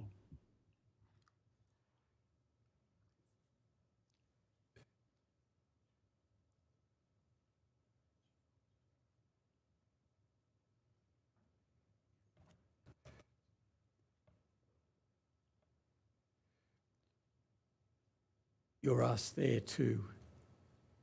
What is your answer to that question? Is Defence doing enough to reduce the incidence of suicide and suicidality amongst ADF members and former ADF members? So, Council, 207 is answering in the general and about ADF members. 208 is answering about former ADF members. The immediate answer is no, period. Defence is not doing enough to reduce the incidence of suicide and suicidality. I make the follow-on comment, Defence is doing a great deal, but with many endeavours, there is always more to do. And then I note that with regard to suicide and suicidality beyond service in the Defence Force, there is more for Defence to do in cooperation with a range of other entities. Thank you, General, for clarifying that. Now, the Royal Commission would benefit from your thoughts about what you consider might be the priority things that Defence might do. Sure.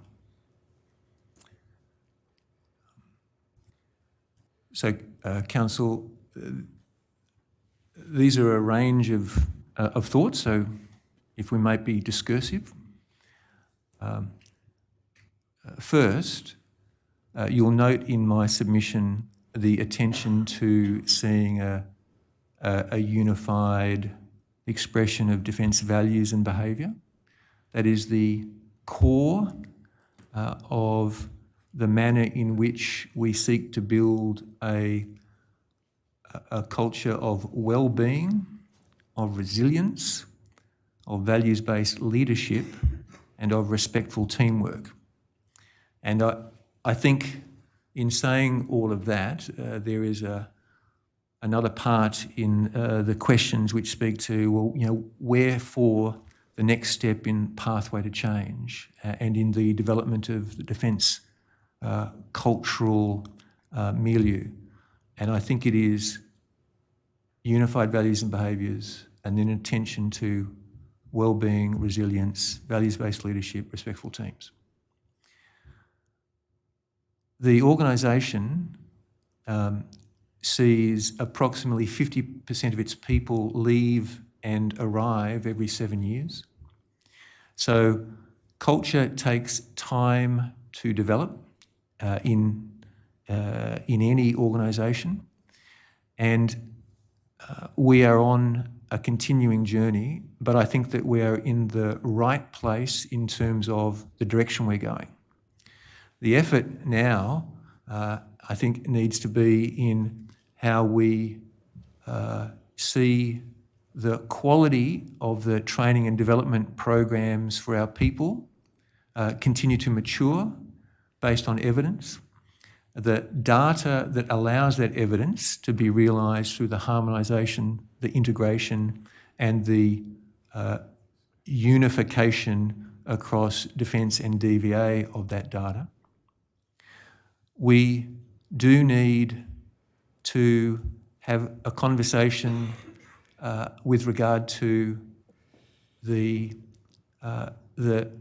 nature and the balance of the challenges of privacy, so that there can be a conversation about, have we got the right balance between the medical in privacy system and command, with command responsible for welfare? Have we got the right balance between respect to the individual and the agency of the individual, and the needs and the sensible advice to family, next of kin, in particularly in significant circumstance? And have we got the smoothest data integration between defence, DVA, as the Chair mentioned, entities like Medicare and so forth? Those settings all, I think, speak then to, are we attending directly to the effectiveness and the assurance of our system, and how do we strengthen support where it is needed and when it is needed through this essentially community effect of ADF within defence, with DVA, and with local and national ex-service organisations. Now, I think that's a system that we are in the right direction to create, but there's a great deal of work to do, and we, as you have said, we do not have time to realise perfect. We are trying to get to an aspired best place, but in doing so, we're using every opportunity to implement and apply as we go. So that would be my sort of broad expression. And I'm very confident that I've got the support of Defence's senior leadership in this work. And I have the attention of commanding officers all over the Defence Force with regard to their single significant part to play as the critical point in relationships in all directions. You know that we bring into the force about 6,000 people a year, and we transition about 6,000. We have to get the bringing in part, which also has a component of starting the transition, setting the framework for transition, and we've got to get the transition part right. I think that setting the framework at the beginning is about the systems and the linkages and a general context of you are a soldier, a sailor, or an aviator in service today within your wider life. And so you are, as the expression is, fit to fight, fit to work, fit for life, that you are invited to see a continuum right from the beginning. And we strengthen the quality of your experience because we are lived through values and our behaviours, the culture we want, and you see the quality of regard for your service in the way that you transition effectively. That your transition could be regarded as completed when there is connection, there's community, there's a sense of purpose, and there's a sense of identity to the civilian, veteran, former military. That's the system that we're trying to build, and I think it is really important for our people. As you have said, as the very reason the Royal Commission exists, we are not getting it right, and there's a lot of work to do. Thank you, General. Might the Commissioners have any questions? Thank you, Mr. Connell. We have a hard finish at 4:15. Unfortunately, we've got other commitments, but perhaps Commissioner Douglas, if you had any thoughts at this stage? No, I have no question to the stage, thank you. Commissioner Brown? Thank you. General, I'm just trying to put together a couple of things that you've said. If I can just go back to the issue of the task that you've assigned to the Chief of Staff of ADF headquarters.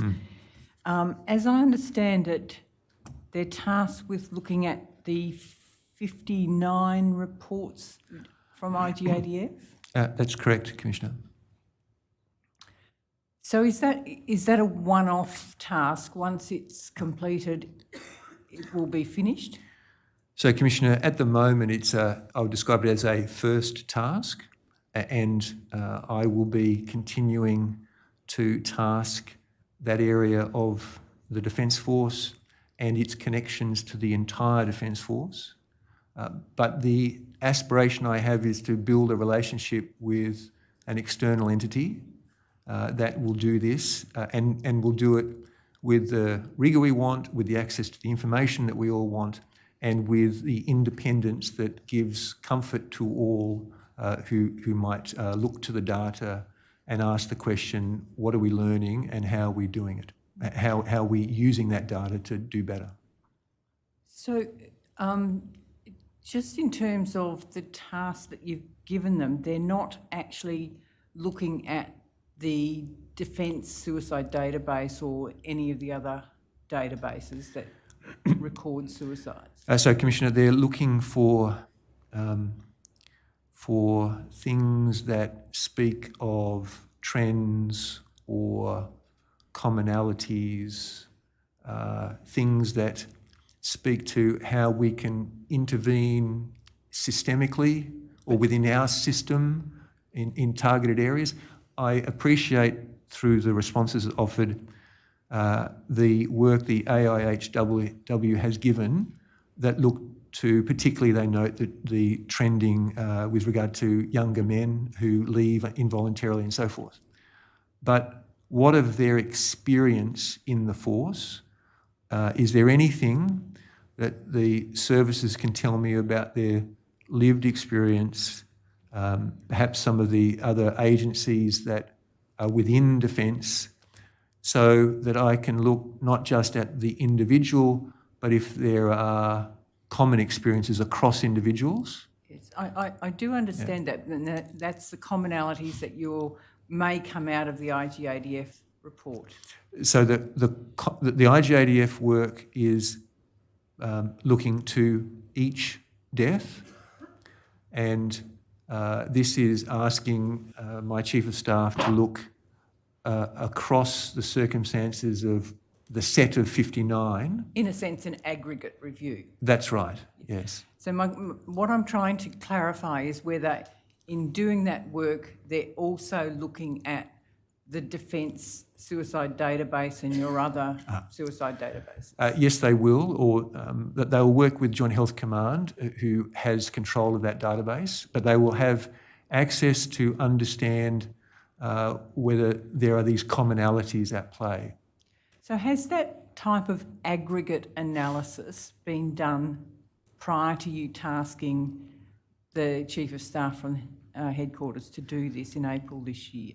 Commissioner, it has been done within Joint Health Command, looking at specific issues and to understand how to provide and develop some of the materials that we use, but it hasn't been done, to my knowledge, sufficiently across the force and any data point that might be available across the force.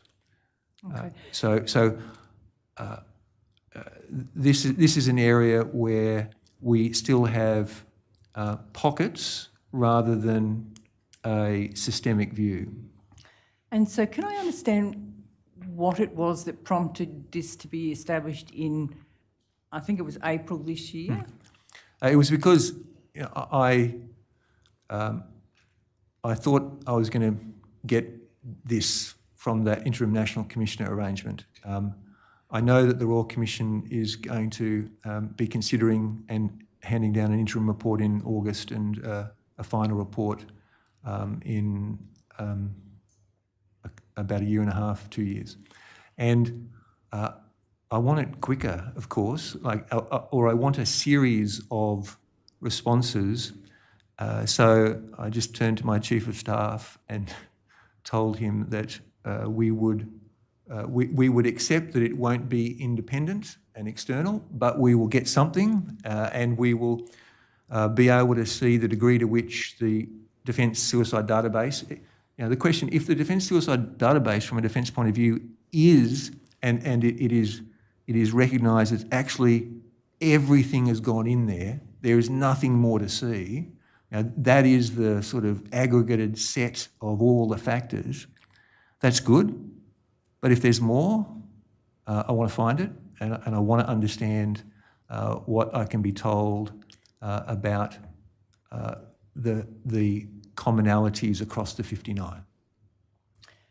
General Cameron, just trying to get a sense of, I guess, the priority or, the sense of priority or urgency to this work. I'm hearing it from you now. I absolutely understand that. But you came into the role in 2018, having been previously Chief of Army. You talked about the interim, looking to the Interim National Commissioner, but the Interim National Commissioner wasn't actually announced until February 2020 and appointed until November 2020. Yes. Yeah. And I know the office may have been established earlier and some work commenced. There's a gap there of at least a couple of years. Commissioner, if that's my oversight. Thank you. And just in terms of the work of the Interim National Commissioner, and again, this goes to the question I think Mr. Connor was asking before, and I'm just trying to understand your knowledge about this, but from the information we've had made available to us, the Interim National Commissioner was undertaking both a quantitative review, which is the work that the AIHW did, and then a qualitative review of over 400 deaths by suicide, which was the work that the Australian Commission on Safety and Quality in Healthcare was doing. And I think the information we had was that Defence had provided data to both of those organisations who were doing this work on behalf of the Interim National Commissioner. Yeah. So I guess I am a little bit surprised to hear that defence, in a sense, I accept that the report of the Australian Commission on Safety and Quality in Healthcare was not made public, and I accept your account that you have not been provided with it, subject to any correction that might be required, but I'm not suggesting that it necessarily is. I'm just expressing, I guess, perhaps my surprise that having been looking for this type of analysis and having provided data to the organisation undertaking it, that there wasn't perhaps some inquiry as to whether or not Defence could access the report that was finally made. That is a fair point, Commissioner. I'm sorry, Commissioner, but I actually object to that question for the same reasons I objected to it before. We have no evidentiary basis to know what the report is, where it's come from, how it is. I'm not speaking to the result, I'm speaking to the process. Yes, for the same reason. But with respect, it's different. Mr. Connor's question was a comment. Commissioner Brown went on and asked, can you explain why? There was a question there, which is a legitimate one, I would have thought, and not objectionable. He's answered it in any event, but at the risk of being impertinent, the point was that if he's not aware of the report and he's unaware of what, if anything, was supplied, it is, in my respectful submission, unfair. No, it's a question which he's answered by saying, I'm not aware of it, and I'm not aware of any reason why we haven't received the report, which is different anyway. Thank you, that was all my questions. General, thank you for today's evidence. Unfortunately, as I said, we've got a hard finish at 4:15, so we'll resume tomorrow morning. Sorry, just before we finish. The hard finish is that I can't be here in person tomorrow, but I shall be here virtually. So Commissioner Douglas will be with us tomorrow by video, not physically here. Okay, thank you. All rise. The Royal Commission into Defence and Veteran Suicide is adjourned until 8:30 a.m. on Friday the 24th of June 2022.